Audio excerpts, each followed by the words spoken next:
have been doing it through the night, but this is a part of protocol to be able to brief with details about the operation and as much what to expect next. And now we know that the Home Minister meeting also is presently on.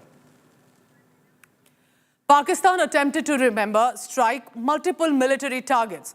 15 cities they tried to target of India, which was successfully foiled by India's air defense system. And then that is when India's retaliatory strike had happened. The aerial assault from Pakistan was neutralized by India's S-400 air defense systems. It was a calibrated response. Indian armed forces struck then Pakistani air defense radars and systems using these anti-missile systems. Akash Tir, also known as India's Iron Dome, so to say, is reflective of an Atmanirbhar Bharat, designed to automate air defense control, and that is when the reporting that was activated. Developed by Bharat Electronics Limited, know more about this Akash missile defense system.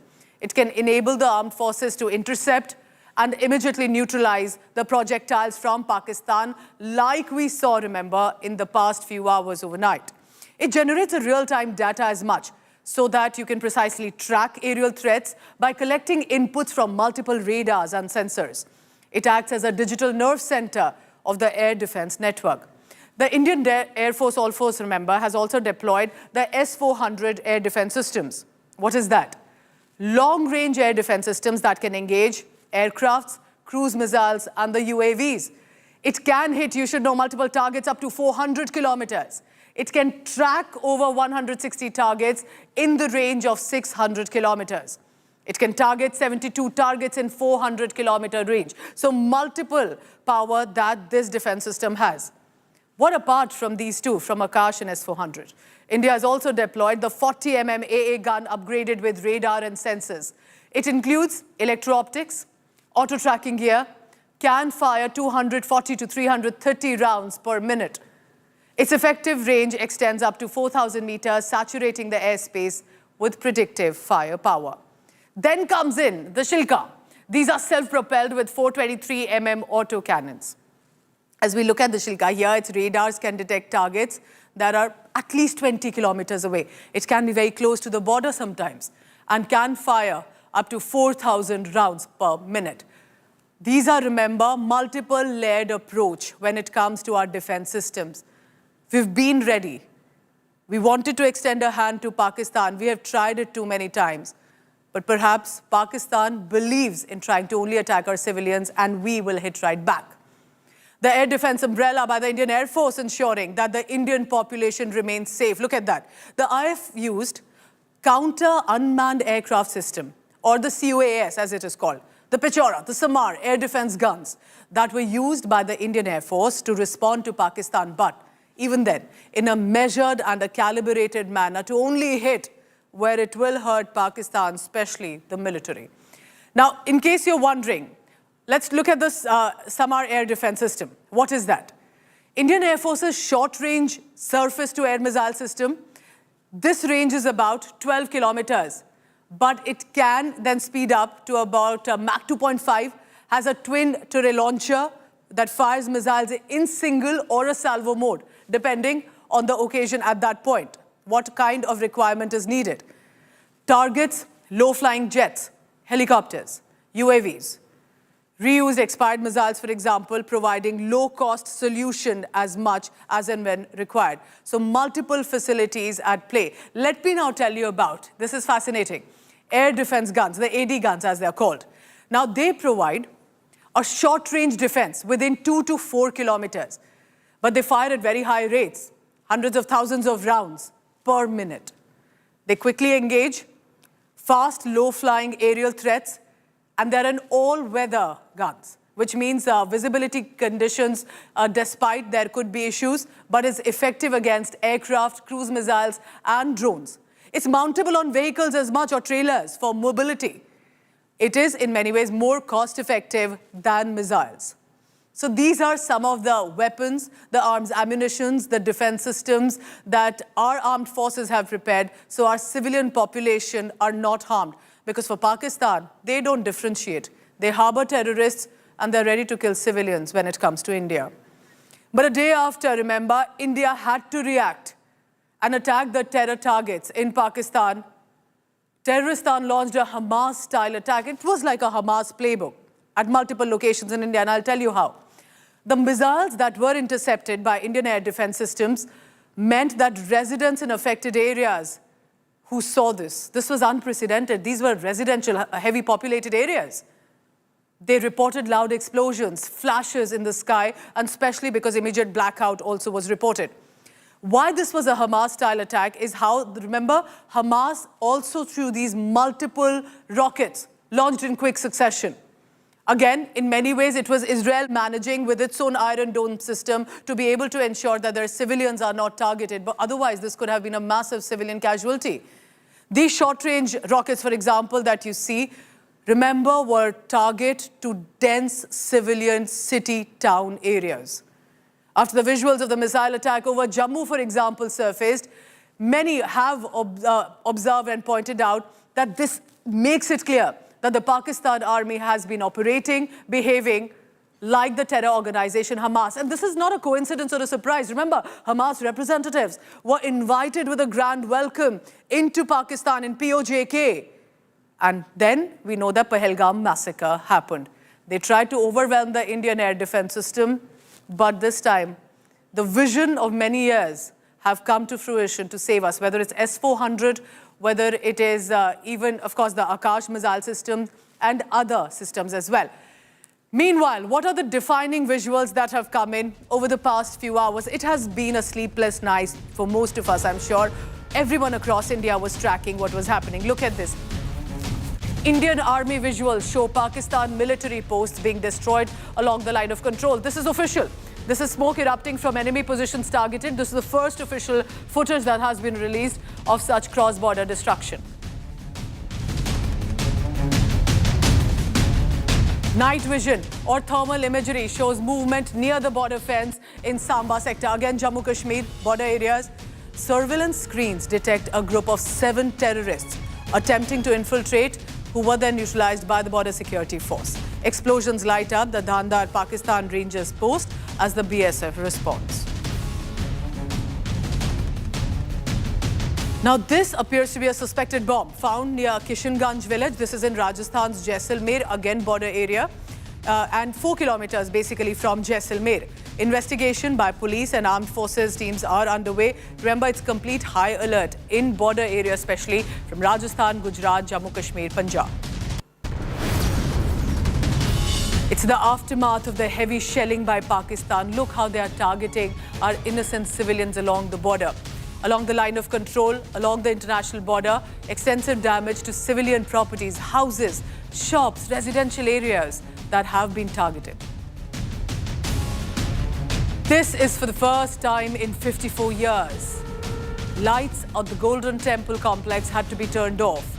This, of course, as per a blackout directive, a precautionary measure under the given nationwide civil defense mock drill. But this, remember, is a reminder because we cannot trust Pakistan, and if it will attempt to harm our most prestigious holy sites as well.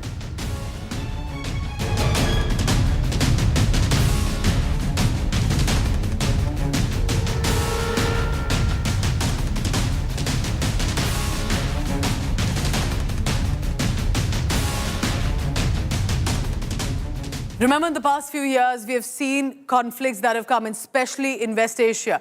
You must have seen this visual regularly with regard to Israel and Hamas. Why we are saying that Pakistan is indulging in a Hamas-style playbook with these rocket launches?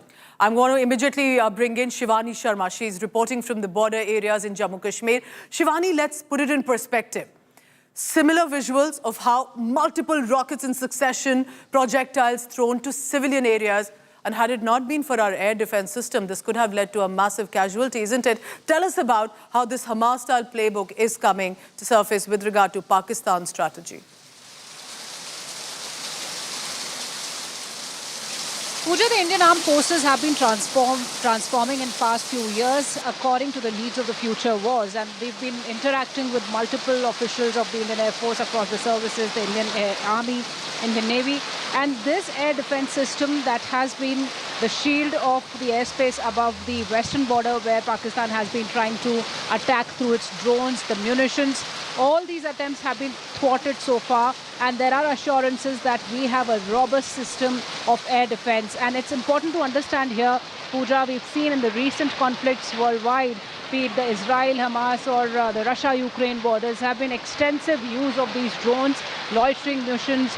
And here in particular region where we are reporting from, we've been witnessing since last evening how these kind of munitions and drones have been used by Pakistan towards the military establishments, and our air defense system has neutralized each and every attempt, and the debris of these missiles that have been fired from Pakistan are in Indian soil, and these are the evidences of what kind of misadventure Pakistan got into, and it got very hard hit from Indians' robust system. So the armed forces are on a high alert across the borders on the western front, be it the Rajasthan border, the Punjab border, where BSF has been thwarting infiltration attempts. And this spectacle is a reminder how brave border regions, border areas, where villagers, people from the town are bracing, watching this in the skies, as clearly Pakistan, like Hamas playbook, is firing in quick succession. Not one, not two, in succession, these projectiles over their skies to harm the civilians. It's the air defense system of India that managed to save them in the past few hours that we've seen. And remember, Shivani, because you're there on the ground, it's not just about what happened perhaps between 8 to 10 p.m. It was again early in the morning at about 4 a.m. when similar attempt was made. Shivani, stay on with me as more news coming in. Remember, ever since the massacre that happened and then what the escalation that we see, it's important for you to be slightly cautious as well about what you believe online. And therefore, India Today's incredible fact-check team is here for your rescue. Look at that, fact check one. A video of a drone attack in Jalandhar was going viral, widely being circulated. But these were all fake handles that were circulating to generate more panic. Upon investigation of the video, our team found out it's an unrelated video. It was a farm fire. Nothing had happened. This was an old video. The timeline of about 7:39 p.m., the drone attack happened much later. So this is, remember, the same that has been now backed by the district administration of Jalandhar, that this had nothing to do with the projectiles that were possibly seen over Jammu. In Jalandhar, this was a different video and a timeline not clear of a farm fire. You may have come across another fake video being circulated online. An Indian post claimed to be destroyed by the Pakistan military. Video was being amplified, shared, fake unverified accounts boasting about how they've been able to target Indian posts. Our team fact-checked it, found it to be completely false and was in fact to be staged. It was upon verification, we found that there is, remember, no unit as is being mentioned in this video of the Indian Army. It was to mislead the public, a coordinated propaganda campaign from Pakistan to hurt the morale of the people of the armed forces. But remember, this is a fake video. Another old video shared on social media claimed that Pakistan has launched a missile attack on India. Our India Today fact-check team found out and busted the disinformation campaign. The video actually was from 2020 and not even India-Pakistan. This video you're watching is from Beirut, Lebanon. And that is when the explosive attack had taken place. And that video from Lebanon is currently being shared, widely amplified, as you can see, from Pakistani unverified handles that even the PIB had to fact-check. You must have received some information, a viral video of a Fidayeen attack on an army brigade in Rajouri in Jammu Kashmir. Upon fact-checking, PIB very categorically confirmed no such Fidayeen or suicide attack occurred on any army camped area in the country. False claim, again to mislead, cause confusion. The video accordingly was flagged. Then a letter surfaced on social media, a so-called confidential letter that has been leaked by the a so-called confidential letter that has been leaked by the Chief of the Army Staff. General V.K. Narayan was the one, a fact team. If I found out very clearly that General V.K. Narayan, of course, is not the Chief of the Army Staff, and the letter is completely fake. Chief of the Army Staff, and the letter is completely fake.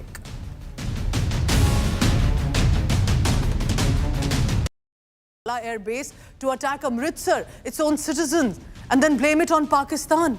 As you can see, these are all Pakistani handles, unverified handles that are circulating. These are all Pakistani handles, unverified handles that are circulating this. Fact check found the claim to be completely baseless. Ago that Pakistan will want to do this. The government had to provide a detailed press release from the Ministry of Defence exposing the real picture. Then let's take a look at the social media post claiming entry bans into the airport across India. Fact check busted, debunked the fake narrative, flagging the same since there was no such decision from the government. Remember, there will be disruptions. There will be certain restrictions, but airports haven't been closed like they are saying. The entry to the airports have not been closed. Multiple explosions claim in Jammu Air Force Base. Now, this coincided at a time when there were projectiles seen on the sky. Our fact-check team immediately checked it. Now, imagine this image that you're looking at that was being spread as an Indian Air Force base attack was actually from the Kabul airport. Remember the blast that took place in 2021? That was being shared by these Pakistani unverified and sometimes even verified handles to spread panic for India. A video showing heavy MLRS, which is the multiple launch rocket systems, that barrage is being falsely shared as a real Pakistani attack on India. We fact-checked it. It was revealed that the video is from a video game. It has been online for over 3 years. No connection to the current India-Pakistan situation. Be very cautious what you share online, what you believe online. Since the strike has started on Pakistan, social media is buzzing with all sorts of fake news. And also remember, at this juncture, the kind of effort Pakistan is pushing. Now, what is this video? The claim was this is Colonel Sophia Qureshi, who's of course, remember, in many ways becoming the highlight as she's briefing the country about what is happening with the Wing Commander Vyomika Singh and the Foreign Secretary. Now, the video claimed it's her in this leading Operation Sindoor. Fact-check team found out that the video is from 2021 from a US Renault Air race and shows the pilot Major Christine Beowulf. Was there massive army casualties, as was claimed at the Sanghar post opposite Pakistan's Shirikot sector? This video is from 2007. Indian Jawans are carrying a body, and that has nothing to do with what is being claimed of massive army casualties. That's a terrorist body, in fact, being carried. Video of a PAF attack in Amritsar, 7th May. That how Pakistan military, its Air Force, is successfully targeting us. It's a 2024 video, shows Israel's Iron Dome intercepting rockets from Lebanon.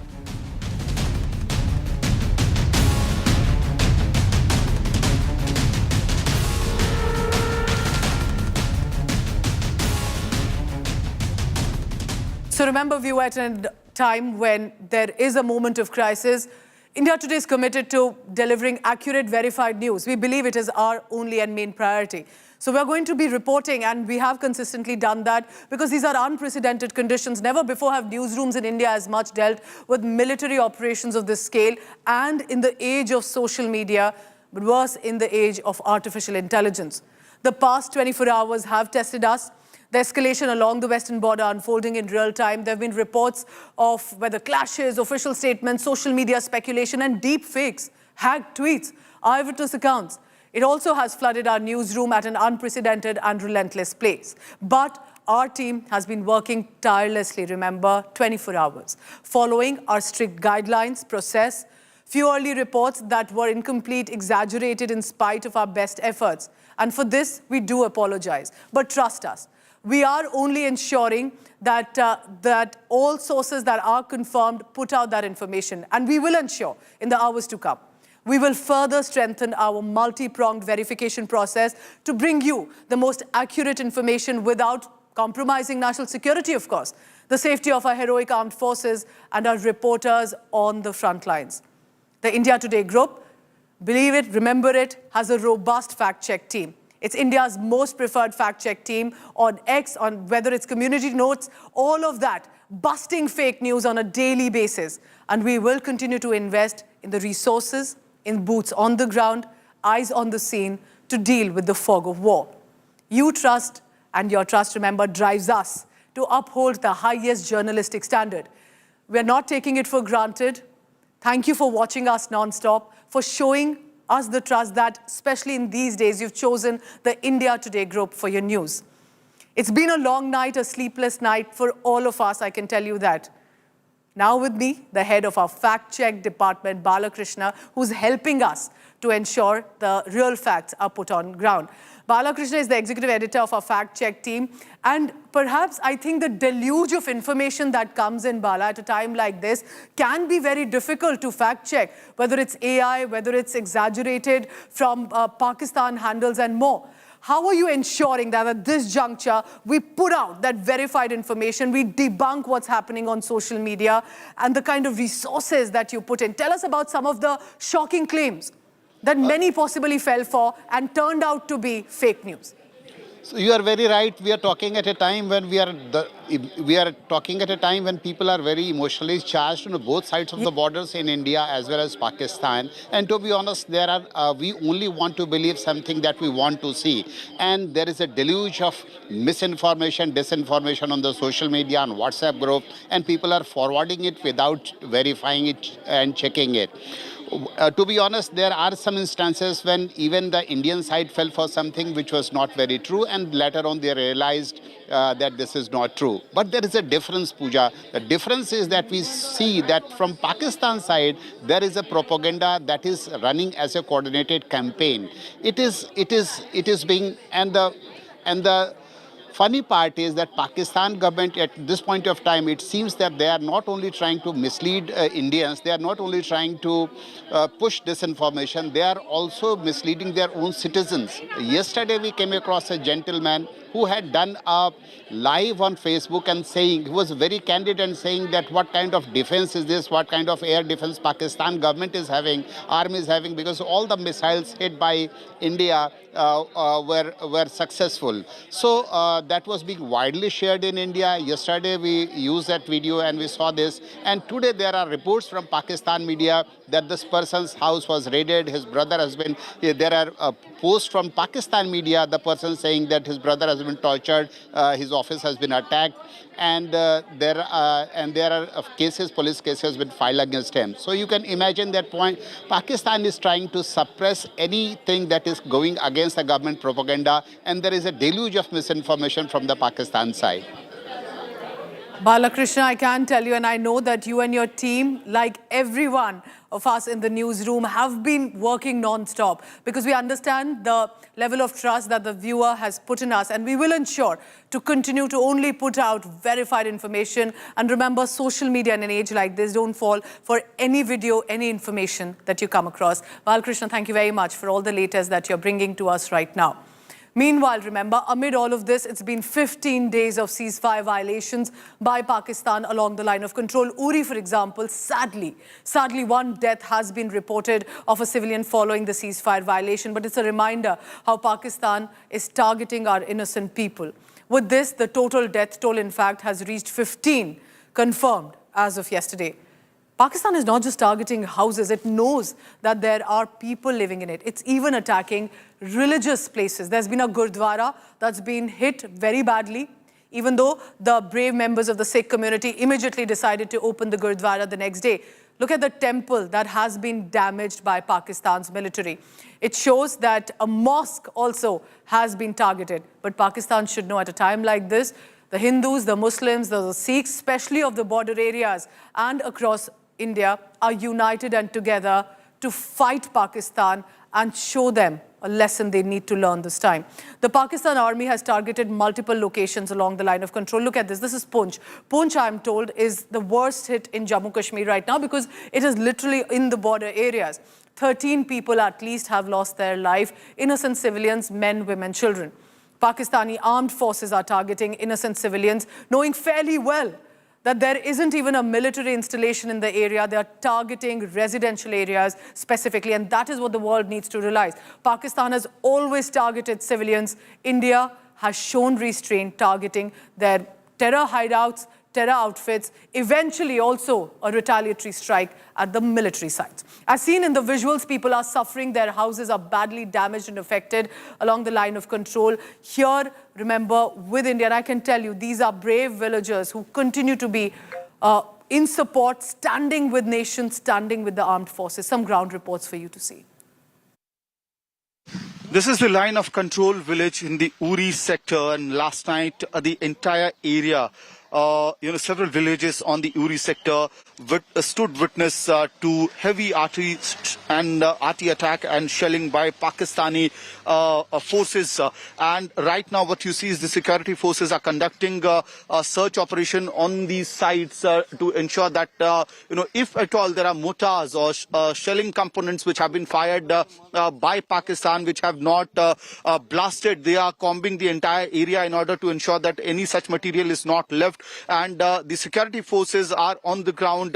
So it is, three-pronged approach. Number one, rescuing the villagers, those who used to live in these areas, in these localities, neighborhoods. Number two, search operation on the ground to ensure no elements such as mortars are left, which might have grounded out here and has not blasted, so that needs to be removed as well. But along with that, one more visual that's coming. There's a gas cylinder which has possibly, blasted in the night while that shelling happened out here in this particular area. Just look at the devastation which has happened. Even the small metal particles have come on the ground, and these could have actually caused a lot of damage to individuals, to the residents out here. So it does what it does, these images, what it does two things. Number one, Pakistan's cowardly attack on Indian civilians are being exposed by these visuals right now. That's a big expose as to how Pakistan has responded to India's, attack against the terror breeding grounds in Pakistan, occupied Kashmir and Pakistan, with attacks on civilians, one after other. First, we saw these attacks happening in Gingal village in Salamabad, where we also have our hydropower projects. And right now, last night, when they were trying, Pakistan was firing missiles, drones in Indian cities such as Jammu, and all these attempts were thwarted by our agency's air defense system. So what they also did simultaneously was they resorted to indiscriminate artillery attacks and shelling in these areas of which are located on the line of control right now. And remember, these are villages which have not witnessed such shelling ever since 1998. That's what the locals say. You can see the security forces right now are combing the area to look whether any mortar or any component which might not have blasted last night, which was fired by Pakistani forces from the other side of the border, whether it's still lying there, that needs to be removed. The gas cylinders in heat area, that could blast as well, so that is also being removed. What we see out here is that machineries are kept, that is also damaged, but we'll also get you visuals of more houses that has been completely shattered and demolished due to the artillery and shelling that has been done by the Pakistani forces from across the border.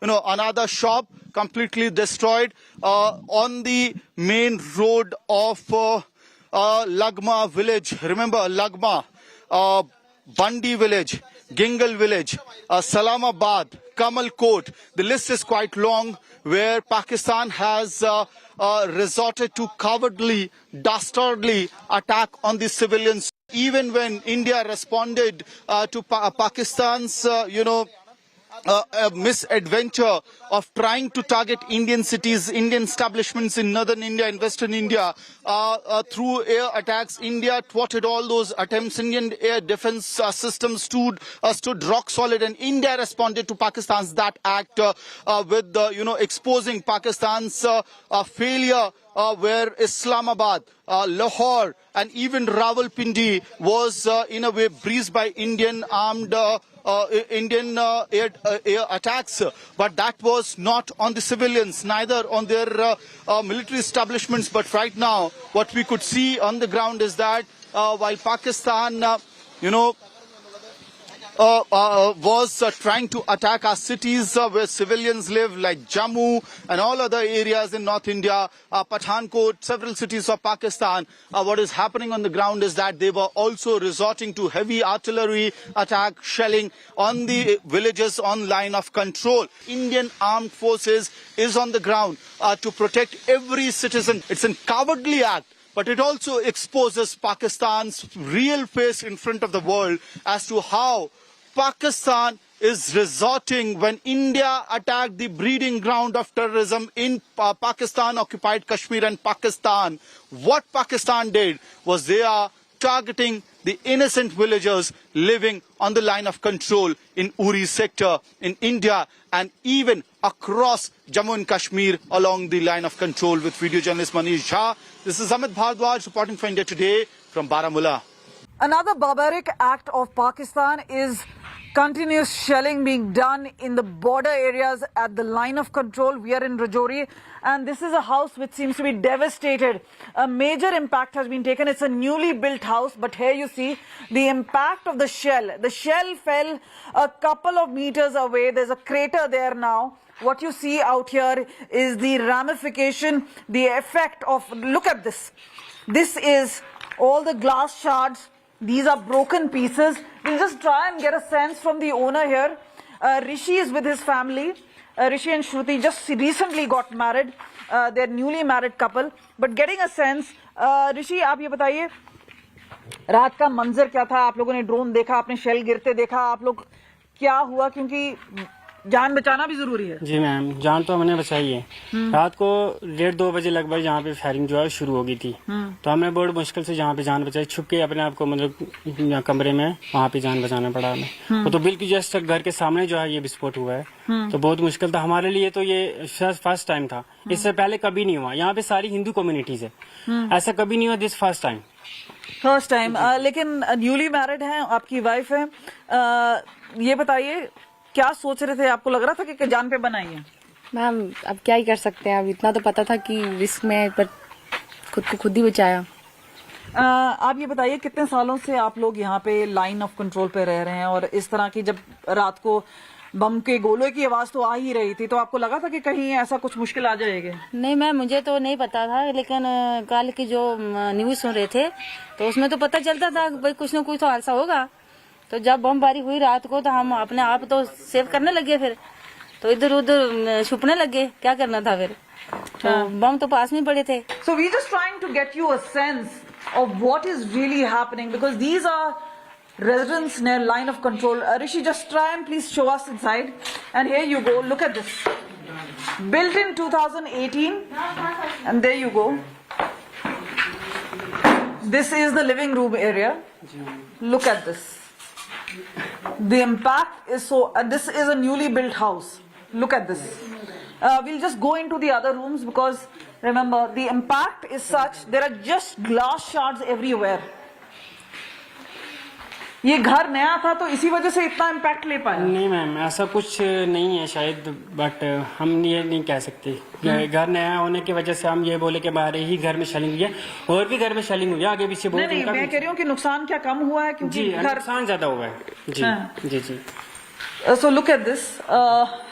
This is the kitchen. Look at this. All the glass shards here. Look at this.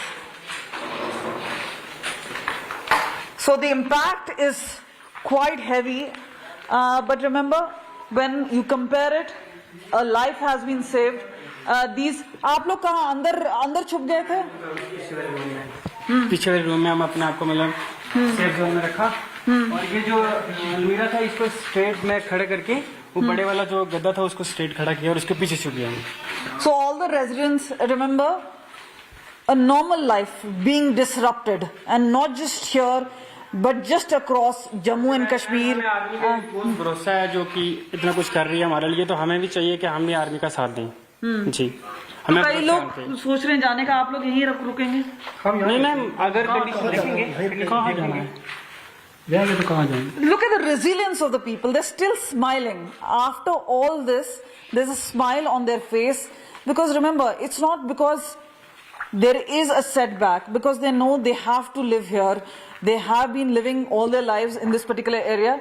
Arishi himself is a teacher, and it's also leading by example to his students. You know, you just take it right in front, and this is where they believe this is going to be a chapter. Hopefully it will end soon, but meanwhile there are losses, and perhaps only time will heal certain of these particular disastrous memories. With camera person Girish, this is Kamaljeet Sandhu in Rajouri, LOC for India Today. Situation is as tense as it is in different part of Jammu and Kashmir is here in RS Pura sector as well at the international border between India and Pakistan. This is the last village at the IB at the international border between India and Pakistan. This is the last village of India, and often they have seen ceasefire violations, but they haven't witnessed these kind of shelling or a massive artillery firing on the civilians, on the villagers. Largely, this is the harvesting season, but what they have been spotting for last couple of days have been really difficult and scary for the people living near the international border. They witnessed the drones passing through from the Pakistan side. Those are after the no man's land, that's the Pakistan border, and when they witnessed number of the drones flying over them and going towards the Jammu airport, there was sense of fear. People, right after hearing the siren as it is placed by the agencies, right immediately hearing the siren, people took shelter in the bunkers that have been made. All these bordering areas, there are adequate number of bunkers have been made for the safety and security of the civilians. गांव में कई जगहों पर bunker बने हुए हैं. कुछ लोगों ने अपने खुद के बंकर बना रखे हैं और कई जगह पर प्रशासनिक बंकर बनाए हुए हैं. और जैसे आप आते हैं इन बंकरों में बचाने के लिए, दरअसल ये इतने मजबूत हैं ताकि किसी तरह का खतरा ना हो. एक लाइट है, जरूरत भर का सामान लेकर के लोग, और पूरी रात लोगों ने यहाँ बंकरों में बिताई है. आप समझिए कि इसमें 20 से 25 लोगों आराम से रुक सकते हैं. थोड़ा मुश्किल होगा, लेकिन वो समय ही बड़ा चुनौतीपूर्ण होता है. और यहाँ पर देखिए एक पंखा भी लगाया हुआ है, और जैसे ही लोगों ने देखा और ड्रोन को और सायरन था, लोग सीधा बंकरों में भागे. तो जिंदगी दरअसल लाइन ऑफ कंट्रोल पे या इंटरनेशनल जो बॉर्डर है वहां रहने वाले लोगों के लिए सामान्य तो नहीं है, और खासकर तब जब एस्केलेशन बढ़ रहा है. बीती रात क्या कुछ आप लोग नोटिस कर पा रहे थे गांव में? कभी इस तरह ड्रोन बड़ा हमला तो आप लोगों ने देखा नहीं, यहाँ पर हुआ नहीं कभी? नहीं हुआ, कभी नहीं हुआ, अभी पहली बार हुआ. को पता चल पा रहा था कि ऊपर क्या दिख रहा है? लाइट दिख रही थी, बस सिर्फ लाइट दिख रही थी. सायरन कितनी देर पहले बजा था? उसके कोई 5 मिनट पहले बजा था. सायरन बज गया था. और फिर आप लोग बंकर में थे, फिर नोटिस कैसे किया कि ऊपर से क्या गुजरा? फिर बाहर निकले थे ना हम. However, it is a difficult time for the people living at the border areas, that this seems like to be escalating situation in the escalation ladder between India and Pakistan, what the entire nation is saying. At international border, Jammu and Pakistan. There is no end to ceasefire violations by Pakistan along the line of control in Jammu and Kashmir. Pakistan has resorted to heavy shelling, and as a result of that, people living in the border villages are facing the brunt of Pakistan's shelling. Many people have lost their lives, and that is why people are now rushing to safer areas. The administration has also swung into action, and the administration has set up relief camps at various places, and people are also being evacuated from the places which are shelling prone. We are right now at a relief camp that has been set up by the administration here in Jammu and Kashmir, and here you can see that a large number of people have taken shelter in this relief camp. They are carrying their belongings with them. You can see their bags. Whatever they could manage to bring with them, they have brought. तो घबराहट हो रही है वहाँ? बहुत घबराहट हो रही है. तो रात को क्या माहौल रहता है? बहुत गर्म माहौल रहता है रात में. तो अब आप अपने घर छोड़कर यहाँ राहत शिविर में? हाँ, घर छोड़ के इधर आए हैं. बहुत परेशानी हो रही है हमें. हाँ, तो क्या सामान साथ में लाए? बहुत सामान लाया, सभी लाया, बिस्तर वगैरह, खाने पीने का सामान लाया साथ में. तो यहाँ जो रिलीफ कैंप है, यहाँ आपको कुछ सुविधा मिल रही है? हाँ, बिल्कुल मिल रही है यहाँ पे. हाँ, सरकार के द्वारा मिल रही है, खाना मिल रहा है हमें. तो थोड़ा बहुत जो भी नहीं है सामान वो भी दे रहे हैं. जब आप यहाँ आए उससे पहले क्या माहौल था सीमा पर? फायरिंग हो रही थी. हमारे गांव में नहीं होती, और दूसरे गांव में हो रही थी. दूसरे आसपास के गांव? हाँ, आसपास के गांव में. लोगों में डर उत्पन्न हो? हाँ, वो डर, निकल जाओ जहाँ से. तो यहाँ पर सभी सुविधाएं मिल रही है आपको? राहत? हाँ, मिल रही है बहुत सब. खाना वगैरह? हाँ, खाना वाना सब मिल रहा है. तो सरकार ने जो अभी पाकिस्तान को मुंहतोड़ जवाब दिया है, तो आपको क्या लगता है कि पाकिस्तान के खिलाफ और भी कार्रवाई होनी चाहिए? हाँ, होनी चाहिए. पाकिस्तान के साथ कार्रवाई होनी चाहिए. This is Sunil Bhatt reporting from an undisclosed location in Jammu and Kashmir for India Today.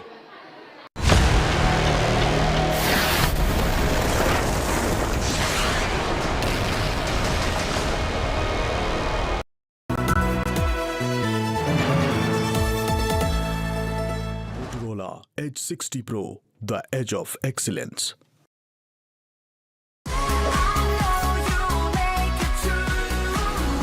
Every day is gonna be a great day. Motorola Edge 60 Pro. Hello, Moto.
India Today World Exclusive.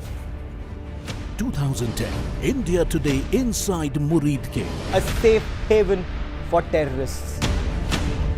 Pakistan uses terror as part of state policy.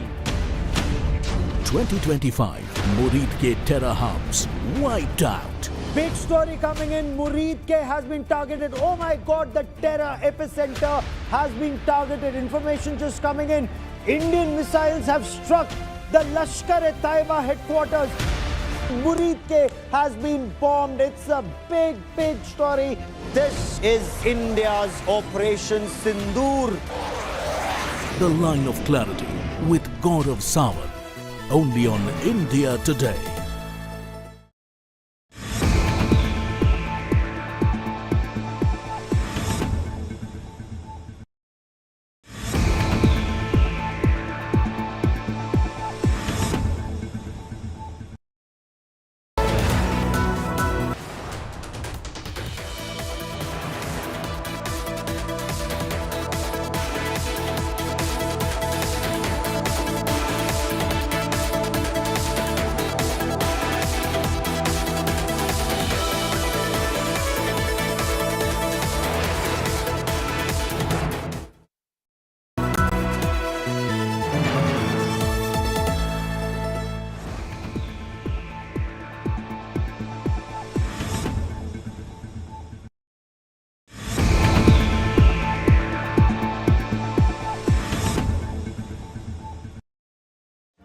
Make your media plan smarter with India Today Live TV on your connected devices.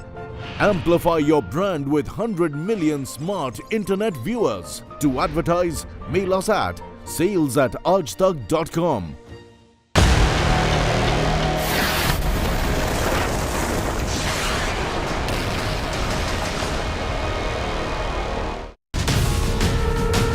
Good afternoon. afternoon. You're joining us here on India Today for our non-stop rolling coverage on the tensions between India and Pakistan.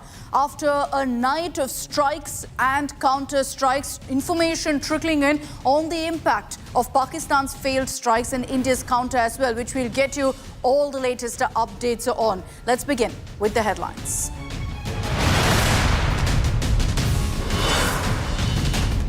India hits back after Pakistan escalation. Heavy damages to Lahore and many Pak cities, according to government sources. Drone hits Okara cantonment in Pakistan.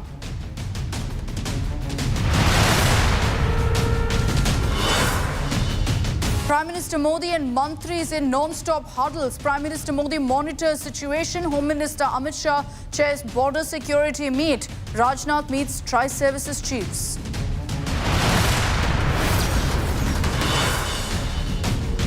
Seven infiltrators killed in Samba of Jammu. Suspected Jaish terrorists killed amid India-Pak conflict.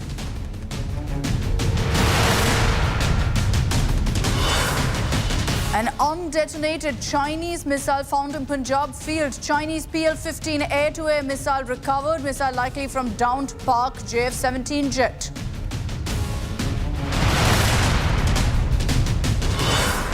The Indian Premier League suspended amid India-Pakistan conflict. Remaining matches of ongoing IPL scrapped indefinitely.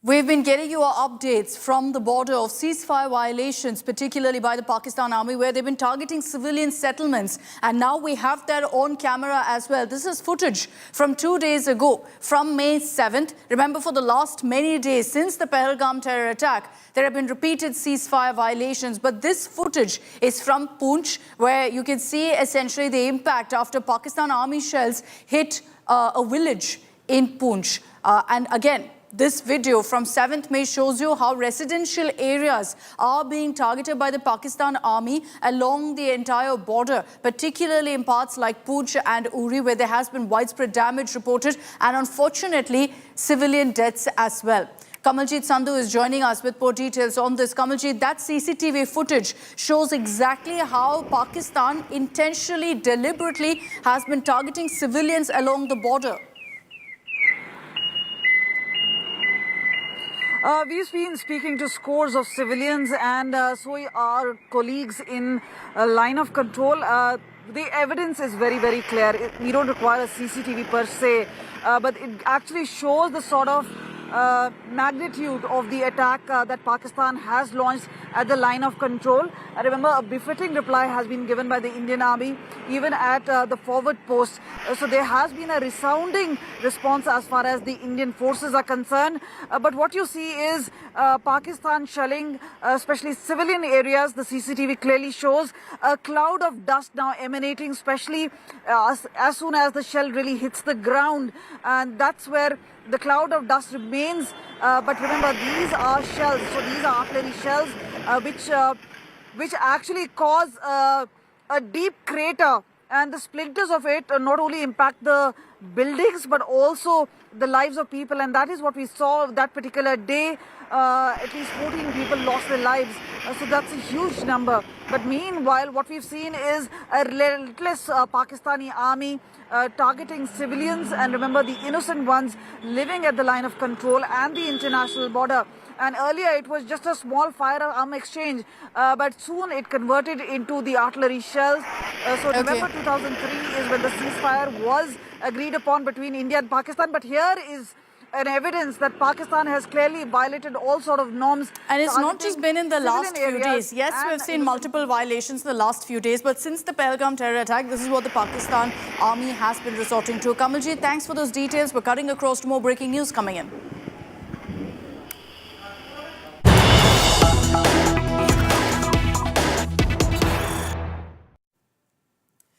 And this is big news that's coming in. The Modi government has empowered the army chief to exercise powers of calling out every officer, every enrolled person of the territorial army to provide for essential guard or to be embodied for the purpose of supporting or supplementing the regular army. So this is big breaking news. All power given to the army chief to go ahead and call every officer and also any person of the territorial army to be deployed and to help the Indian army in this time of conflict. Considering what we've been seeing along the border and along the entire stretch of the states that are bordering with Pakistan, this power has been given to the army chief that if he feels the need for more deployment, more personnel, more boots on the ground, he can go ahead and take that decision. Shivani Sharma is joining us with more details on this important decision that's been taken by the Modi government, Shivani, and clearly this is a step to ensure that there is a free hand given to the forces, which the Prime Minister has repeatedly said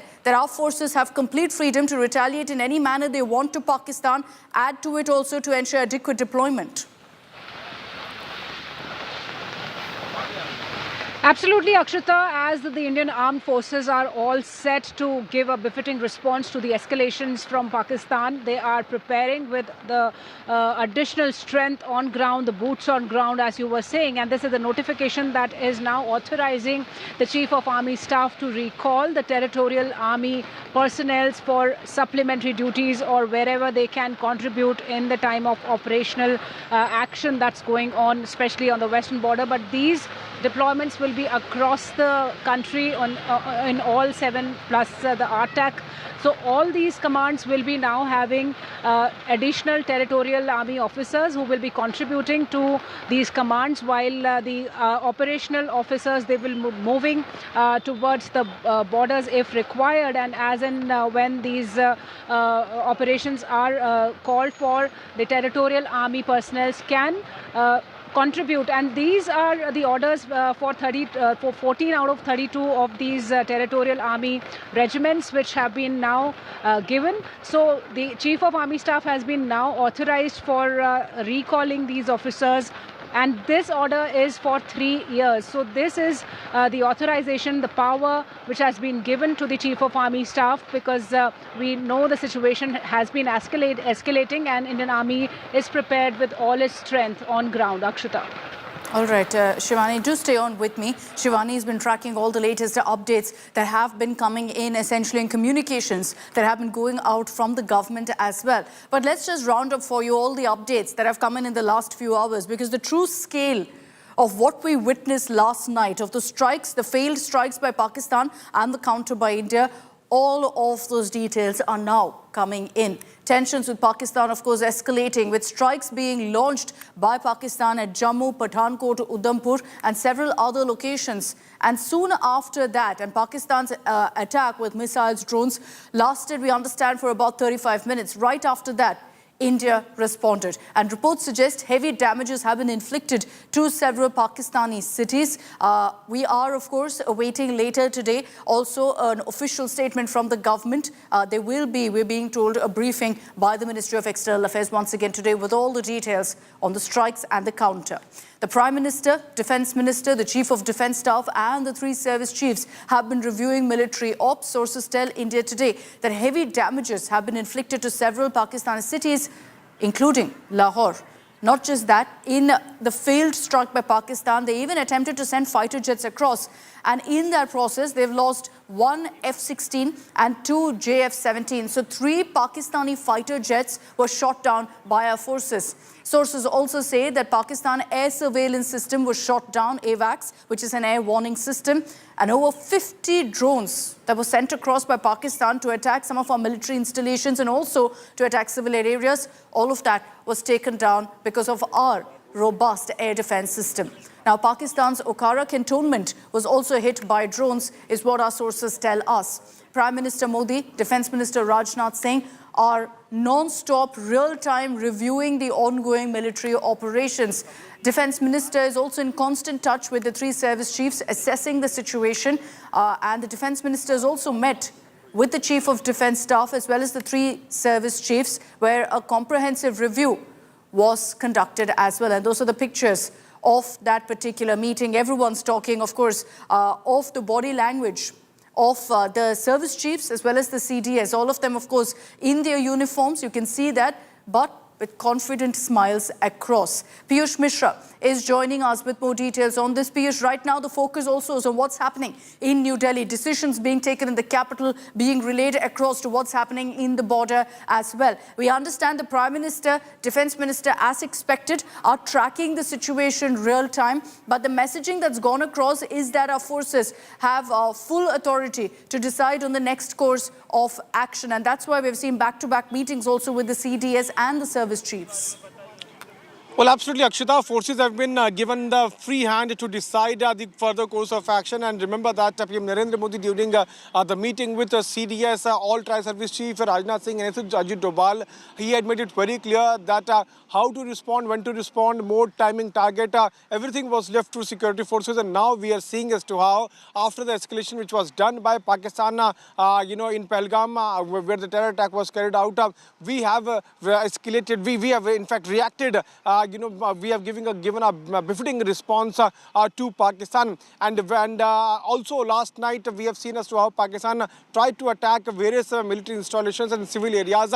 To that also befitting response has been given. And that has happened because of the series of meetings those have taken place in New Delhi. PM Narendra Modi has chaired multiple meetings. Defence Minister Rajnath Singh, he has chaired meetings. Home Minister Amit Shah, in fact, he has also chaired meetings. And today also we are hearing how Defence Minister has met with All Tri-Service Chief, Defence Secretary. Home Minister Amit Shah has also met with the DG CRPF, IG CRPF, IB Chief and various other officials. Okay, we will be tracking the takeaways really from all of those meetings. But the message clearly is that the government is tracking real time the situation as it's progressing now close to the border. Let's cut across to more breaking news coming in.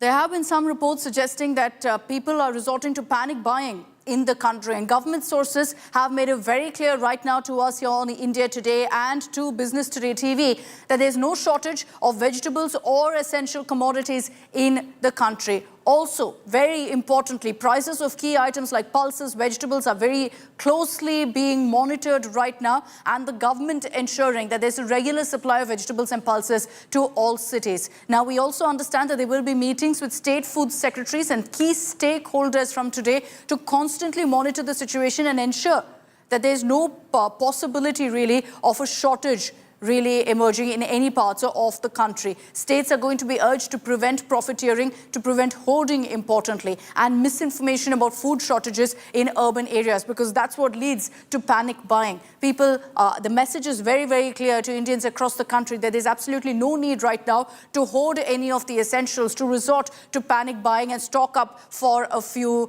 months. None of that needs to be done right now. Chetan Budhani is joining us on the phone line with more details. So on this, Chetan, take us through what really sources are telling you right now. The government, we understand, closely monitoring the supply of essentials and the stocks available. Well, absolutely, Akshita, you correctly pointed out that, after panic buying, reports of panic buying and fuel shortages and various rumors was floating around in the country, and subsequently the oil PSU like Indian Oil Corporation and Bharat Petroleum had to issue a statement that there is no shortage of retail fuel and LPG throughout the country. The government has again proactively, in fact, my sources have told India Today that the government is proactively watching the prices of key pulses, dals and vegetables so that no shortage of essential commodities takes place, even though in areas which have been hit by heavy shelling across from Pakistan. So in the northern sector as well, what my sources are telling me that there's active supply of dals and vegetables being taken place as of regular supply that takes place. My sources are also telling me that the government is likely to start meetings with state food secretaries, state governments and respective stakeholders, importers and exporters of vegetables to ensure that no profiteering, hoarding or fake news surrounding food availability, especially in urban and non-urban areas, takes place, so that panic buying doesn't happen. Because remember, in these sensitive areas where we are seeing, impacted due to the war situation, we are actually seeing that panic buying is happening. So in order to curb that, the government is taking a proactive measure and constantly monitoring and supplying regularly the supply and ensuring the monitoring of dals, food and vegetables is taking place as per the regular schedule. All right. Thanks very much, Chetan, for those details. Important to send out that message to all of our viewers watching this broadcast. There's absolutely no reason to panic. There's absolutely no reason to stock up on essentials for the next few months. There is no shortage whatsoever of essential commodities or vegetables or fruits. The government has sent across that assurance, and it's not likely to have any shortage in the coming days as well, because very clearly they're closely tracking and monitoring all updates that come in on that front. States have been told to ensure that there is no jump in prices and that no particular supplier really holds commodities right now. So don't resort to panic buying. It will only lead to a shortage, if anything.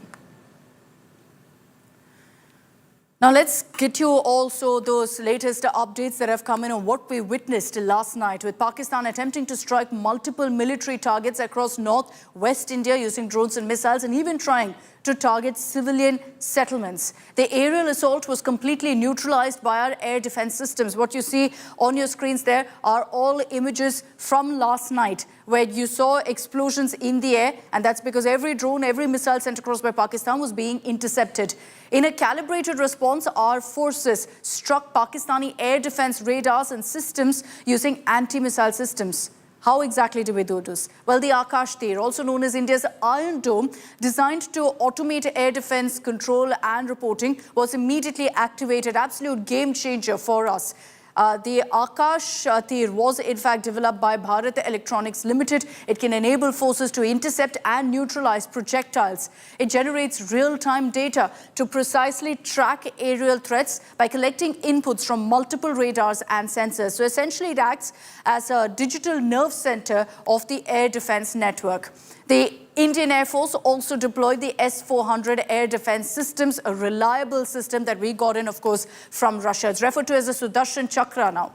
These long-range air defense systems can engage aircraft, cruise missiles, UAE. So it was used, again, to repel, thwart any attempt by Pakistan to target our establishments. It can hit multiple targets up to 400 kilometers, can track over 160 targets in one go in a 600-kilometer range, and then engage all of them.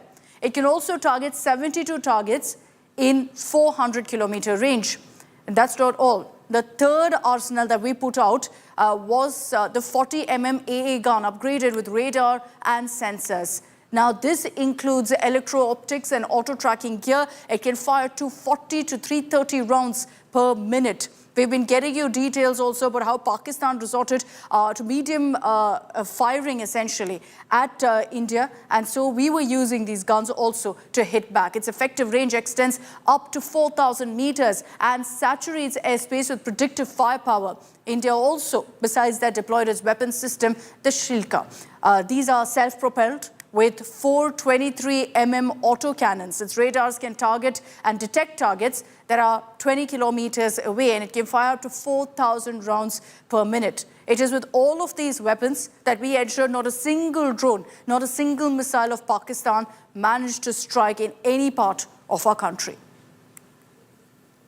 So this is, if you will, an air defense umbrella by the IAF that's ensured that the Indian population, every Indian, is safe. The Indian Air Force used Counter-Unmanned Aircraft System, or the CUAS, the Pechora, Summer, air defense guns. All of these were used by the Indian Air Force to respond to Pakistan in a measured and calibrated manner.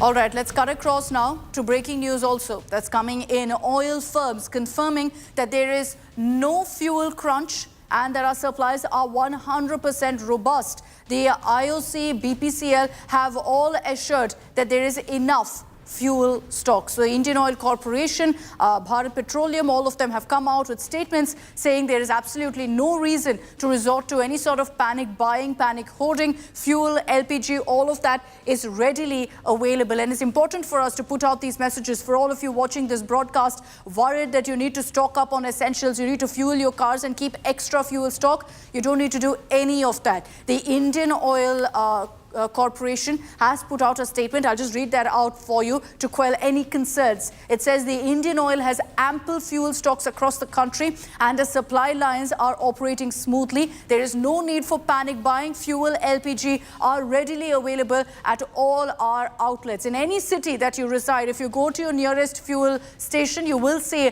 that there is no shortage whatsoever, no long winding queues. So there's no reason to panic and resort to hoarding. And these are important messages that we're putting out to ensure that we don't lead and create unnecessary chaos in the country. Chetan Bhutani is joining us with more on this. Much like the essential commodities, Chetan, fuel also, important messages going across from Indian Oil, from Bharat Petroleum, that look, there's no reason to resort to panic buying. We have enough stock.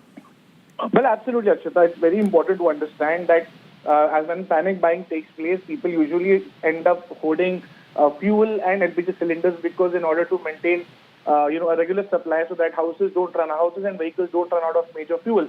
So two of the biggest oil PSU, public sector undertakings, which is the Indian Oil Corporation Limited and Bharat Petroleum Corporation Limited, have in fact issued statements ensuring the public that there's a sufficient supply of petrol, diesel, CNG and LPG in vast nationwide network.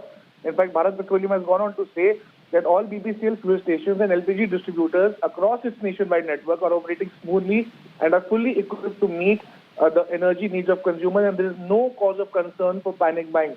Well, both IOCL and BPCL have also mentioned that the supply chain's operations remain robust and efficient, ensuring uninterrupted supplies, and they have actually urged all consumers to remain calm and not rely on false rumors. Because even the government is now trying to tackle down false information very proactively, as we have been on India Today reporting that various news handles have been carrying out fake information on social media, and the government's fact-checking unit is also tackling it very effectively. But yes, the governments and its respective PSUs and subsidiaries are also taking action at its end to ensure and give out a message to the public at large that yes, there's no shortage and no need of a panic buying should be happening. You've highlighted a very important point here, that the reason you also see a bit of panic among Indians is because of a whole lot of fake social media posts suggesting that people should be hoarding these commodities, what should you keep in your home, etc. That's leading to a lot of panic buying as well. So perhaps on that front also we're going to be seeing more action by the government. But Chetan, are we going to be seeing also a briefing perhaps or a statement from the government to address some of these concerns? The government is not really looking forward towards issuing out formal statements as of now, because as we have been reporting from sources and breaking the news ahead of what the government is planning, we are not expecting an official statement as of now. But yes, as the development takes place and if there are various reports of panic buying, the government might officially intervene and then issue a statement. So as of now, the government through its sources are confirming to India Today Group that yes, there's no need of panic buying and we don't have to worry about essential commodities and essential supplies. And of course, fuel also remain a very stable commodity in the Indian markets as well.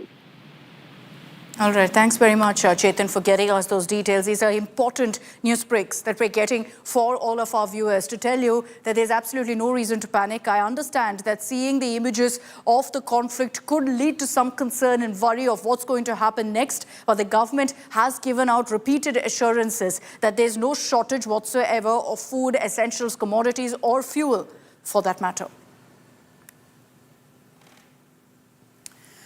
And let's continue getting you those updates on the strikes that took place last night, and a significant escalation after we've seen, of course, Operation Sindoor and Phase 2, if you will, of us also hitting back at Pakistan's military establishments after they attempted to target us. What we saw from Pakistan last night is a Hamas-style attack at multiple locations in India. Why do we call it that? The missiles that were fired, all intercepted, by the way, by Indian air defense systems, were targeted at many of the residents. And they also, while speaking to us here on India Today, reported how they heard loud explosions and flashes in the sky. Now, it's been observed that this was a Hamas-style attack because multiple rockets were launched in quick succession. Not much of a strategy. Essentially, that you just go all out and bombard. These short-range rockets that Pakistan used were used to target dense civilian areas. Videos of the missile attacks, for example, from Jammu, which surfaced to remind you exactly of the Hamas-style attack or the attempted attack by Hamas on Israel. This makes it clear that the Pakistan army operating and behaving like a terror organization, essentially, which shouldn't really come as a surprise. This was also seen as an attempt to overwhelm the Indian air defense system. But like Israel, we have our own version of the Iron Dome with a very robust air defense system, which made it impossible for Pakistani drones and missiles to penetrate through. Let me take this across to Shivani for more details. Shivani, what we saw last night, and you were there, of course, in Uri when it happened, what we saw essentially was a barrage of missiles raining through, and we understand that there were, dozens of them in one or two locations that Pakistan just fired with zero strategy. And these images really remind you and take you back to what we saw in Israel when Hamas struck them as well. Akshita, absolutely. This was Hamas-style attack because even the Hamas attacks were projected towards the civilians, and similarly, yesterday's drone attacks, they were projected towards multiple cities across the western border, where in Jammu area we witnessed one after the other these projectiles were coming towards Indian airspace, and they were neutralized timely by the robust air defense system. They were also inflicted towards the civilians. The style was the similar, but India was all prepared, all set to neutralize this threat. This was an escalation from Pakistan because it wanted to retaliate to the attacks that India had carried out on the terror outfits. So this was an endorsement all over again of the terror organization, the terror nexus that Pakistan has been running inside its territory. And it has been seen that Pakistan has always been pushing these terrorists inside India. So India had not escalated the issue. What the MEA has been saying, what the government has been saying, that the escalation happened on the day when Pahalgam attack happened. And after that, we've seen after Operation Sindoor, Pakistan is disturbed, perturbed, in panic. It has been trying all adventures here. It is sending these drones in the Indian territory and on the land borders. It is trying to violate the ceasefire with heavy shelling where we are present right now, Akshita.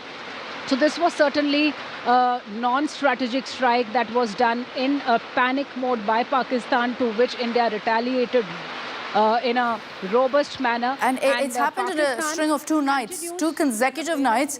The first time, right after Operation Sindoor, Pakistan resorted to exactly this, where they just fired a barrage of missiles at our military installations that failed. And because they have no strategy, they repeated again the same attempt to strike several military installations, this time expanding further and trying to reach civilian settlements again.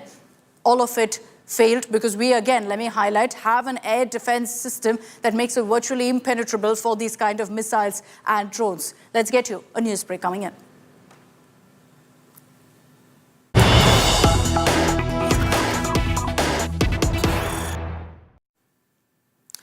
Now we're going to be standing by this evening for a government briefing on what exactly played out last night. The government will be briefing on the current situation between India and Pakistan. Sources telling us that the government could also be putting out a briefing on cyber awareness. Why is this important? Because obviously with what's happening between India and Pakistan, Pakistan now is resorting to cyber attacks. And there will be many citizens who are unaware of this, who could fall prey to cyber attacks, to cyber warfare. It's the next step, of course, that's expected in the escalation ladder, and not surprising considering that now in modern warfare, cyber attacks has become a part and parcel of how really conflicts play out. And so what you're going to be seeing this evening is a briefing by the government, not just on what happened last night, but also on the possible cyber attacks that Indians could face next. Geeta Mohan is joining us with more details on this. Geeta, we're standing by, of course, for that news briefing. We understand it's slotted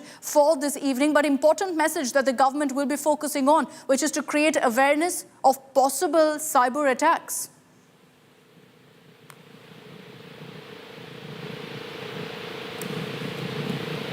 To ensure that there is no disinformation that is doing the rounds. Ministry of External Affairs takes the lead on ensuring that the messaging is right, and and that the information is correct that is being put out. So Vikram Misri will be leading the briefing yet again, informing us about the things that have happened on the ground, and that there are concerns with regards to certain areas, like earlier they had got, when the military operations were on, two officials from the army and the Air Force who were a part of the entire briefing to tell us exactly what was happening on operations. Now this time around, because of all the cyber warfare and and other technical areas where there has been a lot of use of technicalities to spread disinformation, there could be some area-specific people from various departments who would be joining Vikram Misri, the Foreign Secretary of India, in the briefing to dispel all the disinformation that we've seen through yesterday and through the night.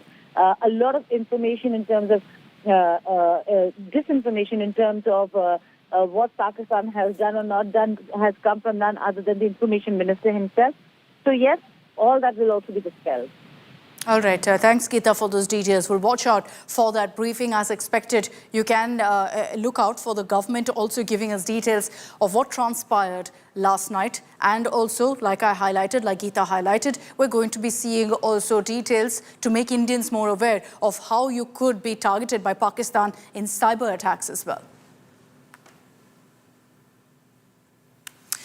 So the last 24 hours, of course, have been extremely intense. You had Pakistan attempting to infiltrate into Indian territory once again, which was successfully foiled by our brave forces across multiple regions. These incursions primarily targeted the Jammu region. Pakistan attempted strikes on the Jammu airport and on the Jammu University, which again highlights that, yes, they were targeting civilians. Additional targets included Udhampur, Pathankot, Jaisalmer and Rajasthan as well. And India's Sudarshan Chakra, the S-400 missile system, thwarted Pakistan's attack. India successfully shot down one Pakistan F-16 jet, two JF-17. So 3 Pakistan fighter jets were shot down, multiple missiles, drones, numbers of which we don't have just yet. But we know that these were at least in the dozens. In retaliation, India launched strikes on Lahore. Loud explosions were reported in Peshawar and near the Bahawal Nagar cantonment. It's here that people apparently also rushed out of their homes as sirens blared. Mosque loudspeakers urged residents to turn off all household lights. Authorities have yet to release an official statement. A rattled Pakistan made a failed attempt to target Jammu's airport and other vital installations in Jammu city and in Jammu and Kashmir. Right now we are standing outside Jammu's airport. There is complete blackout here. Earlier in the evening, Pakistan sent armed drones. Pakistan lobbed missiles towards vital installations in Jammu, whether it was Jammu airport and other army installations in Jammu, Udhampur and other places. But our alert security forces foiled the nefarious designs of Pakistan. We had already activated our air defense system S-400, and with the help of that we were able to repel Pakistan's attacks, not only in Jammu and Kashmir but also in neighboring Punjab, because Pakistan also tried to target the air base in Pathankot district of Punjab. We have successfully shot down 3 fighter jets of Pakistan. This includes 2 JF-17 fighter jets and 1 F-16 fighter jet. So Pakistan is rattled. It tried to escalate tensions. It tried to target Jammu city and other places. But our alert troops on ground have foiled the nefarious designs of Pakistan. We had already activated our air defense system, and with the help of that, we were able to shoot down Pakistani drones and Pakistani missiles. With video journalist Neeraj Kumar, this is Sunil Bhatt reporting from outside Jammu's airport for India Today.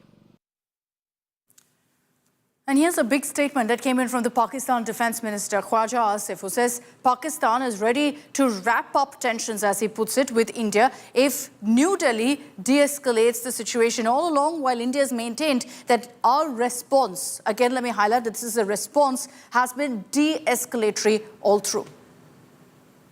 Some of the countries in the Arabian Gulf also, who are close to us, and obviously they have a good relationship with India also, they have also advised that de-escalation should take place immediately. But India is making it, it's almost impossible. Every day there is an incident which raises the bar of conflict in the subcontinent. And what the Pak Defence Minister there fails to mention is that India has been responding to Pakistan hitting our military establishments, Pakistan hitting our civilian establishments, or at least attempting to strike. The External Affairs Minister, Dr. S. Jaishankar, yesterday was in fact in a bilateral with the Iranian foreign ministers on a visit to India. And the External Affairs Minister gave a very, very stern message saying India does not intend to escalate tensions with Pakistan, but we have every right to give a firm response if there are military attacks on India. And that has been the stated message of the government.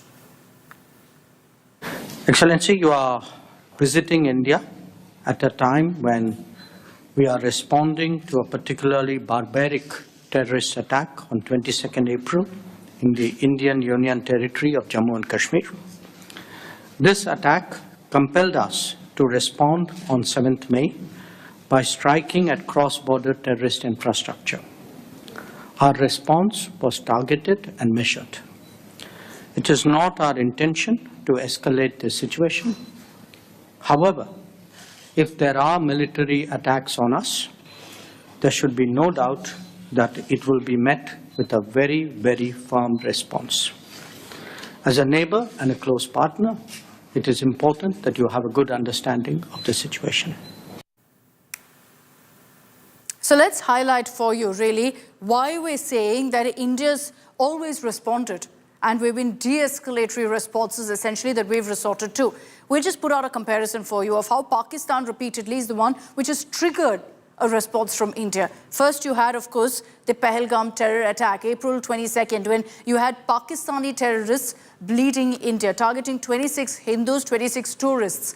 On May 7th, right after that, India made it very clear we will go after these terrorists. And so we struck at 9 terror camps. Not a single civilian establishment was targeted in Pakistan, not a single military establishment. That was made very, very clear by the government as well. Operation Sindoor was all about targeting the terror hubs. Essentially, we did Pakistan a favor. 9 strikes had taken place. Now, right after that, Pakistan attempted a drone attack on 15 different locations. This was on the intervening night of May 7th and 8th. It failed completely. What they did is when we had targeted terror hubs, what do? There are no terror hubs in India to target. They started firing at military establishments. Now India has made it very clear that we won't sit back and watch if Pakistan attacks us. And so while we thwarted the attack, we also responded in kind. India then conducted a drone strike, a counter drone strike in Pakistan, where in fact we went ahead and targeted Lahore, Rawalpindi and other locations as well. This was also in Sialkot. Now, right after that, last night, what we saw was Pakistan attempting another attack on India. And this time, they went beyond military establishments. They also tried to go ahead and target several of the civilian establishments, some of the most populated areas along the border. The Jammu Airport, Jammu University, Akhnur, we've highlighted some of those locations for you. All of these were targeted again. Every drone, every missile was brought down by our air defense system. And India then fired its counter. Again, let me highlight here, tit-for-tat response. India responding after Pakistan attempts to hit us. And so this time what we've heard is that Peshawar, Lahore, Bahawalnagar cantonment have been hit in those counter-strikes by India. So we've been seeing these incidents taking place non-stop, essentially, of Pakistan attempting to hit us, and then we are responding because we reserve the right to respond when someone tries to target our military establishments, our civilian establishments, which is why India has said that we've been maintaining at this point that we are responding. Let's cut across to breaking news coming in.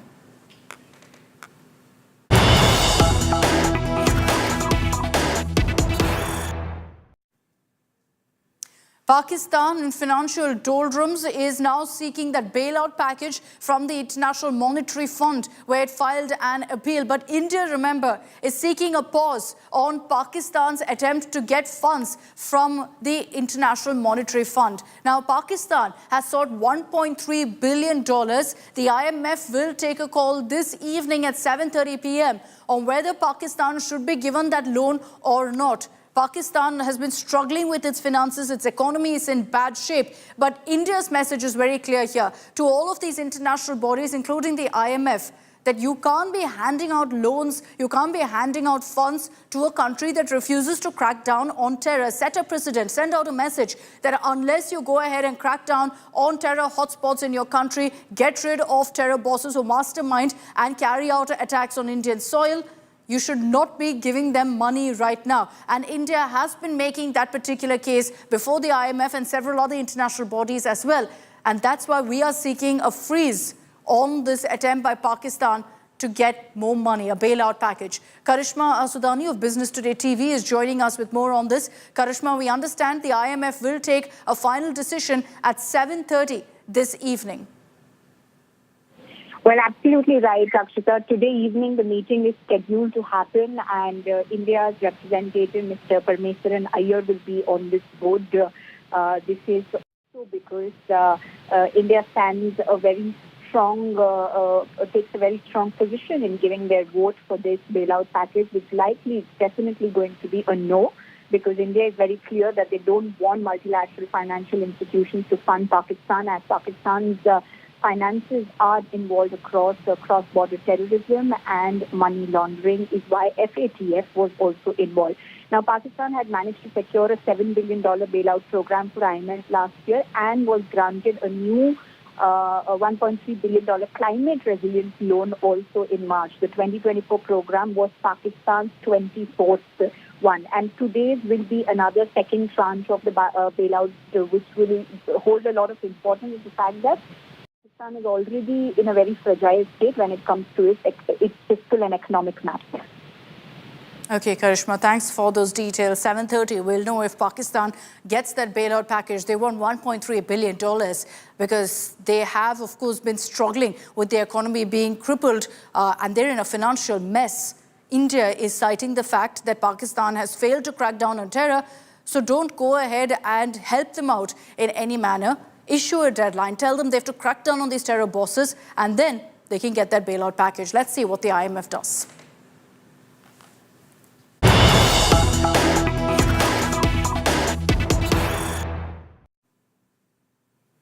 And here's proof that Pakistan simply doesn't care about its own civilians. It's been targeting civilians in India, and now you've got a Pakistan minister confirming that there are human shields for the army. The second line of defense, according to the Pakistan government, is actually kids, madrasa kids. This is the message that's come across. We're not saying this. The Pakistan minister has actually gone ahead and said, you should put madrasa kids as your second line of defense in Pakistan. मदारस के students का ताल्लुक है, इसमें कोई शक नहीं है कि वो हमारी एक सेकंड डिफेंस लाइन है. वहाँ पे नौजवान जो पढ़ते हैं, अल्लाह के फजल से वो दीन के साथ भी जो है आरास्ता हैं, और उसके साथ जो है वो उनके जो वक्त ज़रूरत जो है, जिस तरह उन्होंने फरमाया कि उनको शहरी दफा के लिए या दूसरी ज़रूरतों के लिए जो है ना बिल्कुल 100% इस्तेमाल किया जा सकता है. So that's the Pakistan Defence Minister, Khwaja Asif, the Defence Minister, mind you, who's making that comment. And he's talking about kids, referring to them as students. So these are students who are studying in madrasas, who are now being used as a second line of defense. I want to bring in Shivani Sharma for more details on this. Shivani, is this standard for Pakistan to use students and kids in a conflict?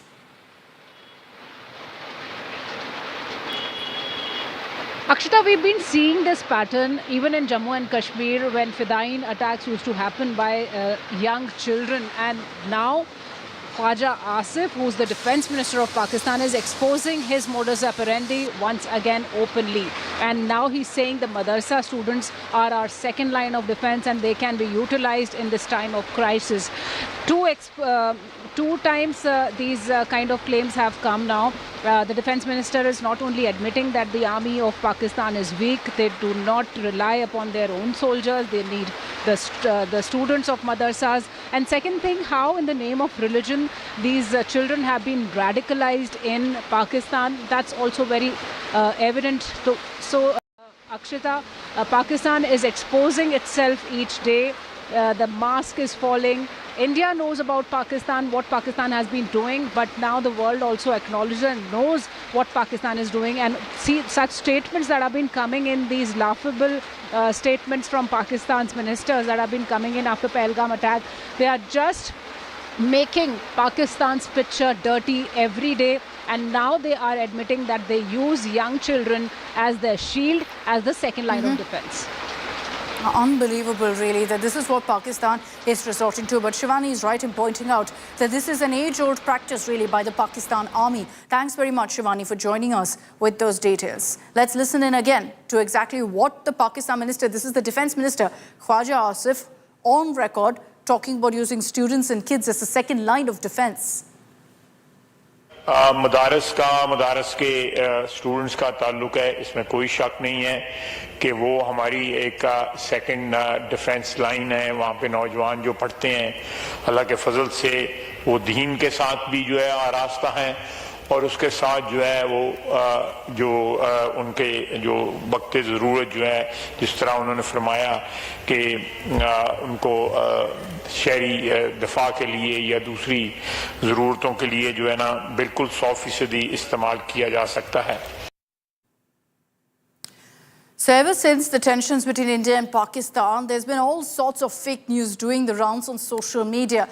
And here on India Today, we're committed to breaking down for you what's real and what isn't. So let's take a look at some of the myths that we're busting. There's a video of a drone strike supposedly in Jalandhar that was widely being shared to create panic among the masses. Investigating this video has led to us finding that it was an unrelated video of a farm fire.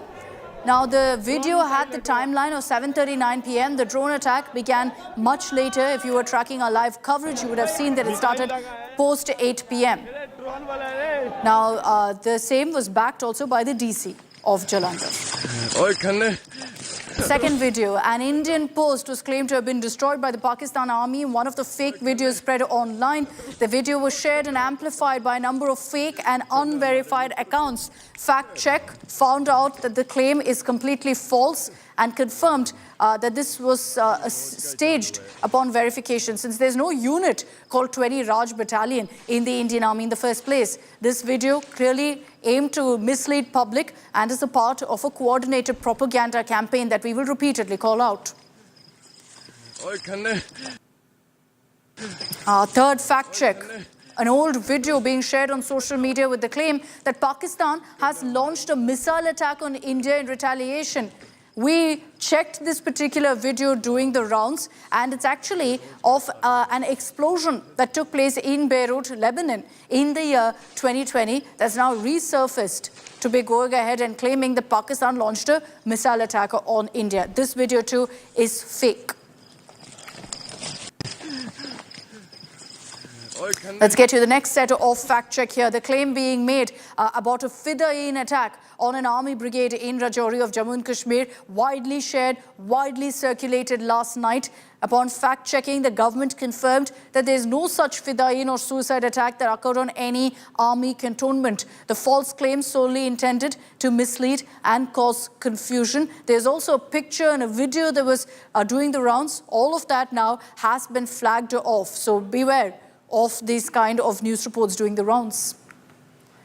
A confidential letter that you see here, again on social media, which is being shared also on WhatsApp, claims the Chief of the Army Staff, General V.K. Narayan, who's not even the army chief, has sent a confidential letter regarding military preparedness to the army office of the Northern Command. Now, here's the fact. General V.K. Narayan, as I said, is not the chief of army staff. This letter is 100% completely fake. It's not even an old one. It's just created, manufactured. And then there's the social media post, notoriously claiming that the Indian military used the Ambala air base to attack Amritsar and its own citizens. Imagine that. This has actually been doing the rounds. We found that the claim is completely baseless, part of a concerted misinformation campaign. The government has also provided a detailed press release of the Ministry of Defense, exposed the real picture. Please only follow those official communications. Let's get to our next set of fact checks. A social media post was allegedly shared claiming that entry has been banned into airports across India. Not true at all. That's a fake narrative. The same has been flagged by authorities. No such decision has been taken from the government. Again, I will reiterate, only follow official communications from the government. The fact that security has been beefed up at the airports is a fact, nothing more. Then there was a claim with pictures, videos that you see on your screens, which many shared on WhatsApp as well, of multiple explosions at Jammu Air Force Base in India with these pictures attached. Now, we checked these particular pictures and found that this is actually from the Kabul airport blast from a few years ago in August 2021. The next video that we're showing you, a video showing a heavy multiple launch rocket system and MLRS barrage is being falsely shared as a real Pakistani attack on India. We're fact-checking this particular video. It was revealed that this video is actually from a video game. It's been online for the last 3 years. It has absolutely no connection to the current India-Pakistan situation.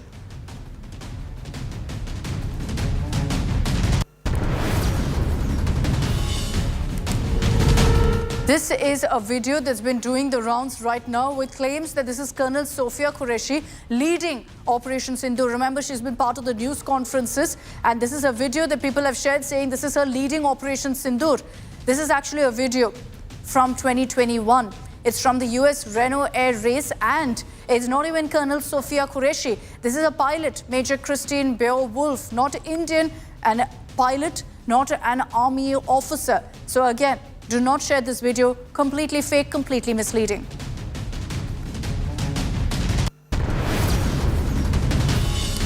Now the next claim, massive army casualties at the Sanghar post opposite Pakistan's Chirikot sector, along with this video that's been doing the rounds of bodies being moved out. This is actually a video that was created from a 2007 photo where Indian Jawans carried out the body of a rebel. Just look at how misleading this particular video and picture is to claim that there have been massive army casualties. Not true at all.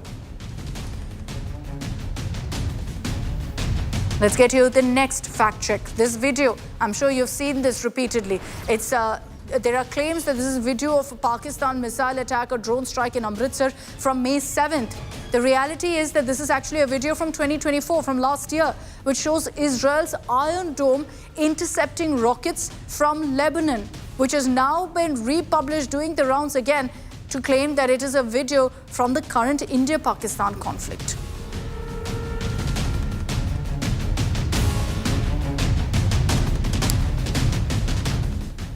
At all times, but even more so in moments of crisis, we are committed to delivering accurate, verified news. We believe it's our only priority.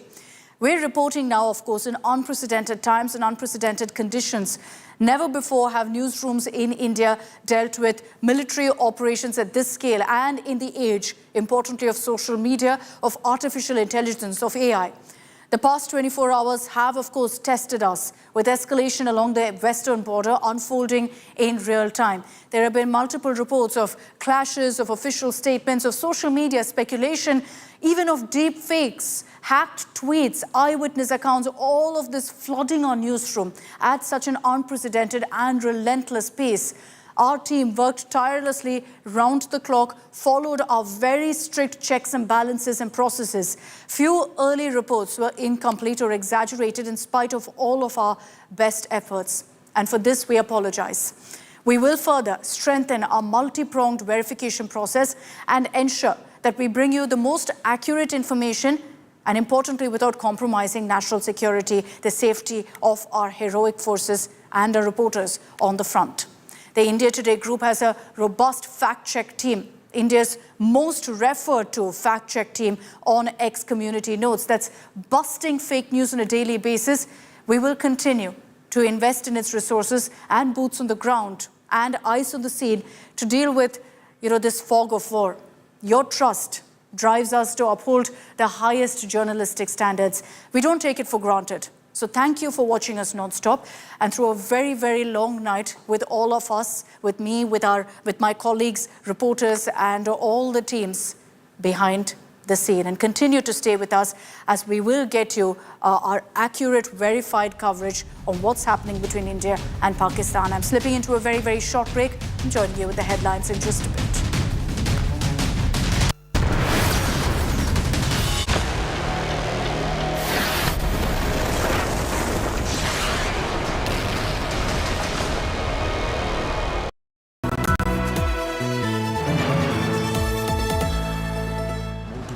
Edge 60 Pro, the edge of excellence.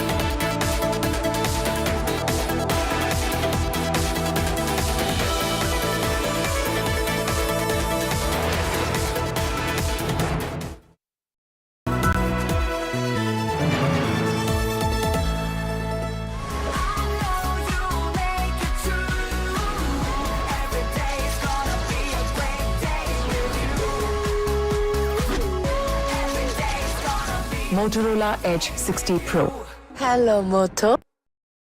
Motorola Edge 60 Pro, the edge of excellence. Hi, here are the top headlines presented by Motorola. Heavy tension on India-Pakistan border. 3 Pakistani fighter jets downed in Indian strike. Major meeting of Rajnath Singh with CDS and chiefs of the armed force.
Make your media plan smarter with India Today Live TV on your connected devices. Amplify your brand with 100 million smart internet viewers. To advertise, mail us at sales@aajtak.com. So sorry.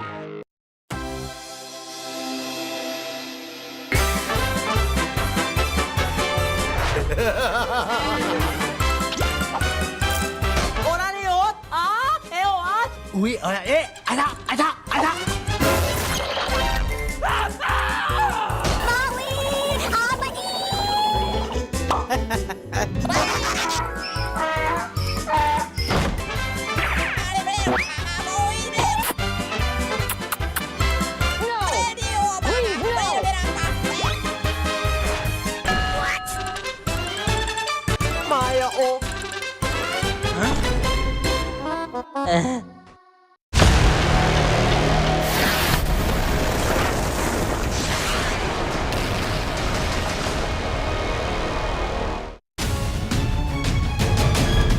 Good afternoon. You're joining us live here on India Today for our rolling coverage on the tensions between India and Pakistan. I'm Akshita Nandagopal, getting you all the updates that are coming in right now. We'll be counting down to the news briefing by the government that's slated to happen at 5:30, when details of what transpired last night between India and Pakistan are expected to come in. Let me take you through the headlines first. India hits back after Pakistan escalation. Heavy damages to Lahore and many Pak cities, according to government sources. Drone hits Okara cantonment in Pakistan.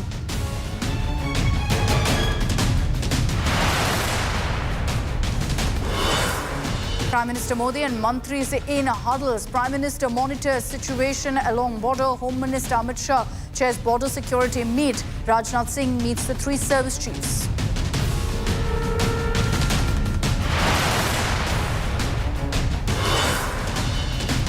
Seven infiltrators killed in Samba of Jammu. Suspected Jaish terrorists killed amid India-Pak conflict.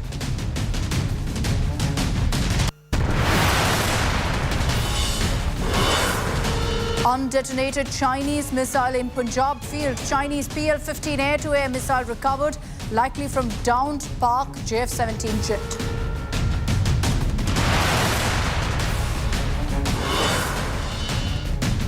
IPL suspended amid India-Pakistan conflict. Decision on remaining IPL matches or for ongoing IPL likely to resume after a week.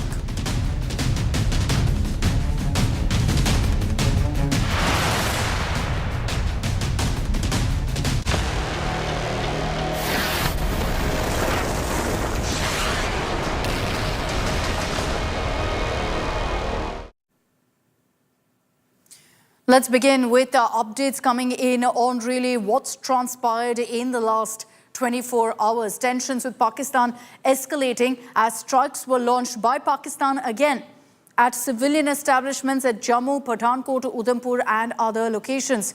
India responded to Pakistan immediately. Reports suggest that heavy damages have been inflicted to Pakistani cities including Lahore. The Prime Minister, the Defence Minister, the Chief of Defence Staff, the three service chiefs have been reviewing the military ops very, very closely. Now, here's what our sources are telling us, that in the counter-strike by India, there have been damages inflicted to several Pakistani cities, including Lahore. And even when Pakistan's strike at several locations at Indian states completely failed, sources also say that one Pak F-16, two JF-17 jets were shot down. So 3 Pakistani fighter jets were shot down. Sources also say that the Pakistan air surveillance system was shot down and over 50 Pakistani drones were brought down, were intercepted. Pakistan's Okara cantonment was also hit by drones as per sources. Prime Minister Modi and Defence Minister Rajnath Singh are constantly reviewing the ongoing military operations. Defence Minister Rajnath Singh is in constant touch with the 3 service chiefs, assessing the real-time situation. The Defence Minister has also met with the CDS, the 3 service chiefs, and conducted a comprehensive review. These are pictures from that particular meeting in which you see Rajnath Singh along with the Chief of Defence Staff, along with the Army Chief, the Navy Chief and the Air Force Chief.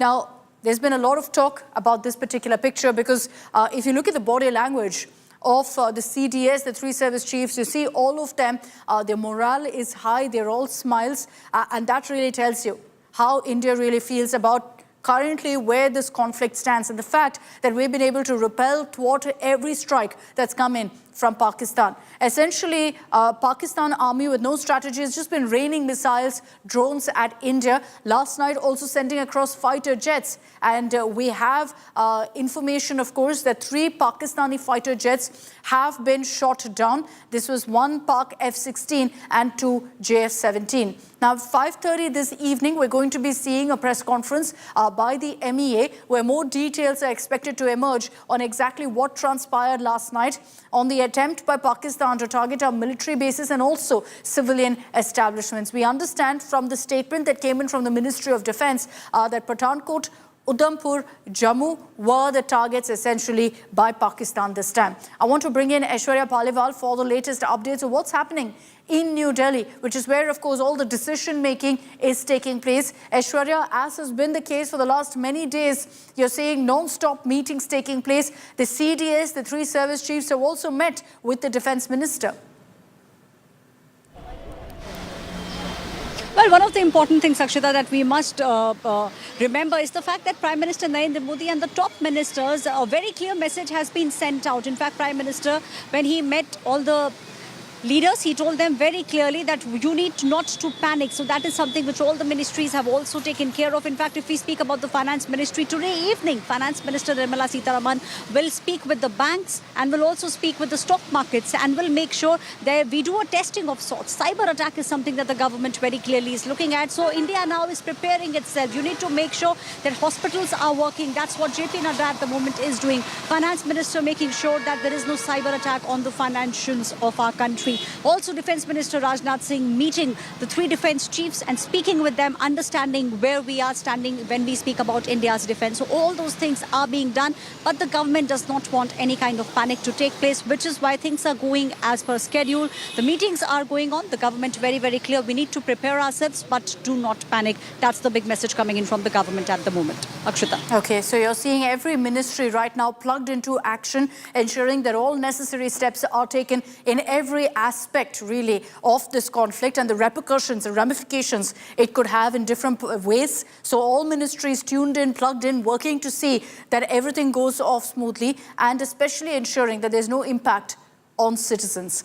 But what we're talking about, the strikes that happened last night and how every attempt by Pakistan to target our civilians, to target military establishments was thwarted. How is that possible? This was across the stretch of North and West India when Pakistan attempted to fire drones at us, attempted to fire missiles. This aerial assault was neutralized completely by India. Our forces struck Pakistani air defense radars and systems also using anti-missile systems in a counter, a response. But let's focus for a moment on how we stopped these attempts by Pakistan. There were a couple of weapons really in our arsenal that proved to be game changers. The Akash Tir, also known as India's Iron Dome, designed to automate air defense control and reporting, was activated. Akash Tir has been developed by Bharat Electronics Limited. It can enable forces to intercept, neutralize any projectile because it gives you real-time data to precisely track aerial threats by collecting inputs from multiple radars and sensors. So this acts essentially, if you will, as a digital nerve center of air defense network. The Indian Air Force also deployed its reliable Sudarshan Chakra, the S-400 air defense systems. These long-range air defense systems can engage aircraft, cruise missiles and UAEs. You saw footage of that, of many of the missiles and drones being intercepted and exploding in the air. So the S-400 can hit multiple targets up to 400 kilometers, can track over 160 targets in a 600 kilometer range. It can also target 72 targets in a 400 kilometer range. India also deployed its 40 mm AA gun, upgraded with radar and sensors. The AA means anti-aircraft gun. It includes electro-optics, auto-tracking gear, can fire 240 to 300 rounds per minute, to 330 rounds per minute. Now, its effective range extends up to 4,000 meters, saturates airspace with predictive firepower. And besides that, the other weapon in our arsenal was the Shilka. These are self-propelled with 423 mm auto cannons. Radars can detect targets that are 20 kilometers away. So besides your long range, even at close proximity, The Shurka steps in. It can fire up to 4,000 rounds per minute. Let's bring in Kamaljeet Sandhu for more details on this. Kamaljeet, we clearly have a very, very robust air defense system. And that's why whenever Pakistan has resorted or attempted to strike at civilian pockets, at military establishments, we've immediately been able to intercept it so far. Not a single drone, not a single missile actually managed to hit the intended target by Pakistan. Well, these are multiple drone strikes across multiple cities in India, but this just could be the beginning because many of these are believed to be surveillance drones. They were effectively dealt with, they were neutralized. Remember, as far as India mechanism is concerned, there is a robust one, as you were mentioning about. But remember, this could just be the beginning because, remember, Pakistan may just be testing waters before they actually try and do something of a misadventure once again. So remember, as far as India's action are concerned, they have been on cities of Pakistan and even in Rawalpindi, where Army Chief sits, and that's where that's the general headquarters for the Pakistani army. So that is when what Pakistan has been saying all along is also very important because one, they're saying this is a false flag operation. So they've not even claimed that the responsibility is of Pakistan. But that's nothing new as far as the country is concerned because remember, they have always claimed one deniability, whether it is about presence of launch pads of the terrorist operation operating from Pakistan or the POK. But meanwhile, also what we've seen is the sort of support system, and whether it is the Hamas leaders meeting very much in Pakistan with Lashkar-e-Taiba and Jaish-e-Mohammed, the commanders, it is also goes to show the sort of synchronicity they have. So this is where Pakistan Army and ISI have been pumping in not just money and arms and ammunition, but also have been sending in mercenaries. So yes, we have seen a number of infiltration, but there was one just about in the last 24 hours in Samba sector, which was foiled by the BSF.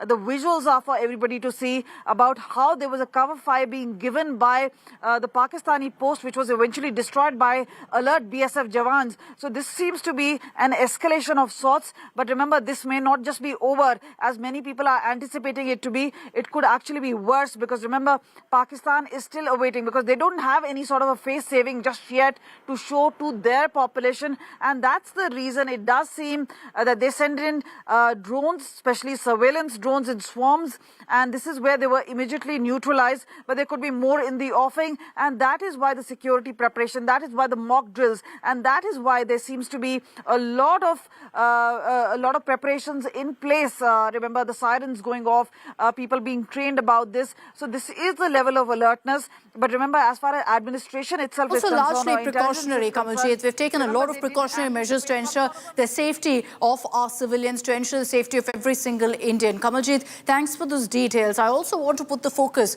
on really how the IAF has an air defense umbrella, if you will, that's ensured that every single citizen is safe and that many of these missiles, drones were intercepted in the air.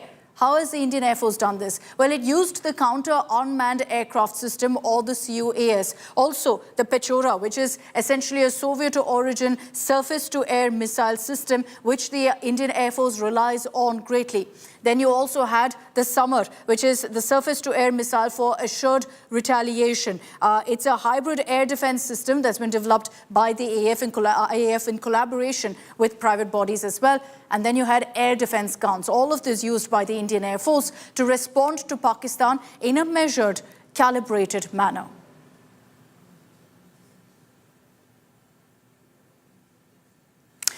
So these are, in fact, the systems, the weapons that we use to ensure that not a single missile or drone managed to land where it was intended to. And that's why the Ministry of Defense in their statement also highlighted this, saying there's not been a single casualty, not a single injury, no material loss that's been reported in these particular attempts by Pakistan to strike on Indian soil. But one image really that's emerged from how this particular strike by Pakistan took place last night is an eerie similarity to what we saw between Israel and Hamas. Pakistan essentially has resorted to a playbook used by terror groups, launching a Hamas-style attack at multiple locations in India. All missiles were intercepted by Indian air defense systems. Residents in affected areas reported loud explosions, flashes in the sky. but nothing more. All of it in the air. And it's been observed this was a Hamas-style attack, a Hamas-style attack, as multiple rockets were launched in quick succession. One target, non-stop rockets being fired. And these short-range rockets were used to target dense civilian areas as well. But much like Israel, India too has its own version of the Iron Dome with a plethora of arsenal, air defense system that ensures we're impenetrable. After images that came in of that missile attack over Jammu surfaced, they looked so similar. We've given you that comparison also of what happened in Israel, the Hamas-style attack on Israel. This makes it clear that the Pakistan army is essentially behaving and operating like a terror group. There was an attempt clearly to overwhelm the Indian air defense system. That's why one after another missiles, drones being fired didn't happen.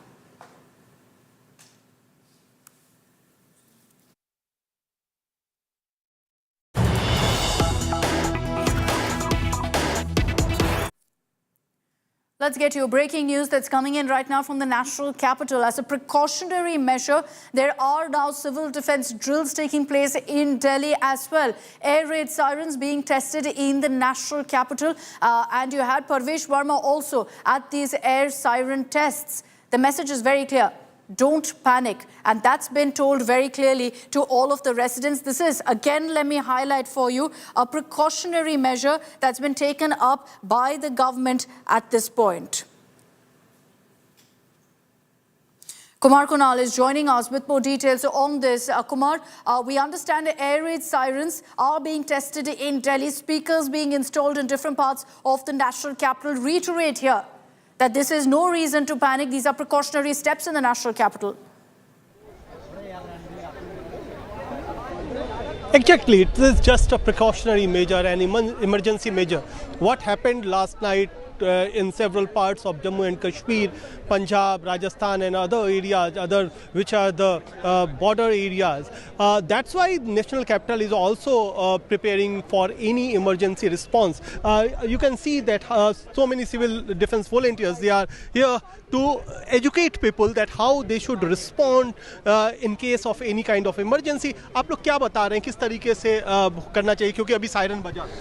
Sir जैसे अभी हमें पता लगा कि siren बजा और जैसे कि सरकार ने चेतावनी दी कि रेड अलर्ट होने वाला है, मतलब गवर्नमेंट ने एक हमें वहाँ पे चेतावनी दे दी है कि तुरंत आप अपने घर में या जहाँ पे सुरक्षित स्थान पे आप चले जाइए क्योंकि रेड वहाँ से आसमानी विस्फोट होने वाला है।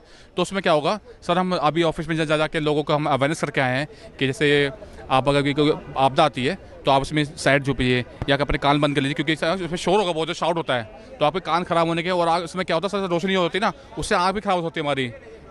These civil defense volunteers, actually they are educating persons who are, since this is almost the heart of the city, ITO, you can see there are several localities like Old Delhi locality is here, which is quite crucial and quite significant as population density is quite high. Many of the central government offices are in the near vicinity. So these areas which are very crucial from the government point of view as well as the residential point of view.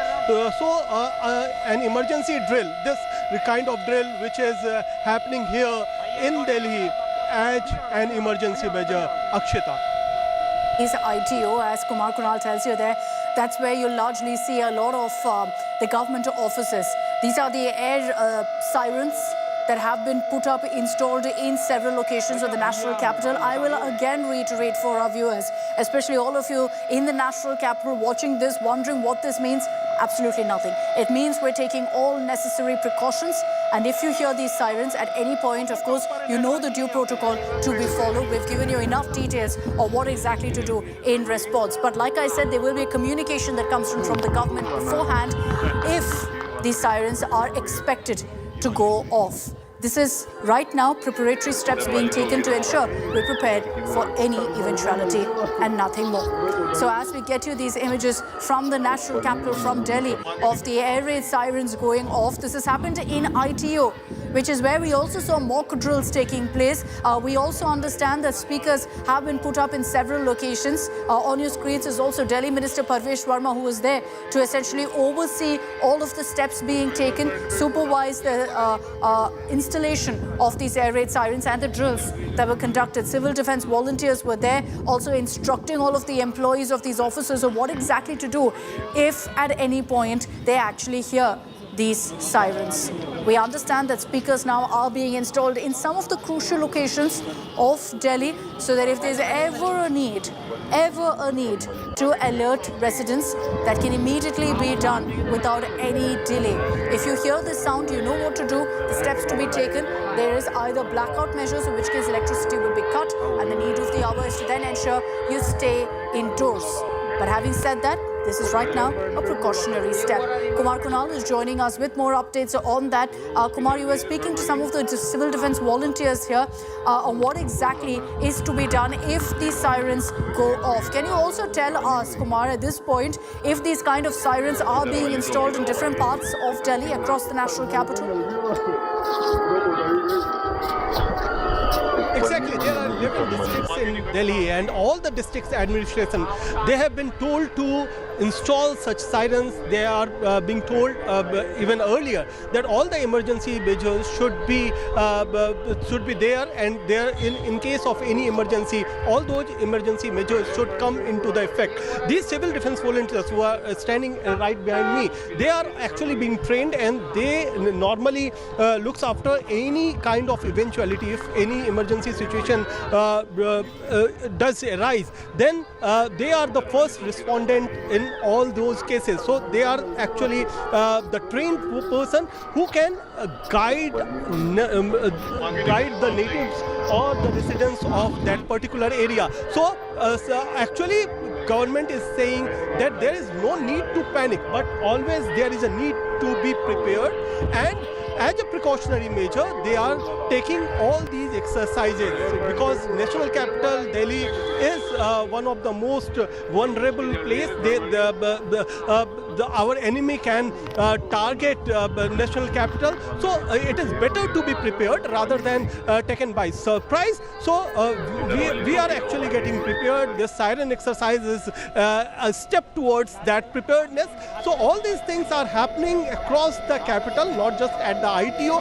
Since ITO is centrally located, many of the government offices, many of the buildings, many of the locations which are near to New Delhi are located in this vicinity. That's why the location is strategic, and so many people have been told to gather, and even civil defense volunteers, they are actually telling the people when the siren went on, they were actually calming down the people that they don't need to panic.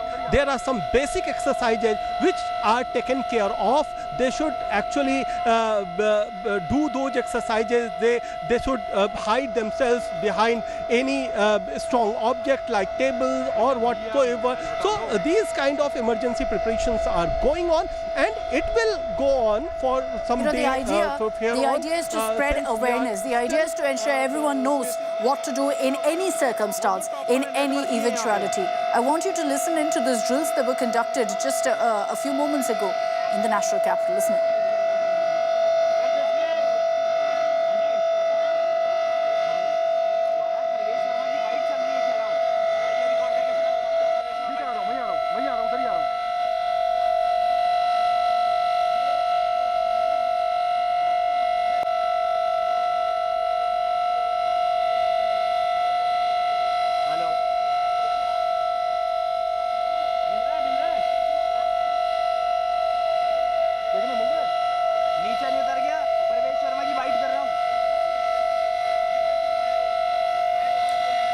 So those are the sirens going off as planned by the administration in Delhi. You see Minister Parvesh Verma was also there to kind of monitor and oversee the steps being taken, the awareness drives that have been kicked off. Civil defense volunteers, of course, play a big role in many of these drives of informing people what needs to be done, and also helping many of these employees understand the importance of taking these sirens seriously. This has happened in Delhi's ITO, which is where you'll see most of the central government offices, which is why employees were essentially briefed on what to do and what not to do if these sirens go off.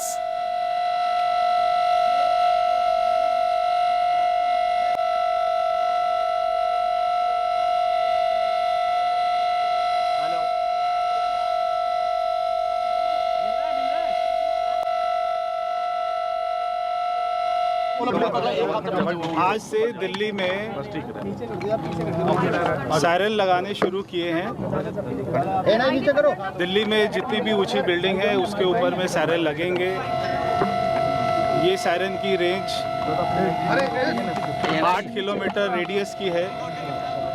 ऐसे दिल्ली में आज रात से ही 40 से 50 और siren high rise building में, ऊंची बिल्डिंगों में लगने शुरू होंगे और ऐसे आपातकाल की स्थिति में हम इसको चलाएंगे और ये एक ही कमांड सेंटर से हम इसको चला सकते हैं।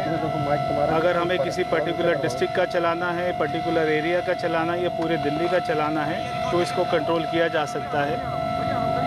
5 मिनट के करीब में ये सायरन बजा करेगा कोई भी ऐसी स्थिति आती है और ये सायरन हमारे कमांड सेंटर से जीएसएम पे, एचएफ पर और ब्लैकआउट की स्थिति में भी हम इसको काम में लेके आ पाएंगे। प्रवीण जी, क्या इसके लिए कोई मुख्यालय होगा या आप लोग खुद इसको मॉनिटर करेंगे? कैसे इसको ऑपरेट किया जाएगा?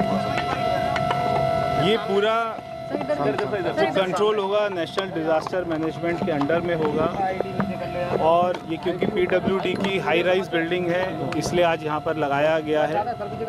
आज से रात से ही 40-50 की संख्या में और भी लगेंगे। कब तक लग जाएंगे सर? 1-2 दिन में सभी सायरन सर पूरी दिल्ली में दिल्ली को क्या संदेश देंगे सर? दिल्ली को पूरे अलर्ट को लेकर कितनी तैयारी है दिल्ली सरकार की? दिल्ली सरकार कितनी तैयार? पूरे दिल्ली को इससे कवर करेंगे और दिल्ली सरकार की, भारत सरकार की, जो भी भारत सरकार की तरफ से जो भी निर्देश आएंगे दिल्ली सरकार उसके लिए एकदम तैयार है। हमारी पुलिस, हमारे जवान सभी तैयार हैं। ठीक है।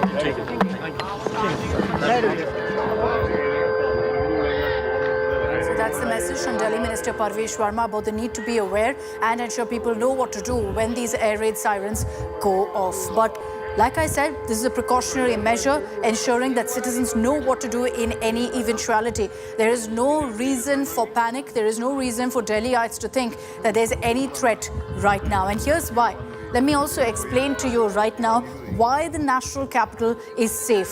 It's got huge multi-tiered, multi-layered security apparatus in place, and also besides that, a robust defense system as well. And we'll break that down for you. What keeps the national capital of the country safe? You have the Akash air defense missile. It's an indigenous system with an interception range of 25 kilometers deployed in the Delhi NCR region.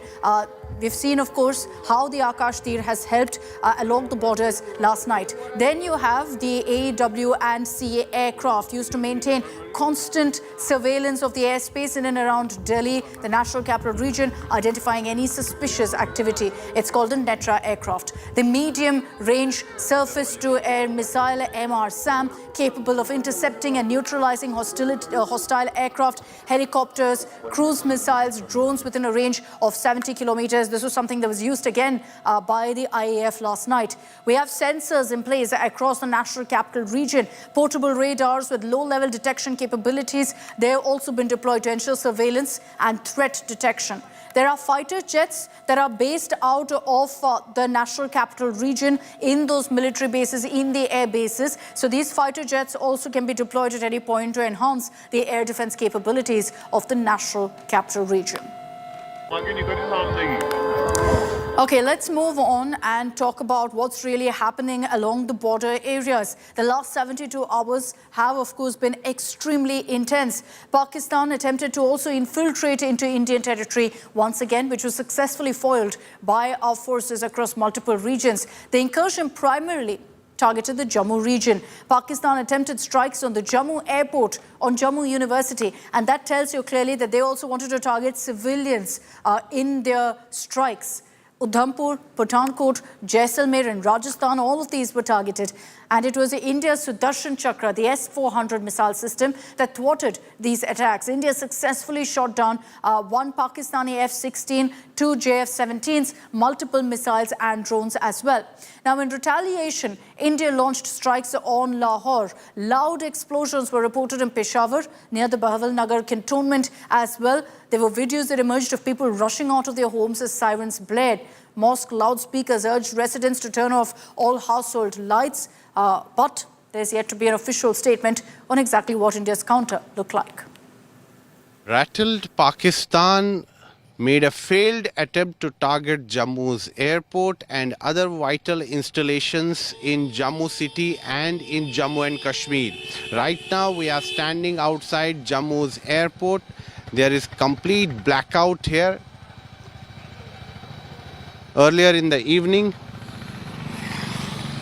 Pakistan sent armed drones.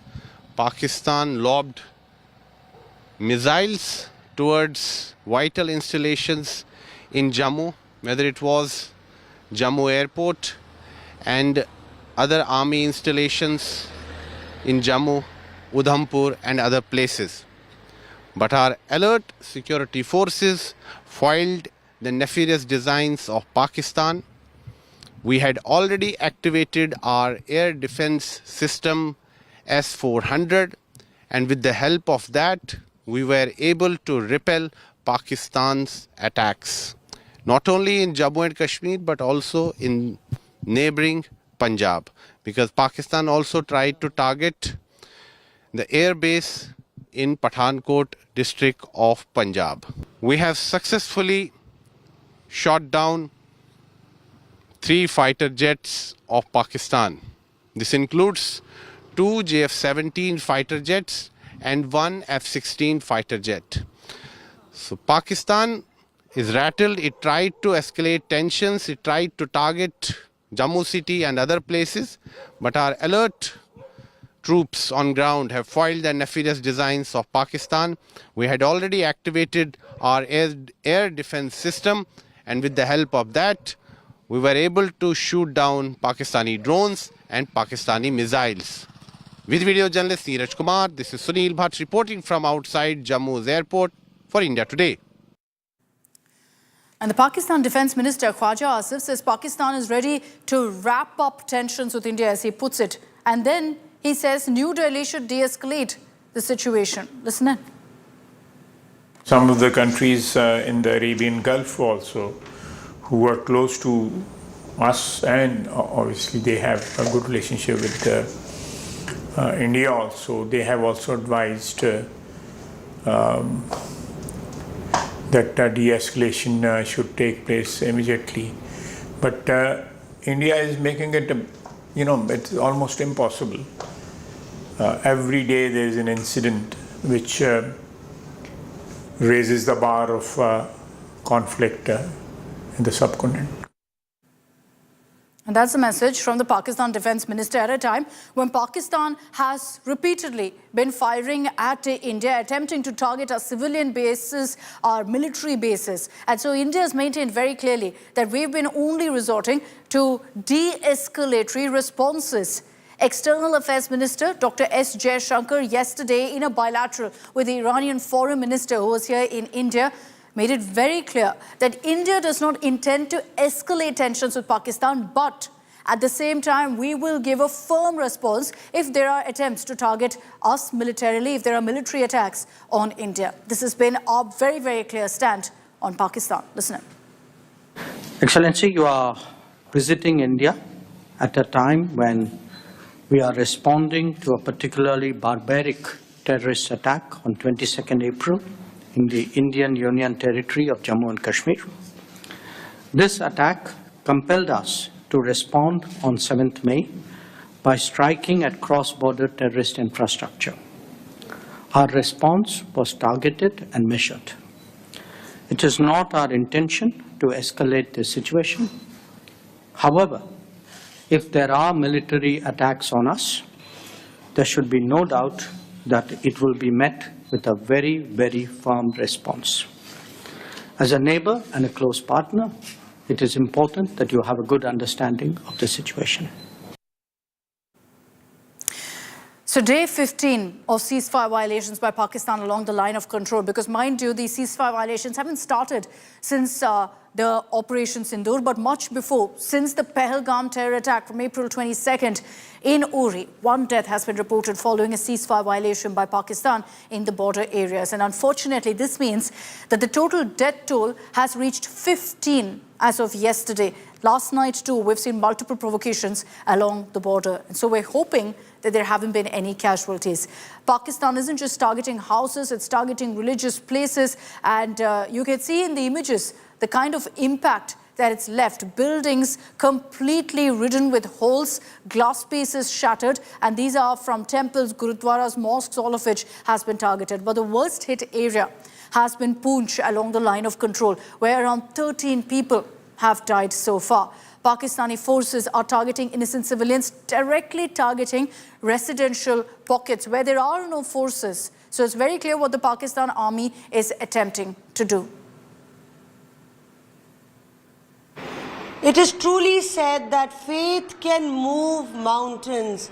In this small village in Gurdaspur, the Granth Sahib is keeping the courage and the motivation, the grit and the determination of the village going. And that's what we saw when we came here in Gurdaspur. That was actually on the target of Pakistan, and we saw missiles and drones raining that were defunct and neutralized and demolished by the Indian armed forces. But clearly, you know, the kind of courage and valor we've seen in our armed forces, you know, it's got a ripple effect in all the nook and corners, and especially the bordering villages of on the side of India. We're in Gurdaspur, and you can see that the Granth Sahib is here in this Gurudwara, and with the diktat of the religious gurus that the Granth Sahib should be moved to a safer Gurudwara, the villagers have come together and said that this is our faith, this is what is keeping us going. We will protect it with our lives, and we'll protect this village. Let's hear it from the firebrand ladies here in this village who've seen many wars, lived on the border, not very far away from the international border, but they've never deserted their village. बीबी आपने तो देखा है, पहले की जंग भी देखी है, तो अभी डर लग रहा है, खौफ? डर सानू कोई नहीं लगदा, ਅਸੀਂ बिल्कुल नहीं डरदे, क्यों ਅਸੀਂ जाना भी कित्थे छड्ड के, ਇੱਥੋਂ जा नहीं सकते ਅਸੀਂ किते छड्ड के। ये पूरा घर टूट गया है। अंदर की तरफ भी हम दिखाना चाहेंगे तो ऑपरेशन सिंदूर के बाद पाकिस्तानी फौज को करारा झटका लगा है। जो पाकिस्तान में आतंकी ठिकाने थे, सिर्फ उसको भारत ने निशाना बनाया, और बार बार भारत ने कहा कि वो सिविलियन को निशाना नहीं बना रहा है। लेकिन ये जो खुद मकबूल खान है, बाकायदा ये दिखा रहे हैं, दिखाते हुए देखिए, ये दिखा रहे हैं, ये सब है, ये सारी शेलिंग में टूटी है। बिल्कुल शेलिंग में सर, ये बिल्कुल निशाना बनाया गया, जैसा चुन के मकान बनाया गया। आप ये देख पा रहे हैं जो मकबूल खान का ये घर है, और देखिए कितनी हैवी शेलिंग हो रही है। जो पूरा घर का काफी मजबूत ये घर है, घर के जब ये शेलिंग हुई है रात के वक्त, तो इस तरीके से जो पूरा घर के अंदर जो शेलिंग है वो अंदर घुसी, और उसके बाद, लेकिन आपको ये भी बता दूं कि जो भारतीय फौज है वो करारा जवाब भी दे रही है, और पीओके के साइड जो बंकर हैं पाकिस्तान आर्मी के, उनको उनके पर खच्चे उड़ा दिए, तो करारा जवाब मिल रहा है। अगर यहाँ एक घर के अंदर, जहाँ इस वक्त कुपवाड़ा में मौजूद हूँ, यहाँ अगर एक घर के अंदर कोई शेलिंग होती है तो भारतीय सेना उसका दुगने लेवल पर जवाब देती है। और दिखाना चाहेंगे कहाँ, देखिए यहाँ से जो शेलिंग है वो तोड़ करके आई, और सामने की तरफ भी मैं आपको दिखाना चाहूंगा। ये आसपास के जो तमाम घर हैं इनको निशाना बनाया जा रहा है, और इसीलिए मकबूल कह रहे हैं कि जो आम कश्मीरी मुसलमान हैं उनके घर को ही निशाना पाकिस्तानी फौज बना रही है। तो ये सीधे सीधे कायराना हरकत है। सामने की तरफ भी देखेंगे तो जो पूरा घर है, इन तमाम जो घर हैं उनको निशाना बनाया जा रहा। सीधे ग्राउंड जीरो से आज तक इंडिया टुडे की हम रिपोर्ट दिखा रहे हैं। This is the line of control village in the Uri sector, and last night the entire area, several villages on the Uri sector stood witness to heavy artillery and arty attack and shelling by Pakistani forces. And right now what you see is the security forces are conducting a search operation on these sites to ensure that, if at all there are mortars or shelling components which have been fired by Pakistan, which have not blasted, they are combing the entire area in order to ensure that any such material is not left. And the security forces are on the ground so it is three-pronged approach. Number one, rescuing the villagers, those who used to live in these areas, in these localities, neighborhoods. Number two, search operation on the ground to ensure no elements such as mortars are left which might have grounded out here and has not blasted, so that needs to be removed as well. But along with that, one more visual that's coming, there's a gas cylinder which has possibly blasted in the night while that shelling happened out here in this particular area. Just look at the devastation which has happened. Even the small metal particles have come on the ground, and these could have actually caused a lot of damage to individuals, to the residents out here. So it does what it does. These images, what it does two things. Number one, Pakistan's cowardly attack on Indian civilians are being exposed by these visuals right now. That's a big expose as to how Pakistan has responded to India's, attack against the terror breeding grounds in Pakistan, occupied Kashmir and Pakistan, with attacks on civilians one after other. First, we saw these attacks happening in Gengal village in Salamabad, where we also have our hydropower projects. And right now, last night when they were trying, Pakistan was firing missiles, drones in Indian cities such as Jammu, and all these attempts were thwarted by our agency's air defense system. So what they also did simultaneously was they resorted to indiscriminate artillery attacks and shelling in these areas of which are located on the line of control right now. And remember, these are villages which have not witnessed such shelling ever since 1998. That's what the locals say. You can see the security forces right now are combing the area to look whether any mortar or any component which might not have blasted last night, which was fired by Pakistani forces from the other side of the border, whether it's still lying there, that needs to be removed. The gas cylinders in heat area, that could blast as well, so that is also being removed. What we see out here is that machineries are kept, that is also damaged, but we'll also get you visuals of more houses that has been completely shattered and demolished due to the artillery and shelling that has been done by the Pakistani forces from across the border.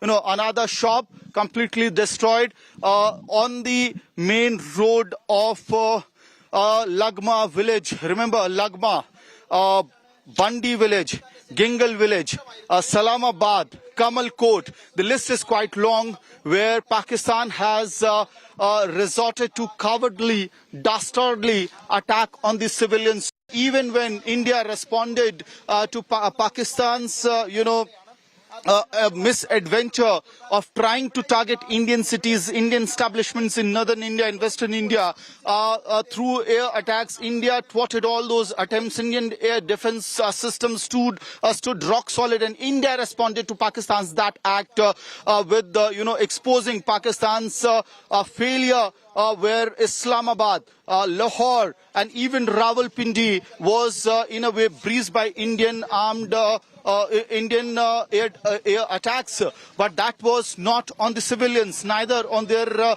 military establishments. But right now, what we could see on the ground is that while Pakistan,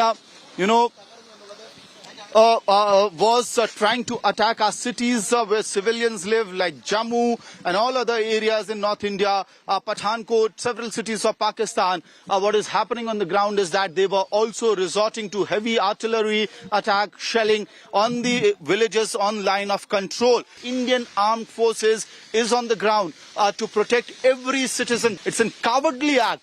but it also exposes Pakistan's real face in front of the world as to how Pakistan is resorting when India attacked the breeding ground of terrorism in Pakistan-occupied Kashmir and Pakistan. What Pakistan did was they are targeting the innocent villagers living on the line of control in Uri sector in India and even across Jammu and Kashmir along the line of control. With video journalist Manish Jha, this is Amit Bhardwaj reporting for India Today from Baramula.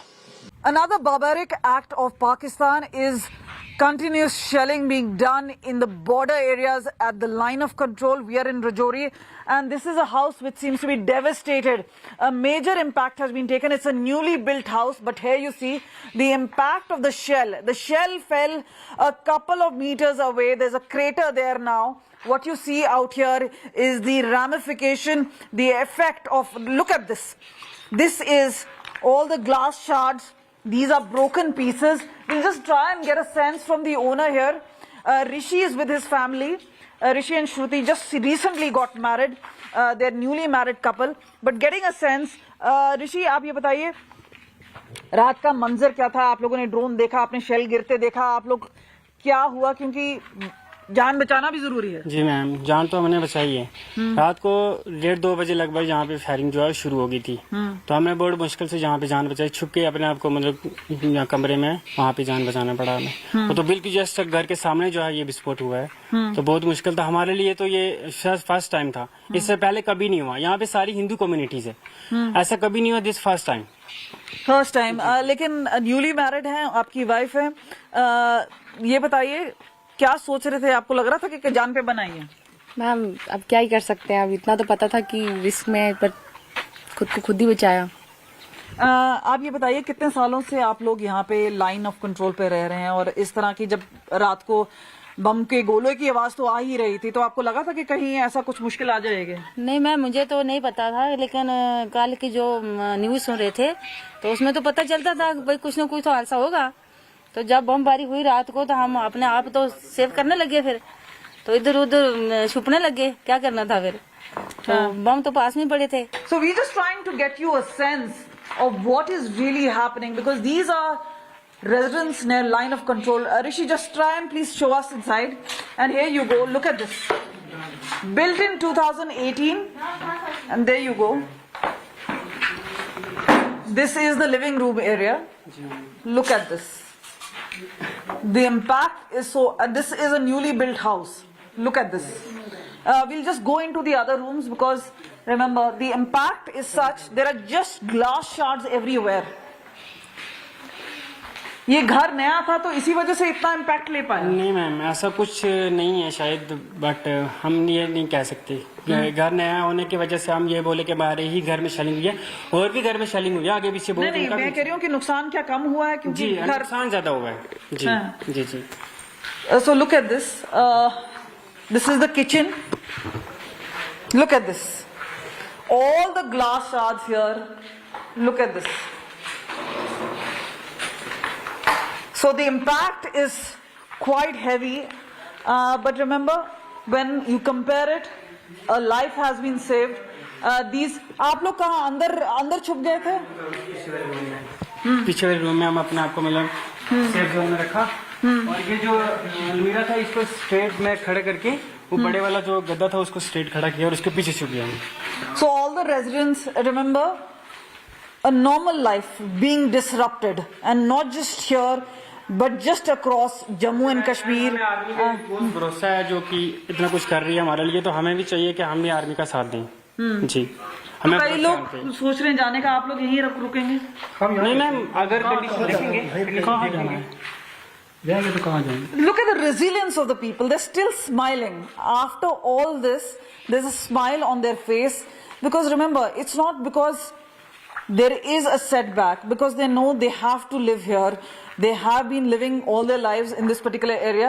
Arishi himself is a teacher, and it's also leading by example to his students. You know, you just take it right in front, and this is where they believe this is going to be a chapter. Hopefully it will end soon, but meanwhile there are losses, and perhaps only time will heal certain of these particular disastrous memories. With camera person Girish, this is Kamaljeet Sandhu in Rajouri, LOC for India Today.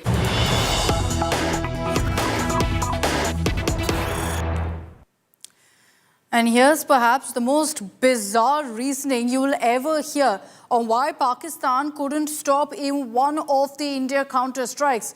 The Defence Minister of Pakistan, Khwaja Asif, says we didn't stop Indian drones to ensure that our defence secrets aren't leaked or where exactly our defence locations are.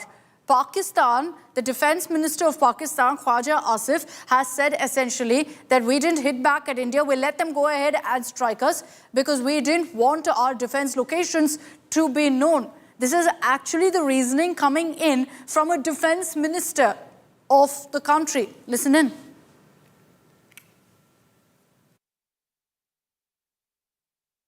कल का जो drone हमला हुआ वो drone हमला basically हमारी जो locations हैं उसको डिटेक्ट करने के लिए जो है किया गया। एक टेक्निकल चीज़ है जिसको मैं उस तरह एक्सप्लेन नहीं कर सकता और इसलिए उनको इंटरसेप्ट ना किया गया ताकि हमारी लोकेशंस जो हैं वो लीक ना हो या वो लोकेट ना हो।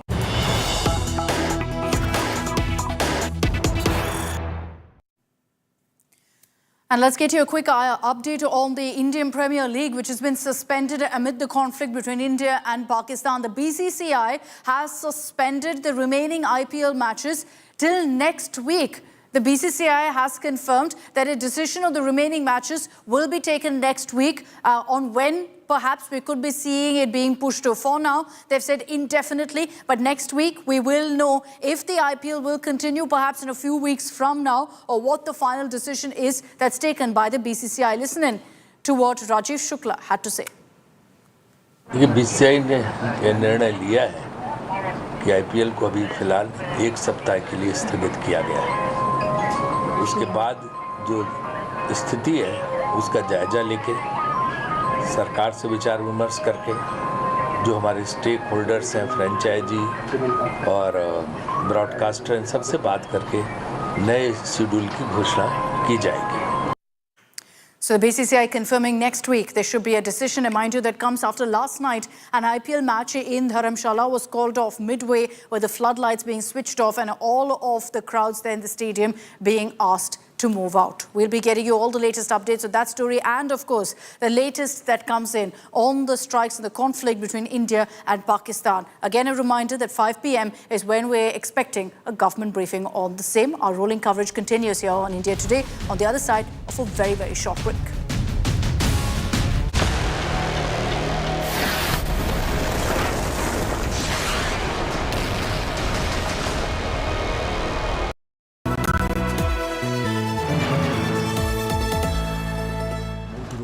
Edge 60 Pro, the edge of excellence.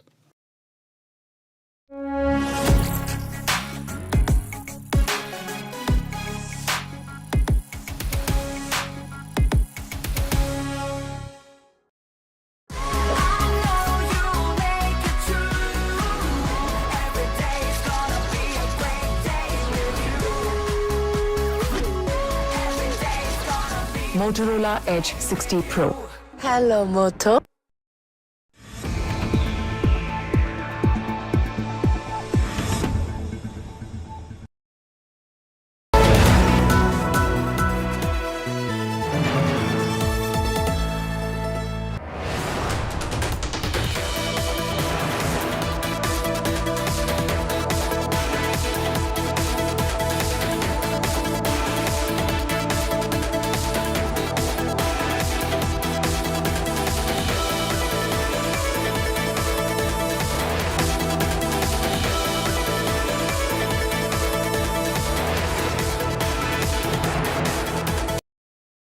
Edge 60 Pro, the edge of excellence.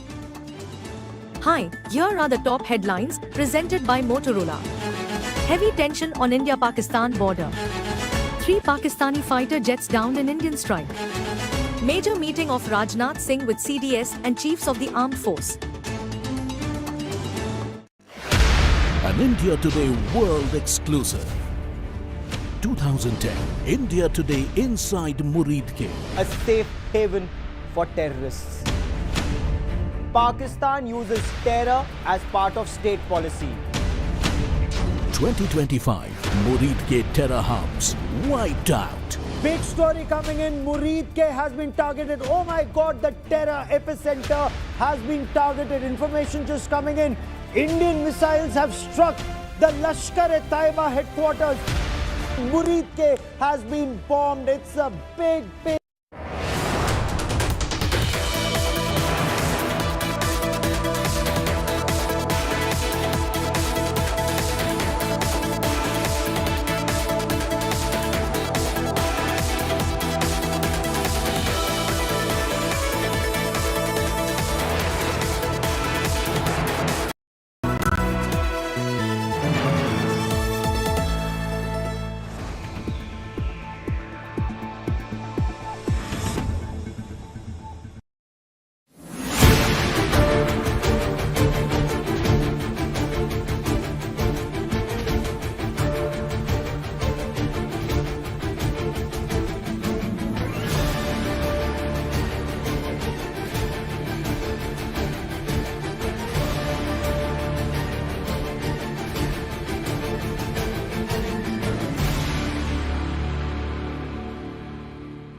sorry.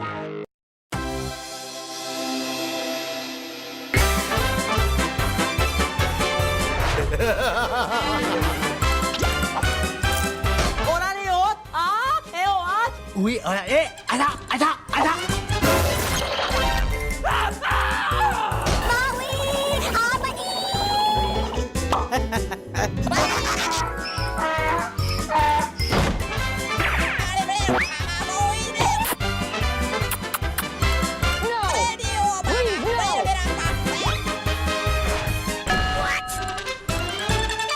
Maya, oh.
welcome to our special and non-stop broadcast. Operation Sindoor continues to be our top focus story right here. We are on standby for a briefing from the Ministry of External Affairs that is expected at 5:30 this evening. All eyes on that, but as always, the headlines first in this edition. India hits back after Pakistan escalation. Heavy damages to Lahore and many Pakistan cities. According to government sources, drone hits Okara cantonment in Pakistan. Prime Minister Modi and Mantris in huddles. Prime Minister Modi monitors the military situation. Home Minister Amit Shah chairs border security meeting. Rajnath Singh meets Tri-Services Chief.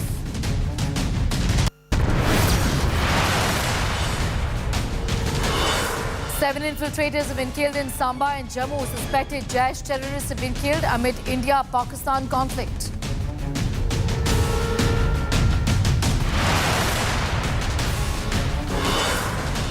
Undetonated Chinese missile in Punjab field. Chinese PL-15 air-to-air missile has been recovered. Missile likely from downed Pakistan JF-17 jet.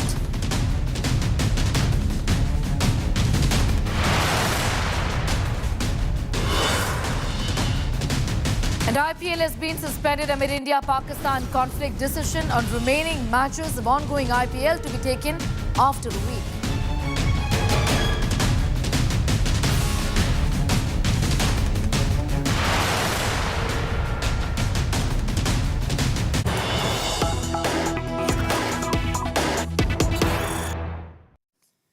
And we'll kickstart this edition with some news just coming in at this hour. The Ministry of Home Affairs has written to chief secretaries and administrators of all states and union territories, asking them to invoke emergency powers under civil defense rules for efficient implementation of necessary precautionary measures. That's the advice that has come in essentially from the Ministry of Home Affairs, and this advice has been made, in fact, has been given rather to chief secretaries and administrators of all states and union territories, keeping in view of the tensions, the escalating tensions between India and Pakistan. This is to invoke emergency powers under civil defense rules for efficient implementation of the necessary precautionary measures. I'll go straight across to Jitendra for more on that. Jitendra, इस advisory के हिसाब से exactly किस तरीके के emergency powers invoke किए गए हैं civil defense rules में? What is expected? What is going to be the necessary precautionary measure that is going to be looked at? अब क्या बता सकते हैं इसके बारे में? देखिए, केंद्रीय गृह मंत्रालय की तरफ से जो एडवाइजरी दी गई है, इसका मकसद ये है कि सिविल डिफेंस डीजी को ये पावर दिए गए हैं कि अगर उनको देश में किसी भी जगह पर अगर कोई इमरजेंसी की सिचुएशन आती है तो उस दौरान उनको अगर कोई खरीद करना है तो उसके लिए बाकायदे लंबा प्रोसेस अपनाना नहीं पड़ेगा।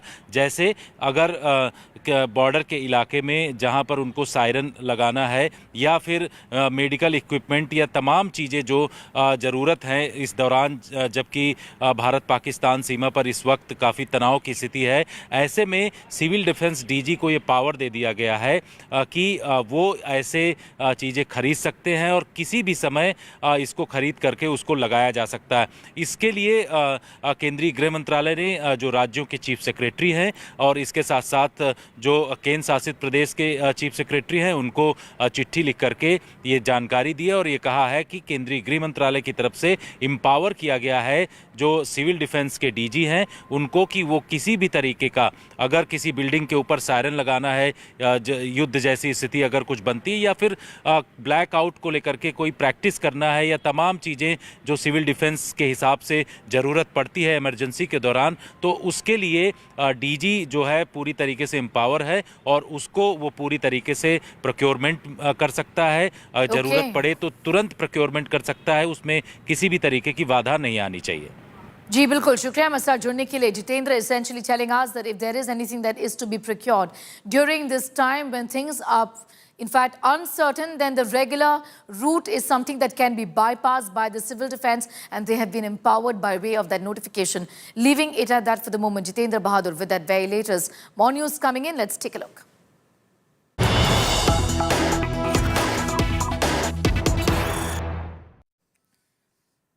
And the story is from Amritsar, where a Pakistan missile has been again defused by the Indian forces. A missile defused in a village near Amritsar. That's the big story we are breaking at this hour.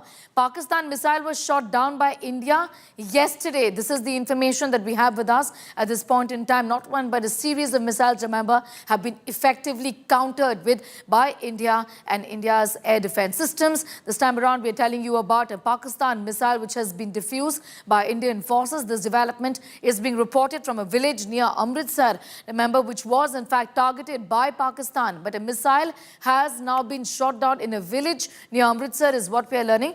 A Pakistan missile was actually shot down by India yesterday. Now the missile has been defused in a village near Amritsar, even as Pakistan continues with these misadventures. I'm going straight across to Asim Bassi, getting in more details on that story. Asim, what exactly can you tell us about how India has successfully defused this particular missile in a village near Amritsar? Share with us the details here. Well, yesterday everybody knows that Pakistan, after India hit out at Pakistan to revenge against the Pahalgam, Pakistan shot down missiles and drones in various areas, but that were basically neutralized by the Indian air defense system. One of those missile remains basically fell down in the areas of Jethual and Makhan Vindi village, which is in Amritsar district. So this explosive was found in Makhan Vindi village of Amritsar and yesterday, and after that the entire area was cordoned, the army was called up, the police was called up, and for the entire night the process was on. But today the experts came in, and this remains of the Pakistani missile were basically diffused and detonated. And you can see the kind of explosion which you can see in the visual is very, very huge. Its impact would have been very high had it fallen in some civilian area, because the place where it fell was the village Makhan Vindi, which is between this village and village Jethual, which is very densely populated. But fortunately there was no loss of human and there was no injuries, and police and army personnel did it very nicely by cordoning off people and detonating and diffusing it today. All right, Asim, I'm going to thank you for the moment getting in those details from Amritsar, where there is a village that he's referring to right now. Remember, all of this is along, in fact, very close to the Pakistan border, essentially, where a missile was effectively diffused by India. Asim saying the consequences could have been very different had this not been effectively dealt with by our forces. As Pakistan's repeated attempts to target Indian military installations continue to be thwarted very effectively by the Indian Armed Forces, concerns have emerged over its reliance on largely China-made military hardware to counter India's superior artillery systems. In the latest development, an undetonated Chinese PL-15 air-to-air missile was in fact recovered from a field in Punjab's Hoshiarpur. This missile is believed to have been fired by a Pakistani JF-17 fighter jet, also of Chinese origin, that was shot down by an Indian Akash missile system in the Pathankot sector. The missile failed to detonate upon impact, further highlighting the questionable reliability of Pakistan's Chinese-supplied arsenal.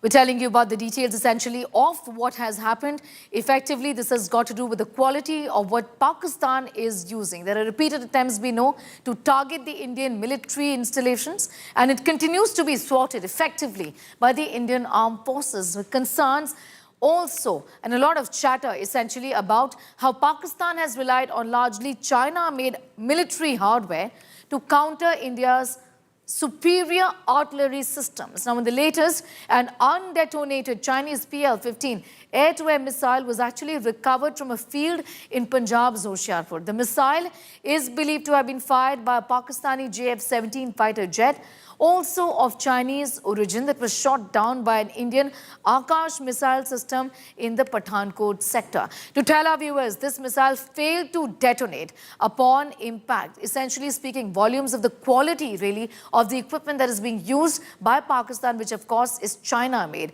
It's highlighted, really, the questionable reliability of Pakistan's Chinese-supplied arsenal. And mind you, this isn't the first time that this has happened. Questions have been raised in the past also of the artillery made in China, used by Pakistan. This time around too, this is something that is being looked at very closely and spoken about. The manner in which, Asim, this missile, is believed to have been fired by Pakistani JF-17, but not successful. The attempts to wreak havoc. That clearly something that India's Akash missile system thwarted very effectively, but also putting a huge question mark on the quality of what is being used by Pakistan, isn't it? Well, definitely. In Hoshiarpur area, this PL-15 Chinese missile was found after it was shot down by the Indian air defense system. So clearly it raises question marks, and definitely about the quality of weapons and armory the Pakistanis are using. And the way the attacks were fired over Jammu, Pathankot and other regions, Hoshiarpur, but everything was neutralized, speaks volumes about the prowess of the Indian air defense systems. So clearly this is a big indication that how strong and how alert we are to ensure that nobody enters our territory, and if somebody enters territory, is neutralized there and then. Yeah. Essentially, like you said, Asim, this speaks volumes of the quality of what is being used by Pakistan. Not one, but repeated attempts being made by Pakistan to target Indian military installations, and it continues to be thwarted by the Indian armed forces. Though whatever is being said online, it doesn't matter. The fact of the matter, Asim, is that effectively every single attempt was thwarted by our armed forces and very successfully functioning India's air defense systems, isn't it?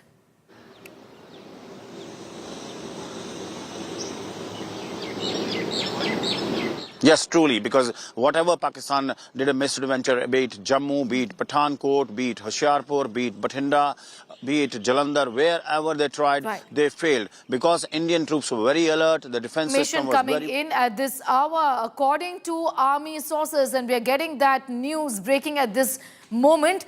On the 8th of May, between 8 p.m. and 11:30 p.m., Pakistan carried out raids with 500 small drones in 24 cities of Jammu, Kashmir, Punjab, Rajasthan, Gujarat in India. These are details that we have with us of numerous of Pakistan's misadventures. This is through our sources within the Indian Army telling us about that Pakistan essentially targeted cities and carried out raids with 500 small drones in 24 cities across states like Jammu and Kashmir, Punjab, Rajasthan and Gujarat. Significant areas, in fact, portions of the land that is our international border that we share with Pakistan. This totals into about 24 cities is what our sources within the army are indicating. And the time for the same was late in the evening between 8 p.m. and 11:30 p.m. These are the details that we have with us. Pakistan carrying out raids with 500 small drones like we've seen in Hamas-style attacks that we are constantly referring to, essentially to overwhelm our system. That was the idea, is what is very clear at this point in time. But 24 cities were targeted is what we are picking up from our sources within the Indian Army. This on the 8th of May between 8 p.m. and 11:30 p.m. And also to tell our viewers that every single attempt made by Pakistan was very, very effectively thwarted by the Indian air defense systems. 24 cities of Jammu and Kashmir, Punjab, Rajasthan and Gujarat that share, in fact, that have land at the international border, essentially. These are the border states of Punjab, Jammu and Kashmir, and a portion of Rajasthan and Gujarat as well in the country, where 24 cities were targeted. But attempts to, in fact, of any kind of misadventure that we were seeing and full display, as we saw on the 8th of May, were effectively thwarted by the Indian defense systems. To tell our viewers and give them a few more details about what could have possibly happened here, the duration for this, in fact, these attacks and spontaneous attacks and very Hamas-style attacks is what is being referred to by defense experts here. This, in fact, was raids with 500 small drones in 24 cities in quick succession that we saw. But air defense systems, in fact, thwarted these attempts as quickly as they came in. But there were 500 small drones, and the target cities were 24 of them in Jammu and Kashmir, in Punjab, Rajasthan and Gujarat that share the international border essentially with Pakistan. This is through our sources within the army getting in details on what could have possibly happened here.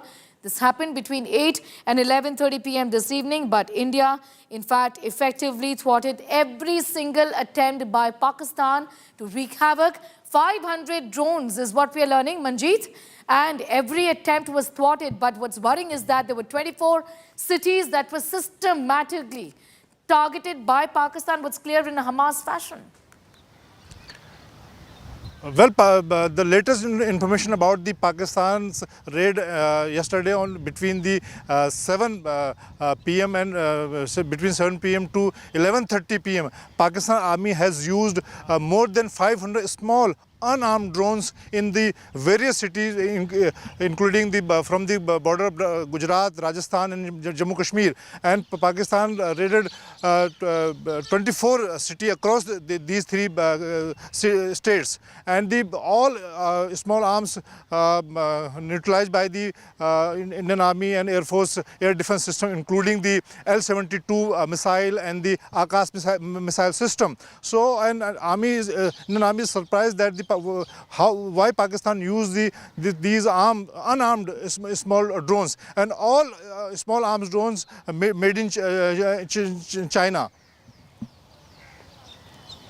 In fact, telling our viewers a little more about what we picked up from our sources really within the government at this point in time, confirming that the Indian armed forces meticulously document each strike conducted against terror targets.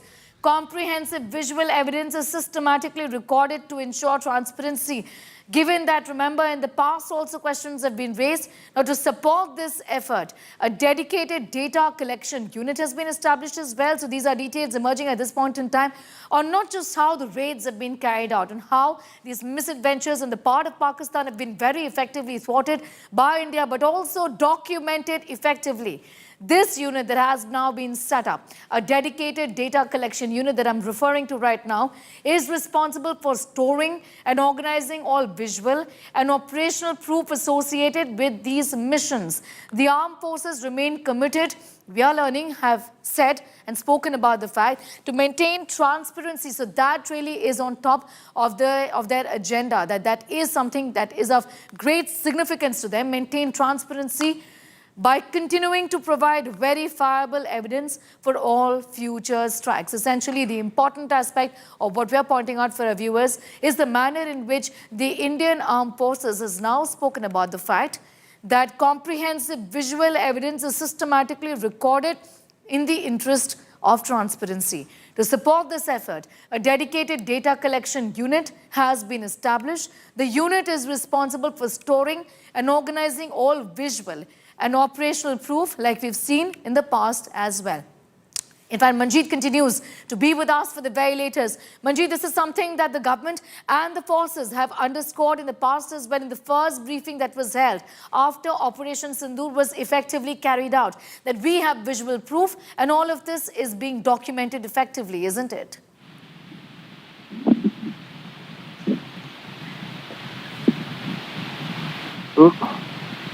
Well, the government have confirmed that the Indian Armed Forces meticulously documented each strike and conducted against the terror target, and comprehensive visual evidence, digital footprints, and recorded ensured the transparency. And the Indian agencies also collected the many the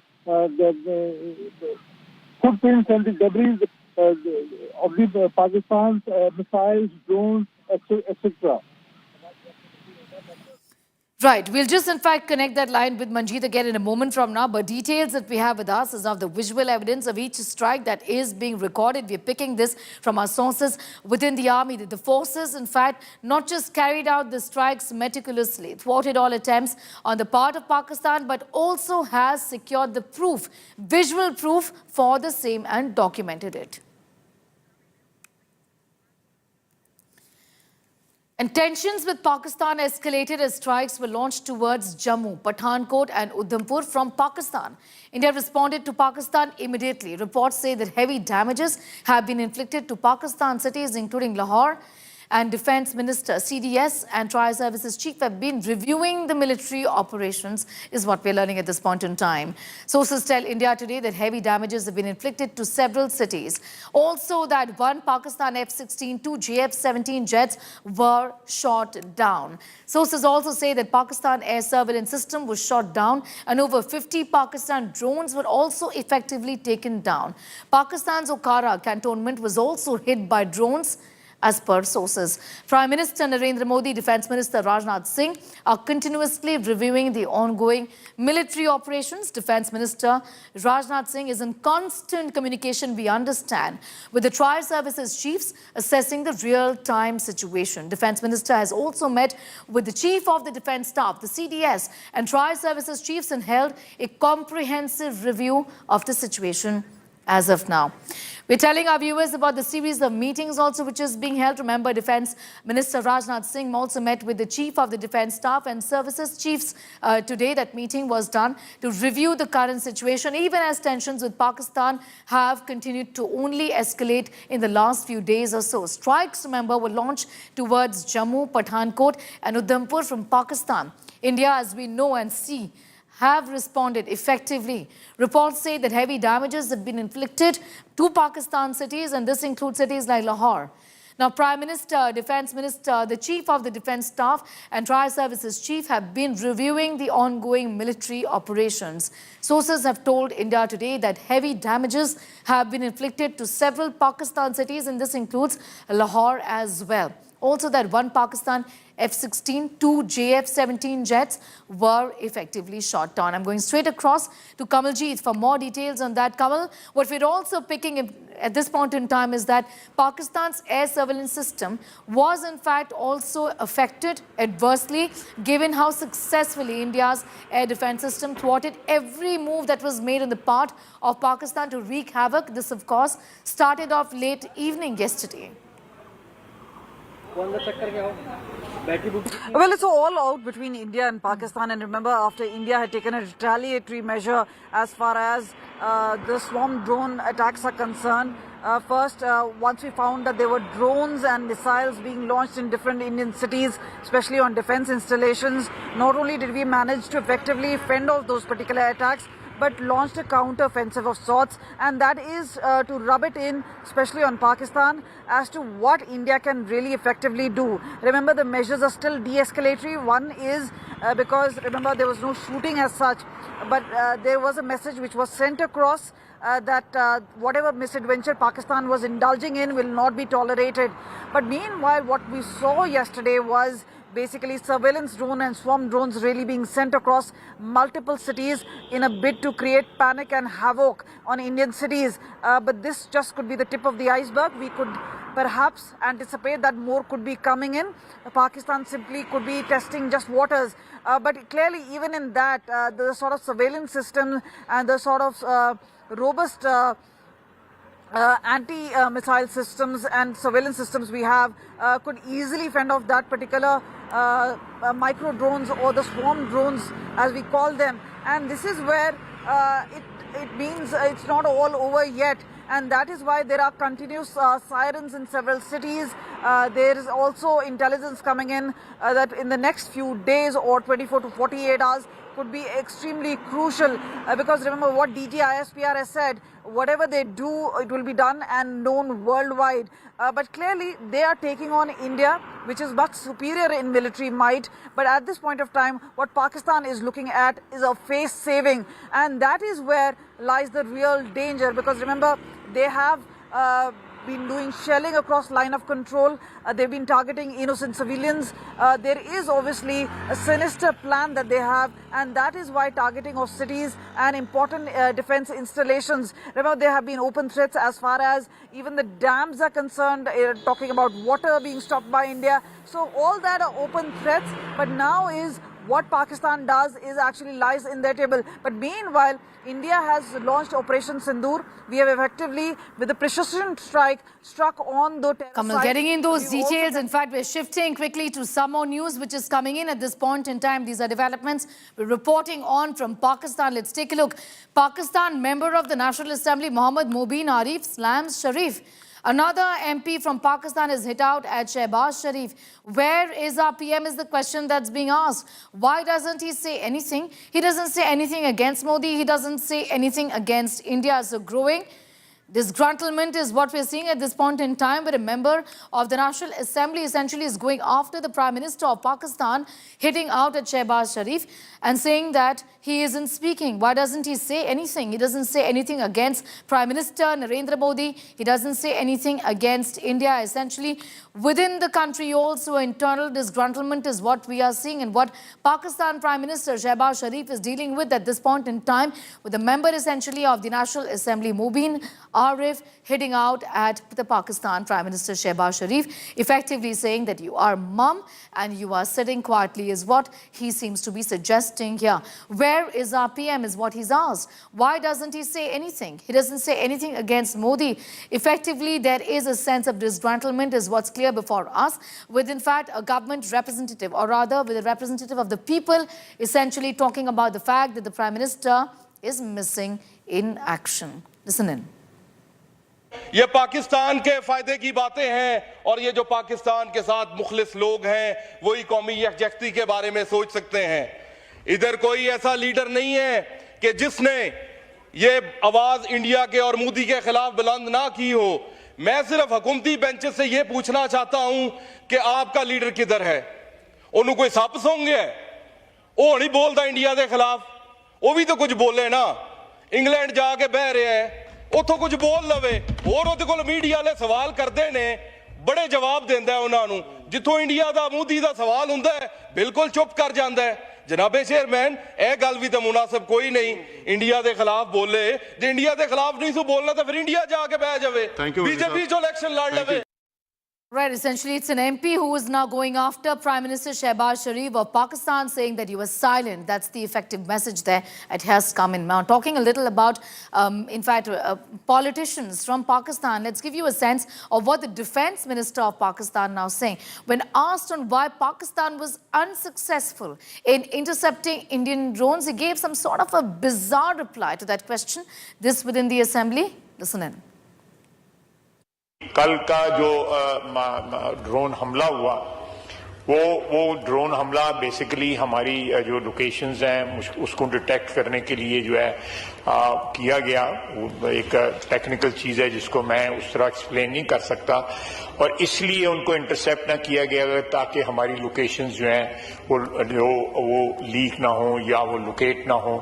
मदारस के students का ताल्लुक है, इसमें कोई शक नहीं है कि वो हमारी एक सेकंड डिफेंस लाइन है। वहाँ पे नौजवान जो पढ़ते हैं, अल्लाह के फजल से वो दीन के साथ भी जो है आरास्ता हैं, और उसके साथ जो है वो उनके जो वक्त ज़रूरत जो है, जिस तरह उन्होंने फरमाया कि उनको शहरी दफा के लिए या दूसरी ज़रूरतों के लिए जो है ना बिल्कुल 100% इस्तेमाल किया जा सकता है।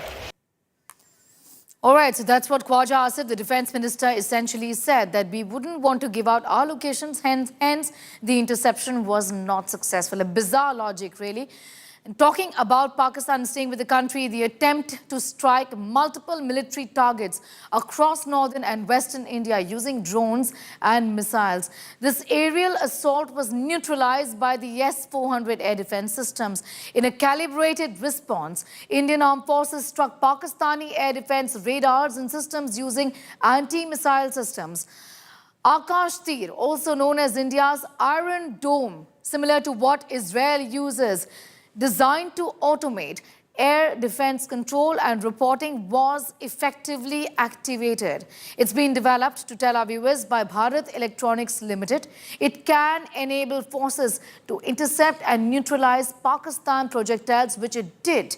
It generates real-time data to precisely track aerial threats by collecting inputs from multiple radars and sensors. It also, to tell our viewers, acts as a digital nerve center of air defense network. The Indian Air Force deployed the Sudarshan Chakra S-400 air defense systems. These long-range air defense systems that can engage aircraft, cruise missiles and even UAVs. It can hit multiple targets up to 400 kilometers and can track over 160 targets in 600-kilometer range. It can target 72 targets in a range of 400 kilometers or so. India, to tell our viewers, also deployed its 40mm AA gun upgraded with radar and sensors. It includes electro-optics and auto-tracking gear and can fire 240 to 330 rounds every single minute. Its effective range extends up to 4,000 meters and saturates airspace with predictive firepower. India also deployed its weapon system, which is Lashkariba. These are self-propelled with 4 23mm autocannons. Its radars can detect targets that are 20 kilometers away. It can fire up to 4,000 rounds every single minute. And the air defense umbrella by the Indian Air Force has ensured that the Indian population is safe. The Indian Air Force used counter-unmanned aircraft system. Also, Pura, Summer and air defense guns were used by the Indian Air Force to respond to Pakistan in a measured and calibrated manner. A little more details essentially that we can share about what was used. Summer air defense system to tell about the Indian Air Force's short-range surface-to-air missile system. The range is about 12 kilometers. The speed up to 2.5 has twin turret launcher. It fires missiles in single or salvo mode, targets low-flying jets, helicopters, UAVs, reused expired missiles, providing a low-cost solution to it. Well, after being snubbed by India twice, desperate Pakistan seems to be copying the attack style of terror organization Hamas. In a series of attacks on dense civilian areas, the terror state has proved that it's not only a safe haven for terrorists, but a terror state itself. Here's more.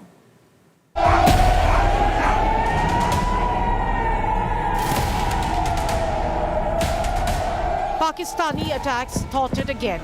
Its plot to bleed civilian areas with drones and crude missiles foiled again. But the repeated attacks by Pakistan at multiple locations has a pattern. Using chilling modus operandi of a terrorist organization, this style has been copied from Hamas. Short-range, locally assembled rockets were launched by Pakistan in quick succession to target dense civilian areas, a chapter exactly copied from Hamas playbook. Pakistan, just like Hamas, aimed to exhaust Indian air defense system with multiple projectiles. But just like Israel's Iron Dome, India's S-400 air defense system repelled the nefarious attempt. The Hamas attack on Israel seems to have inspired Pakistan.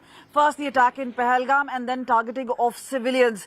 This is a very clear imprint. Secondly is about how targeting of civilians, especially living in line of control, a style adopted by Hamas, targeting innocent civilians. Then thereafter what we know is the meeting of masterminds, especially Hamas leaders meeting not just top Lashkar commanders but terrorists right in Pakistan-occupied Kashmir. Something Pakistan has supported all along are not just terror launchpad but big terror organizations and are being safe havens there. But effectively handled well and fended off at line of control and in hinterland by Indian forces. Pakistan had recently hosted Hamas terrorists at Jaish headquarters Bahawalpur, which has now been reduced to rubble. It has been primary haven of terrorists and its role is in multiple terror strikes across the world. Is Pakistan's rogue army now directly copying activities of terror groups? Bureau Report, India Today.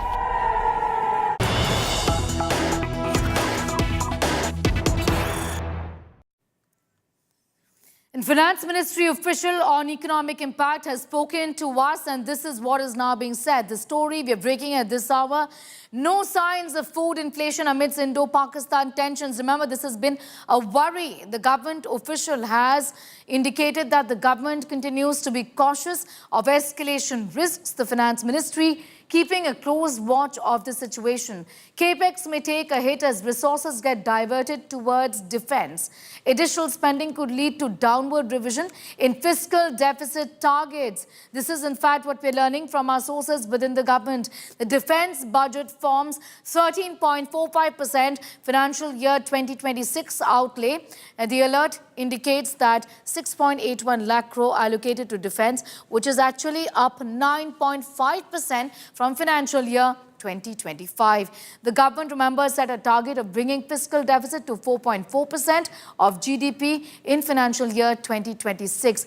Karishma, my colleague from Business Today, getting in more on that story. Essentially, good news here is that there is no sign of food inflation, because that, Karishma, continues to be a reason to worry. However, the fact is that there is going to be, diversion of resources towards defense, and because of which the capex could be taking a hit. Explain to us.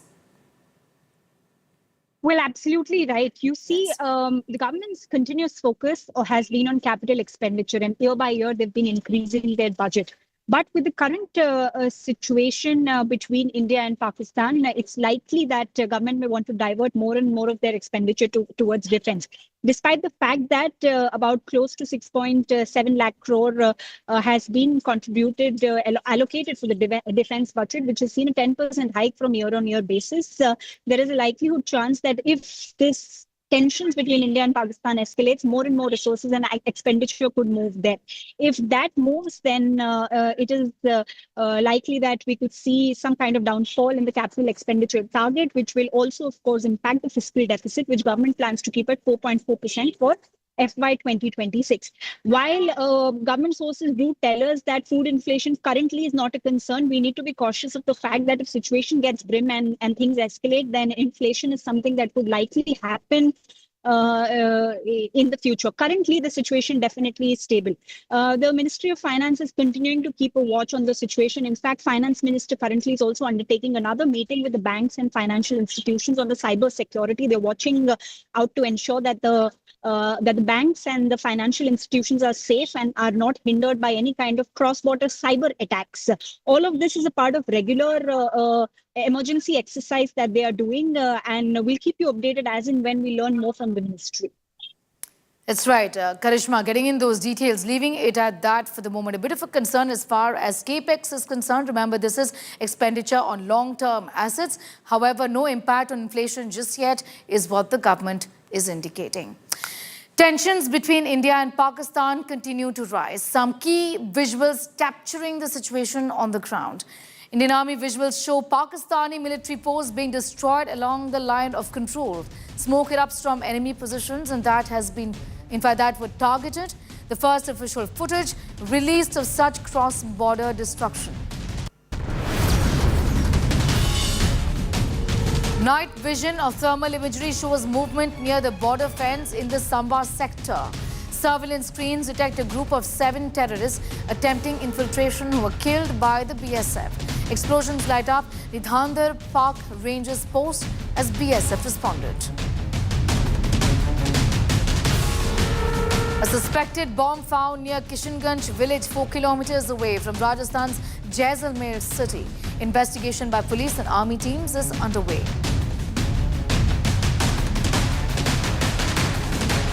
Residents of a border village along the line of control in Jammu and Kashmir grapple with the aftermath of heavy shelling by Pakistan, which resulted in extensive damage to civilian properties, including homes and shops. And lights in the Golden Temple complex had to be turned off for the first time in 54 years as part of the blackout directive given under the nationwide civil defense mock drill in the wake of escalating tensions between India and Pakistan.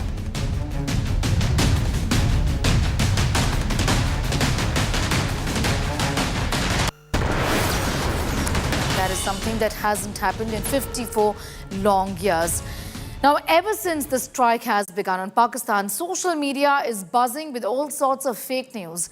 Let's take a look at some of the myths which we are busting one by one. A video of a drone attack in Jalandhar was widely being circulated to create panic among the masses.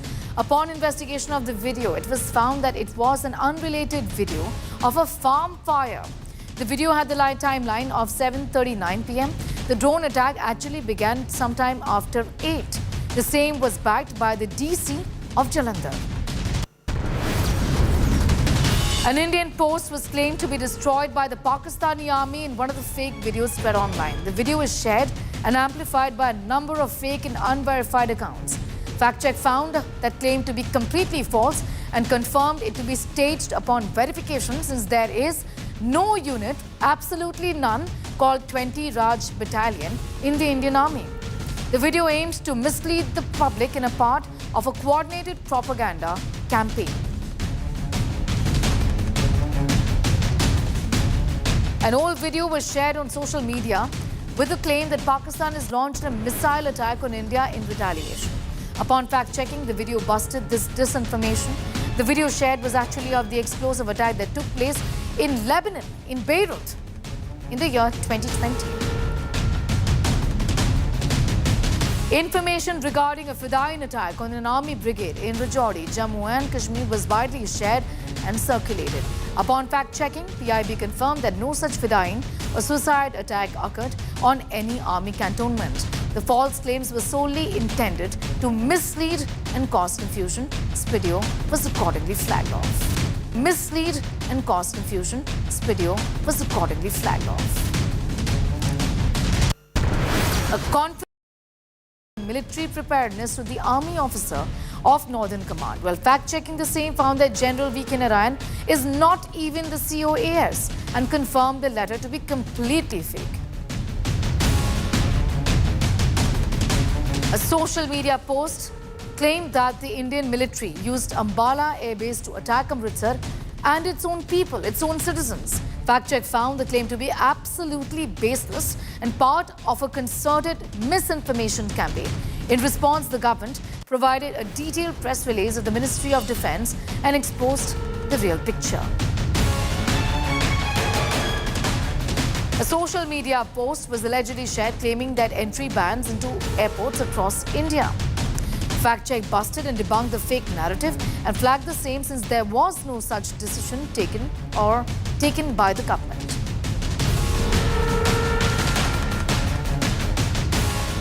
Image of multiple explosions at Jammu Air Force Base in India, that was claimed.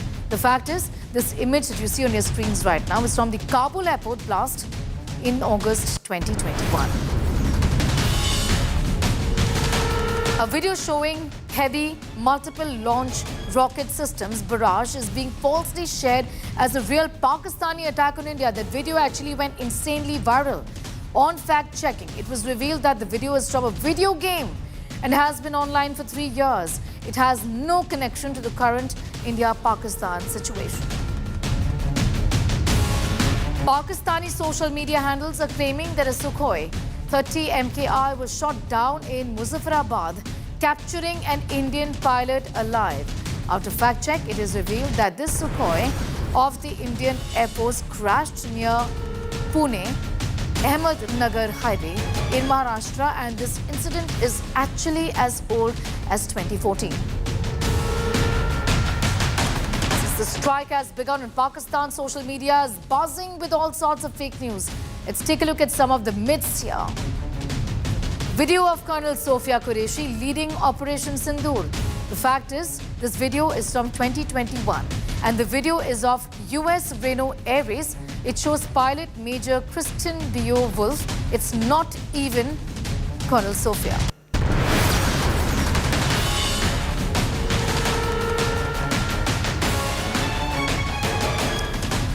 Massive army casualties at the Sanghar post opposite Pakistan's Chirikot sector. That was a claim. The fact is that the video was created from a 2007 photo where Indian jawans carried the body of a rebel. The video of PAF attack in Amritsar on May 7, 2025. The fact is that the video, what you see on your screens right now, is actually from 2024. It shows Israel's Iron Dome intercepting rockets from Lebanon.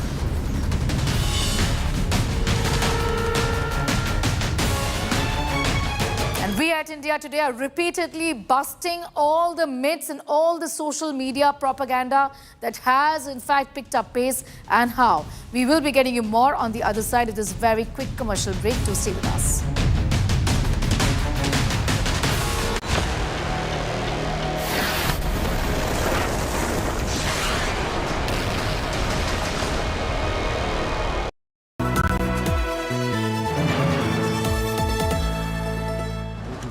Edge 60 Pro, the edge of excellence.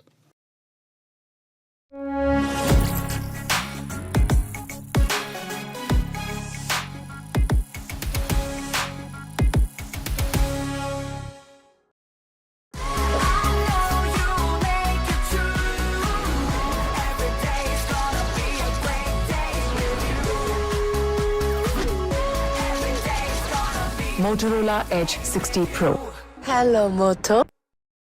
Motorola Edge 60 Pro, the edge of excellence. Hi, here are the top headlines presented by Motorola. Heavy tension on India-Pakistan border.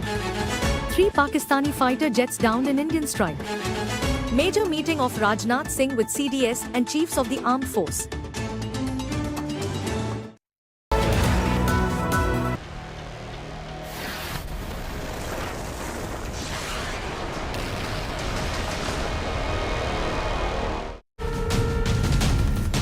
Welcome back. Amid heightened tensions between Pakistan and India, the last 72 hours have been extremely intense. On the 8th of May, Pakistan attempted to infiltrate Indian territory once again. The attempt was successfully foiled by brave forces across multiple regions. The incursion primarily targeted the Jammu region. Pakistan attempted strikes on the Jammu airport and Jammu University. Additional targets included Udhampur, Pathankot and Jaisalmer in Rajasthan. India's Sudarshan Chakra S-400 missile system thwarted Pakistan's attack. India successfully shot down 1 F-16 jet, 2 JF-17s and multiple missiles and drones. In retaliation, India launched strikes on Lahore. Loud explosions were reported in Peshawar and near the Bahawalnagar cantonment. In Bahawalnagar Cant, people rushed out of their homes as sirens blared. Mosque loudspeakers urged residents to turn off all household lights. Authorities have yet to release an official statement though. A rattled Pakistan made a failed attempt to target Jammu's airport and other vital installations in Jammu city and in Jammu and Kashmir. Right now we are standing outside Jammu's airport. There is complete blackout here. Earlier in the evening, Pakistan sent armed drones. Pakistan lobbed missiles towards vital installations in Jammu, whether it was Jammu airport and other army installations in Jammu, Udhampur and other places. But our alert security forces foiled the nefarious designs of Pakistan. We had already activated our air defense system S-400, and with the help of that we were able to repel Pakistan's attacks, not only in Jammu and Kashmir but also in neighboring Punjab, because Pakistan also tried to target the air base in Pathankot district of Punjab. We have successfully shot down 3 fighter jets of Pakistan. This includes 2 JF-17 fighter jets and 1 F-16 fighter jet. So Pakistan is rattled. It tried to escalate tensions. It tried to target Jammu city and other places. But our alert troops on ground have foiled the nefarious designs of Pakistan. We had already activated our air defense system, and with the help of that, we were able to shoot down Pakistani drones and Pakistani missiles. With video journalist Neeraj Kumar, this is Sunil Bhatt reporting from outside Jammu's airport for India Today. All right, and telling you a little about what the Defence Minister of Pakistan is saying. Khwaja Asif has said that Pakistan is ready to wrap up tensions with India if New Delhi de-escalates the situation. Take a look. some of the countries in the Arabian Gulf also, who are close to us, and obviously they have a good relationship with India also. They have also advised that de-escalation should take place immediately. But India is making it, it's almost impossible. Every day there is an incident which raises the bar of conflict in the subcontinent. And External Affairs Minister Dr. S. Jaishankar, during a bilateral with Iranian Foreign Minister Saeed Abbas, gave a stern reply saying India does not intend to escalate tensions with Pakistan but will give a firm response if there are military attacks on India. Listen in. Excellency, you are visiting India at a time when we are responding to a particularly barbaric terrorist attack on 22nd April in the Indian Union territory of Jammu and Kashmir. This attack compelled us to respond on 7th May by striking at cross-border terrorist infrastructure. Our response was targeted and measured. It is not our intention to escalate the situation.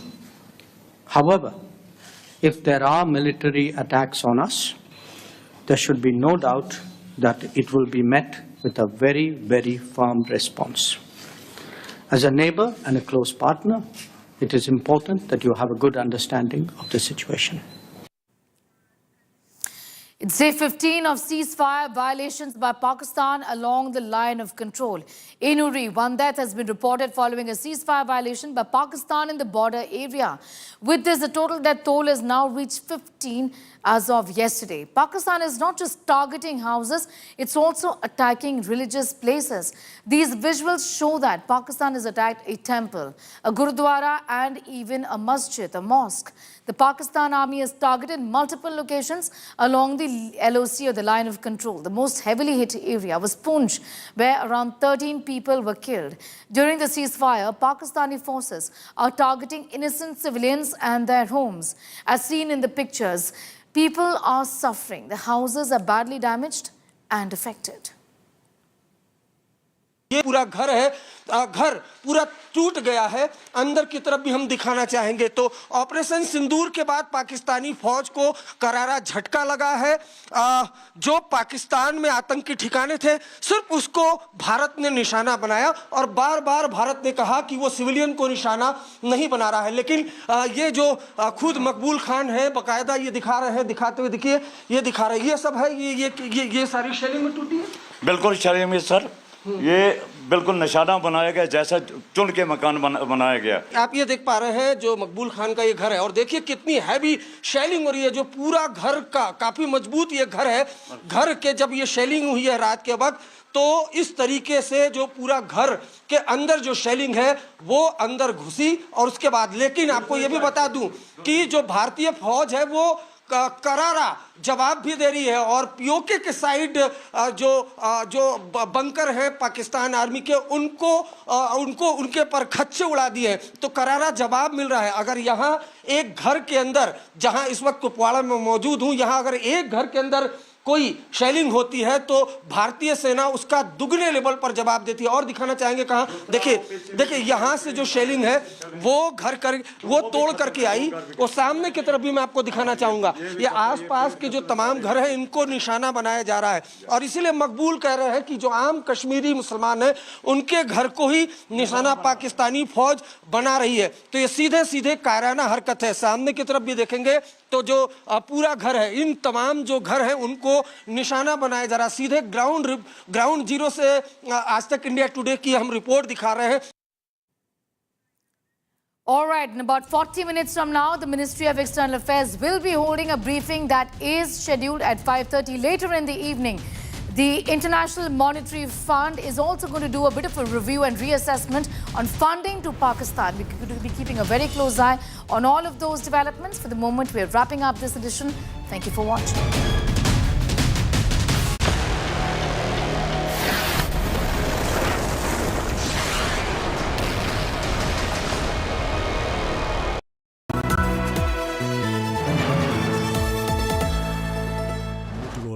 Edge 60 Pro, the edge of excellence. While covering news, there is no room for fluff. No distractions. No dodging the truth. No blanks, no misfires. Just sharp, fearless journalism. Every story, every debate, every question, straight to the point.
Weather forecast now.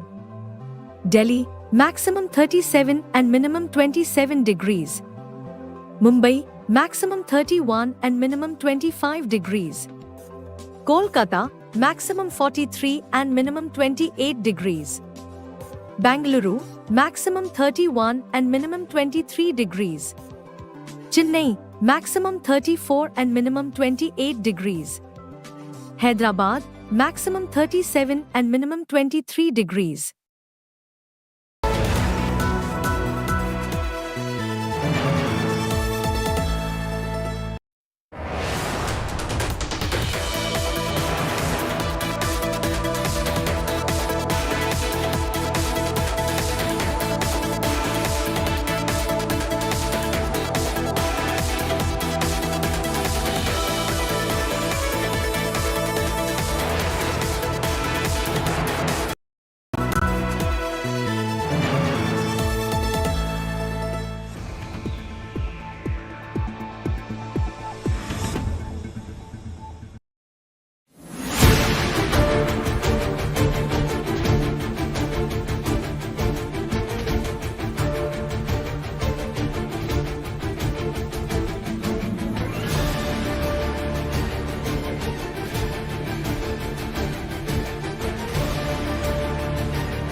Sorry.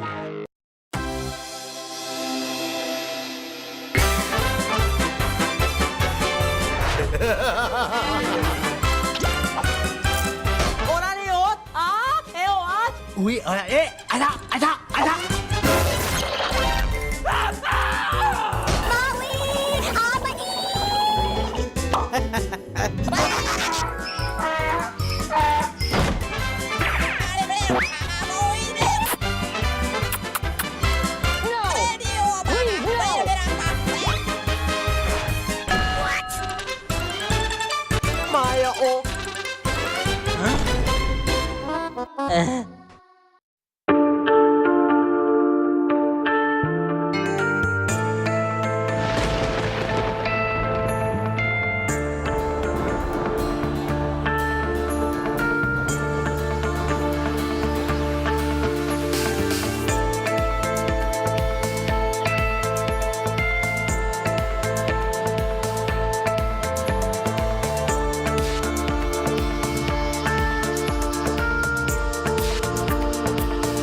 presented by Panasonic AC, trusted AC for smart homes.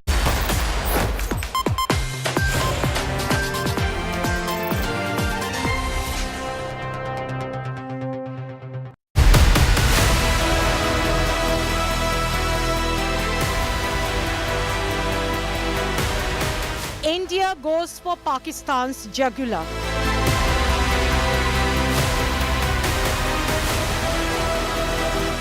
India hits back after Pakistan escalation. Pakistan missiles, drones neutralized.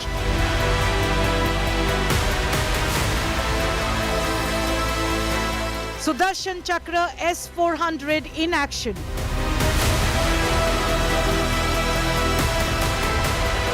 Akash missile brought down Pak JF-17 jet.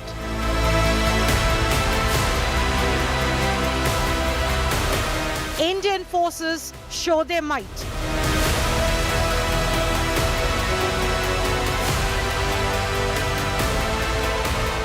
India's Operation Sindoor. Top focus on 5 Live. After India hit Pakistan at multiple locations as part of Operation Sindoor, and that was punishing Pakistan's state-sponsored radical Islamist terror, Pakistan tried to target 24 locations in India in the past 12 hours. 24 locations. Pakistan sent across 500 drones, but not one succeeded. And I want to show you this area. This is Jammu and Kashmir. This is Punjab. This is Rajasthan. And this is Gujarat. So all along this belt, Pakistan sent in 500 drones. Not one succeeded in penetrating that security armor, that Suraksha Kavach called the integrated missile defense shield that India has. And over the course of the next 1 hour, my colleague Sandeep Unnithan, who joins me in the India Today special broadcast, and I will get you all details along with India Today's finest team of reporters on Ground Zero. I'm Gaurav Sawant. As always, let's get started with the headlines on 5 Live. India hits back after Pakistan's escalation. Heavy damage to Lahore and several Pakistani cities, according to top government sources. A military drone hits the Okhara cantonment in Pakistan's Punjab province. Prime Minister Narendra Modi and top ministers in multiple huddles. The Prime Minister monitors military situation on a minute-to-minute basis. Union Home Minister Amit Shah chairs a border security meeting. Defence Minister Rajnath Singh meets the tri-services chiefs. 7 infiltrators killed attempting to cross over from the Samba border in Jammu. Suspected Jaish-e-Mohammed terrorists killed in a BSF operation at the India-Pakistan border. Undetonated Chinese missile found in a field in Punjab. The Chinese PL-15 long-range air-to-air missile recovered intact. Missile likely from the downed Pakistani JF-17 fighter jet. Pakistan Defence Minister Khwaja Asif's bizarre logic says Pakistan did not intercept Indian drones to maintain secrecy of its defense locations. Pakistan becomes a global laughing stock.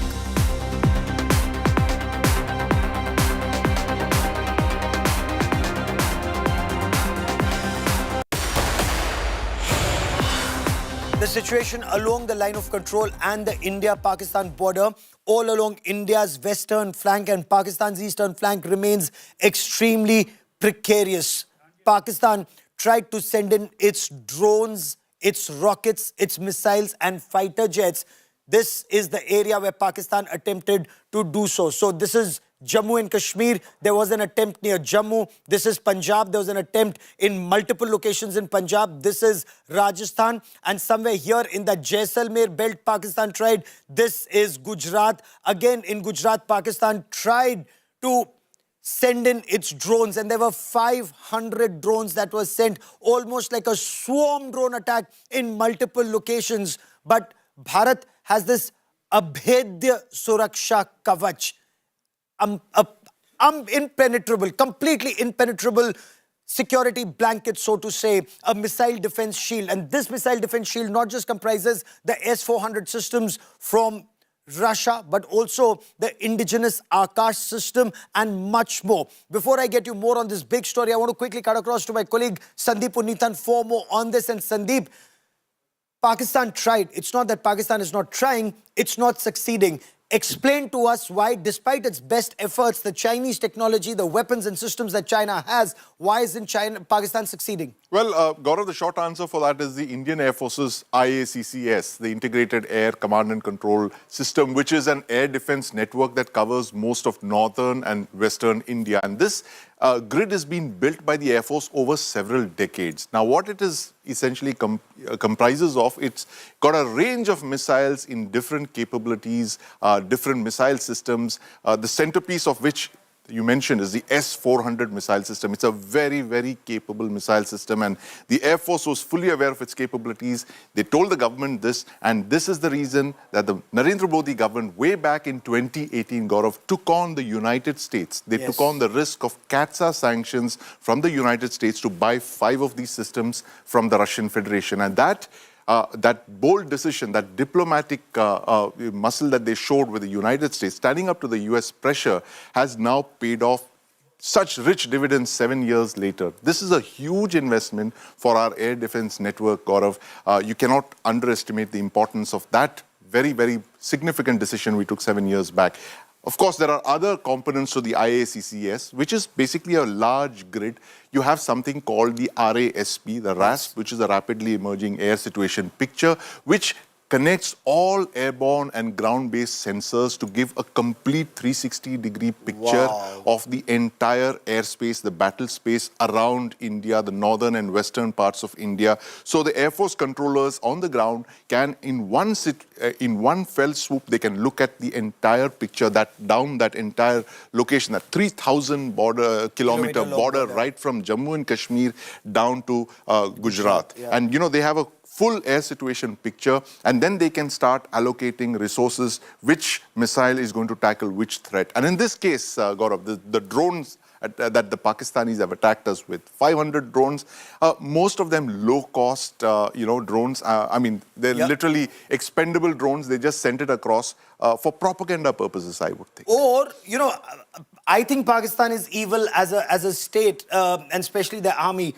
wouldn't trust them. In fact, there are many in the security apparatus in India who say several things about Pakistan, which I will tell some of you offline, because online, when they say you see somebody who's wearing a Pakistan army uniform and a snake, you know who's to be taken down first. Well, the mask has certainly fallen off the Pakistan military and its support for terrorism, Gaurav, and that is something that we've seen in the last 48 hours, where it's unprecedented, a military funeral for a terrorist, and you have soldiers standing side by side with terrorists, designated terrorists. What is the message that Pakistan is sending out to the world? As you very rightly pointed out, the mask is off. There's breaking news coming in, and I want to get you details of the big story. We will show you on camera how India downed Pakistan's swarm drone attack. This is an India Today exclusive report. You're watching real time how India saw the threat coming in and how Pakistan's attack was neutralized.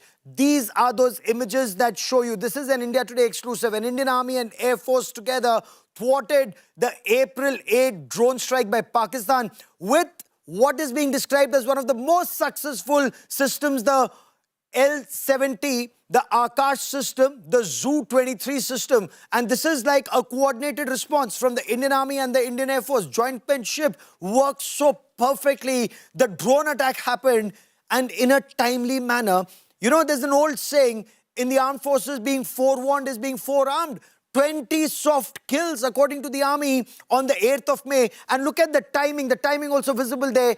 8 p.m., to 11:30 p.m. That is where Pakistan carried out raids with 500 small unmanned aerial vehicles in 24 cities from Jammu and Kashmir, across Punjab, across Rajasthan to Gujarat in India. And that entire effort, it just failed. It just failed because India was so much better prepared. And I want to bring in India Today's ace defense correspondent Shivani Sharma, who joins me on this broadcast. Shivani, bring us details. Your sources have given you these images. You've accessed these images. The big picture that emerges, Shivani. Gaurav, these are the exclusive images of the swarm drone attack that was directed towards India in several cities, more than 24 cities and locations in India yesterday night between 8:30 and 11:30. The timelines are also very specific, right after when sirens were sounded in Jammu. And we saw how these projectiles were moving in different locations, and the air defense system of the country thwarted all these swarm drones. So this was a big offense that Pakistan had attempted, and India neutralized the threat within no time, Gaurav. And this is how Pakistan's swarm drones, and 500, not 2, not 3, but 500 swarm drones in different locations across the western border, across the states, right from Jammu and Kashmir to Punjab to Rajasthan.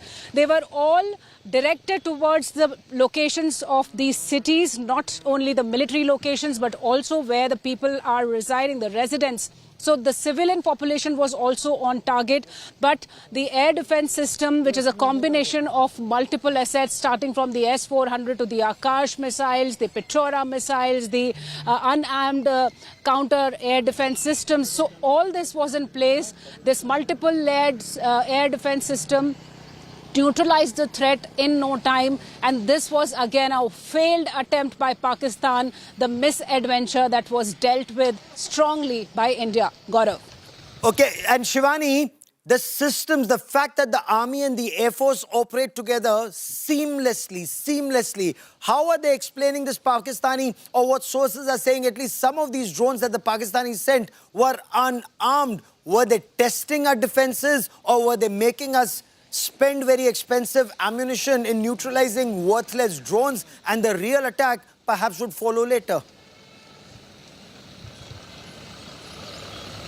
Gaurav, this seems to be a panic action from Pakistan, a very bad strategically planned action that was failed within no time. And it now seems that they've been testing our shield over the skies. That's what we can only say, because all of these attempts have been thwarted within no time. This is happening across states, Gaurav. This is Jammu and Kashmir, the Jammu airport, the Srinagar airport, Punjab.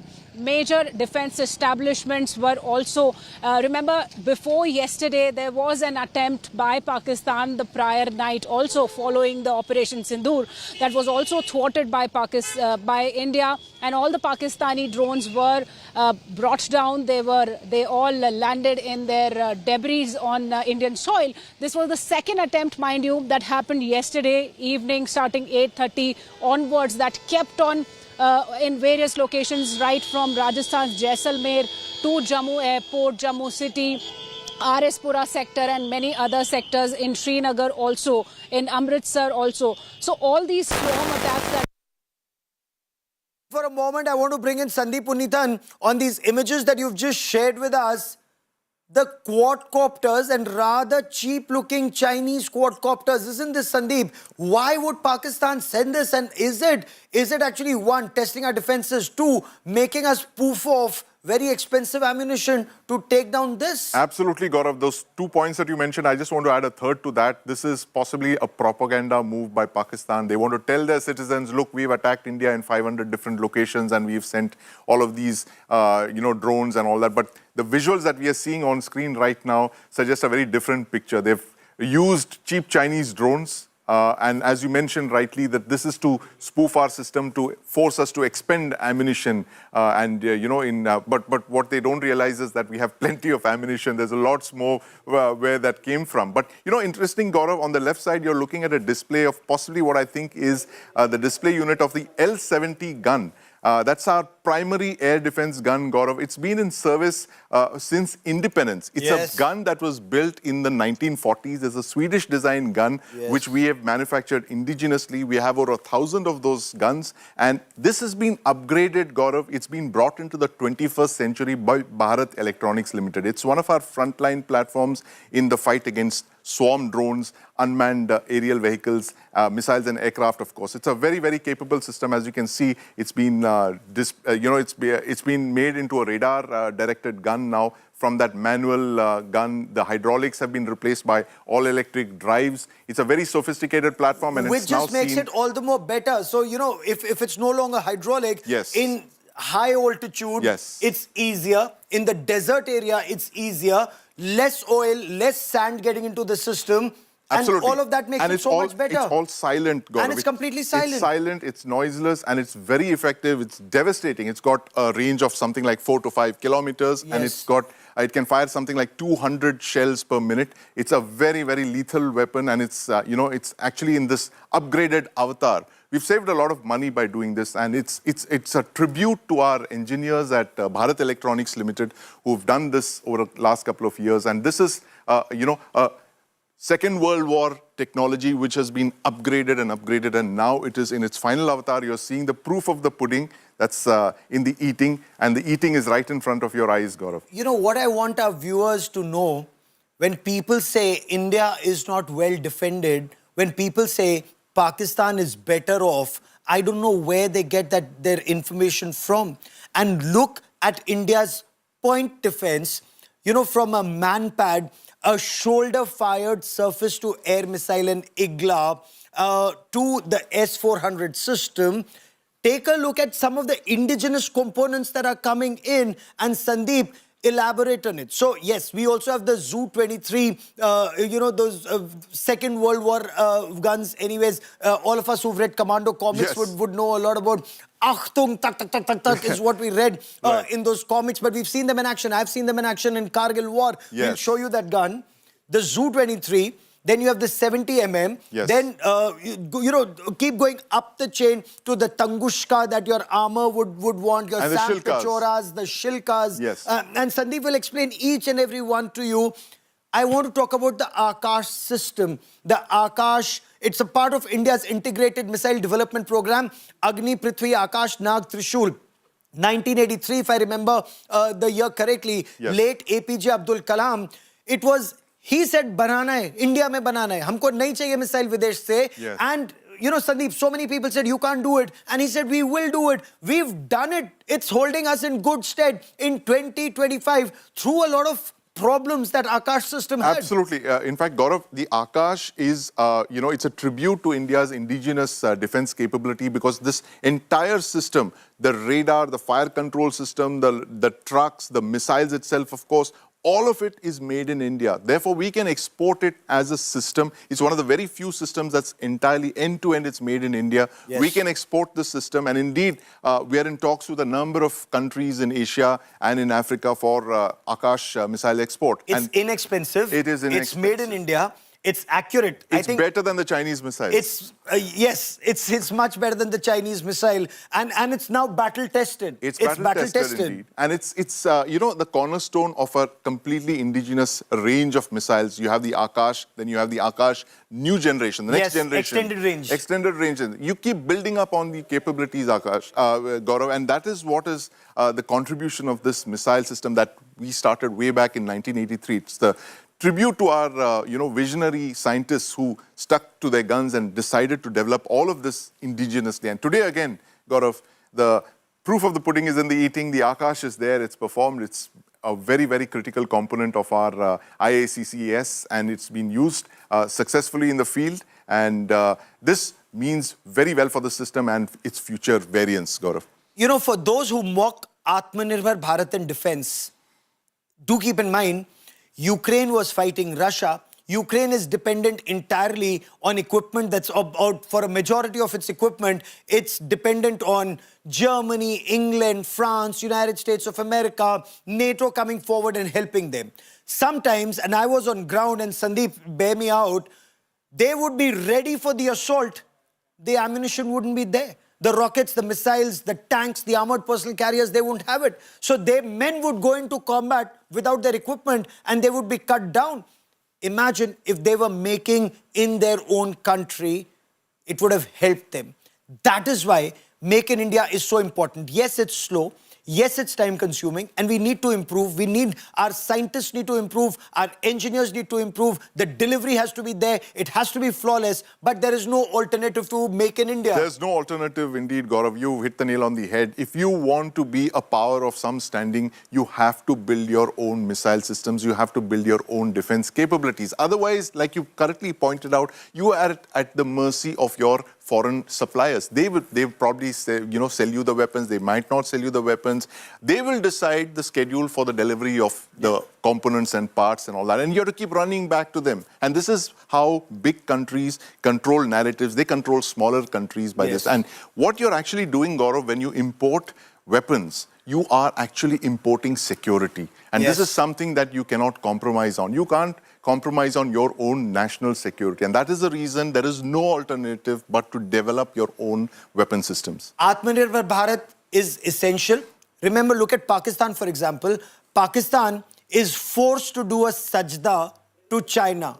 And kowtow. Kowtow is the word, the Chinese word. Sajda is the Pakistani word. But that is what Pakistan does. Sometimes it does a sajda to the United States of America. Sometimes it does a sajda to China. Sometimes it will do a sajda to anybody else. But all it will do is a sajda. I mean, they're permanently on their knees, like right now, in front of the International Monetary Fund. They've shifted from one foreign supplier to another one. They've moved from the United States and towards China. 80% of their recent arms imports, Gaurav, are of Chinese origin. So the Chinese, again, are going to be holding the screws on Pakistan. They are going to tell them what to do.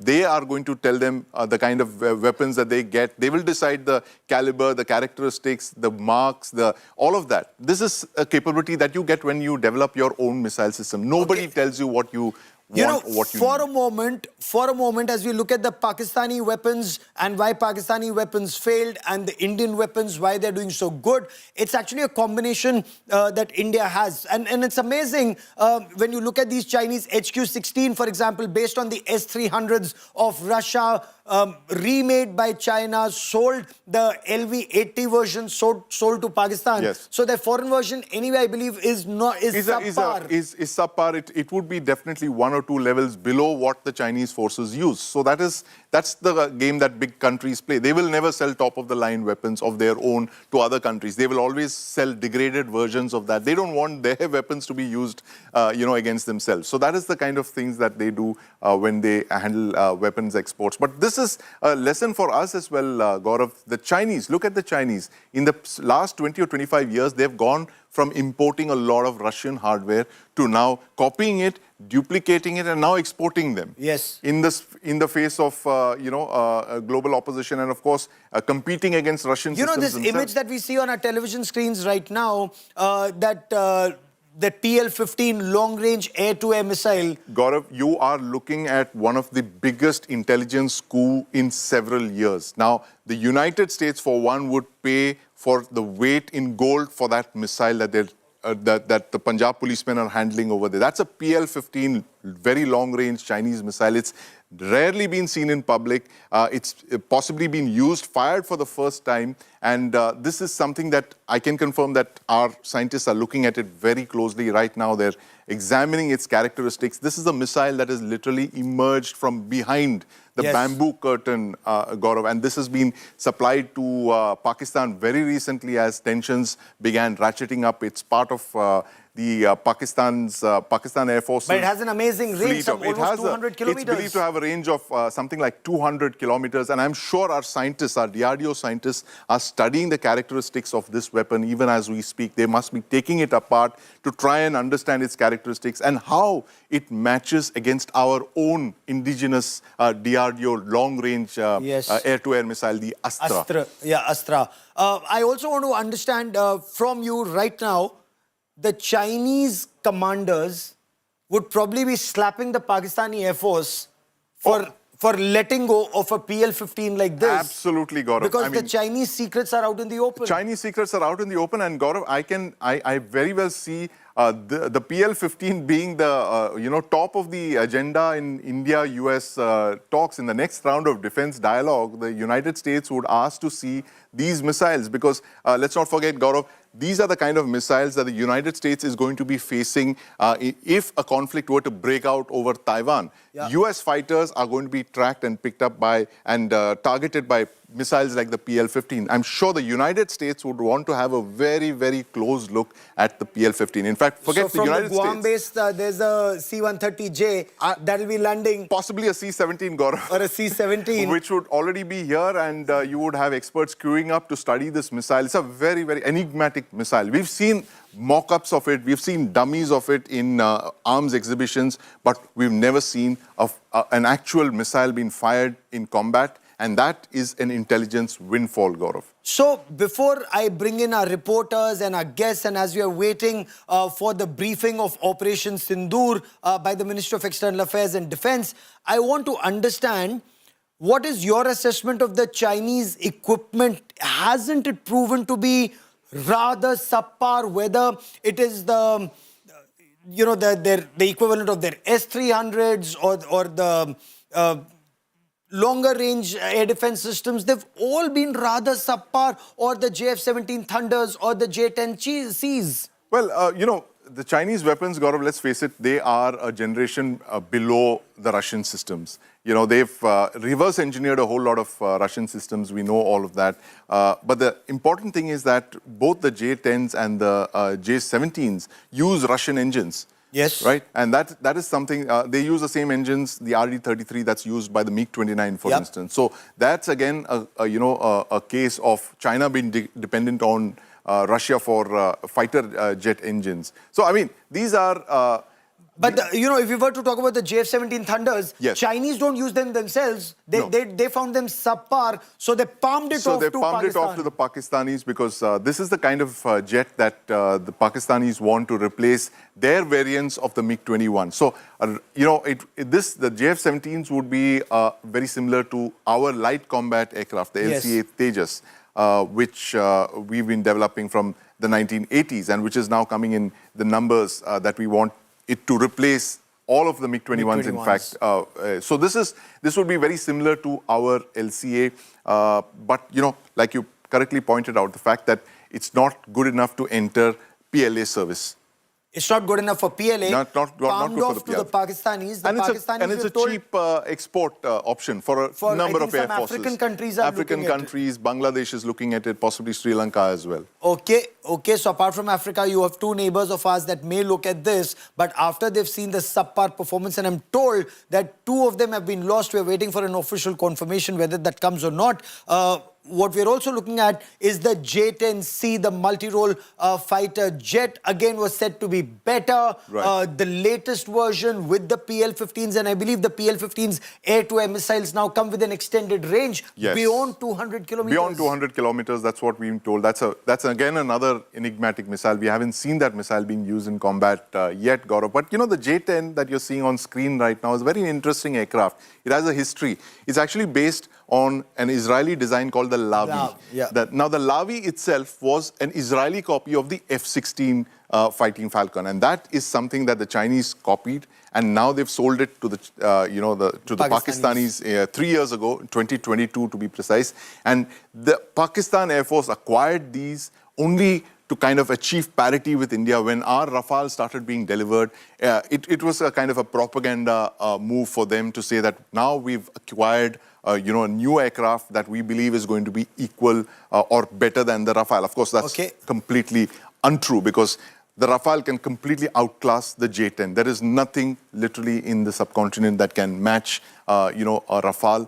No 4th or 4.5 generation aircraft can beat the Rafale. I want to quickly bring in Shivani Sharma into this conversation once again, because Shivani, you were directly in the line of fire with a number of our reporters across from Jammu and Kashmir, down Punjab, through Rajasthan till Gujarat. But is the situation as bad right now? What is the bigger picture that you're picking up? Gaurav, since morning there has no shelling that has been reported at the line of control. The severe shelling that continued through the night stopped over the day, but we saw the evacuations happening. People are still under tension and worry. They are under fear that what would happen tonight, because the things are quite uncertain, and this uncertainty is causing a lot of tension to the people, because line of control is there where the ceasefire violations have been happening since last, especially the artillery guns have been firing upon the civilians in these areas.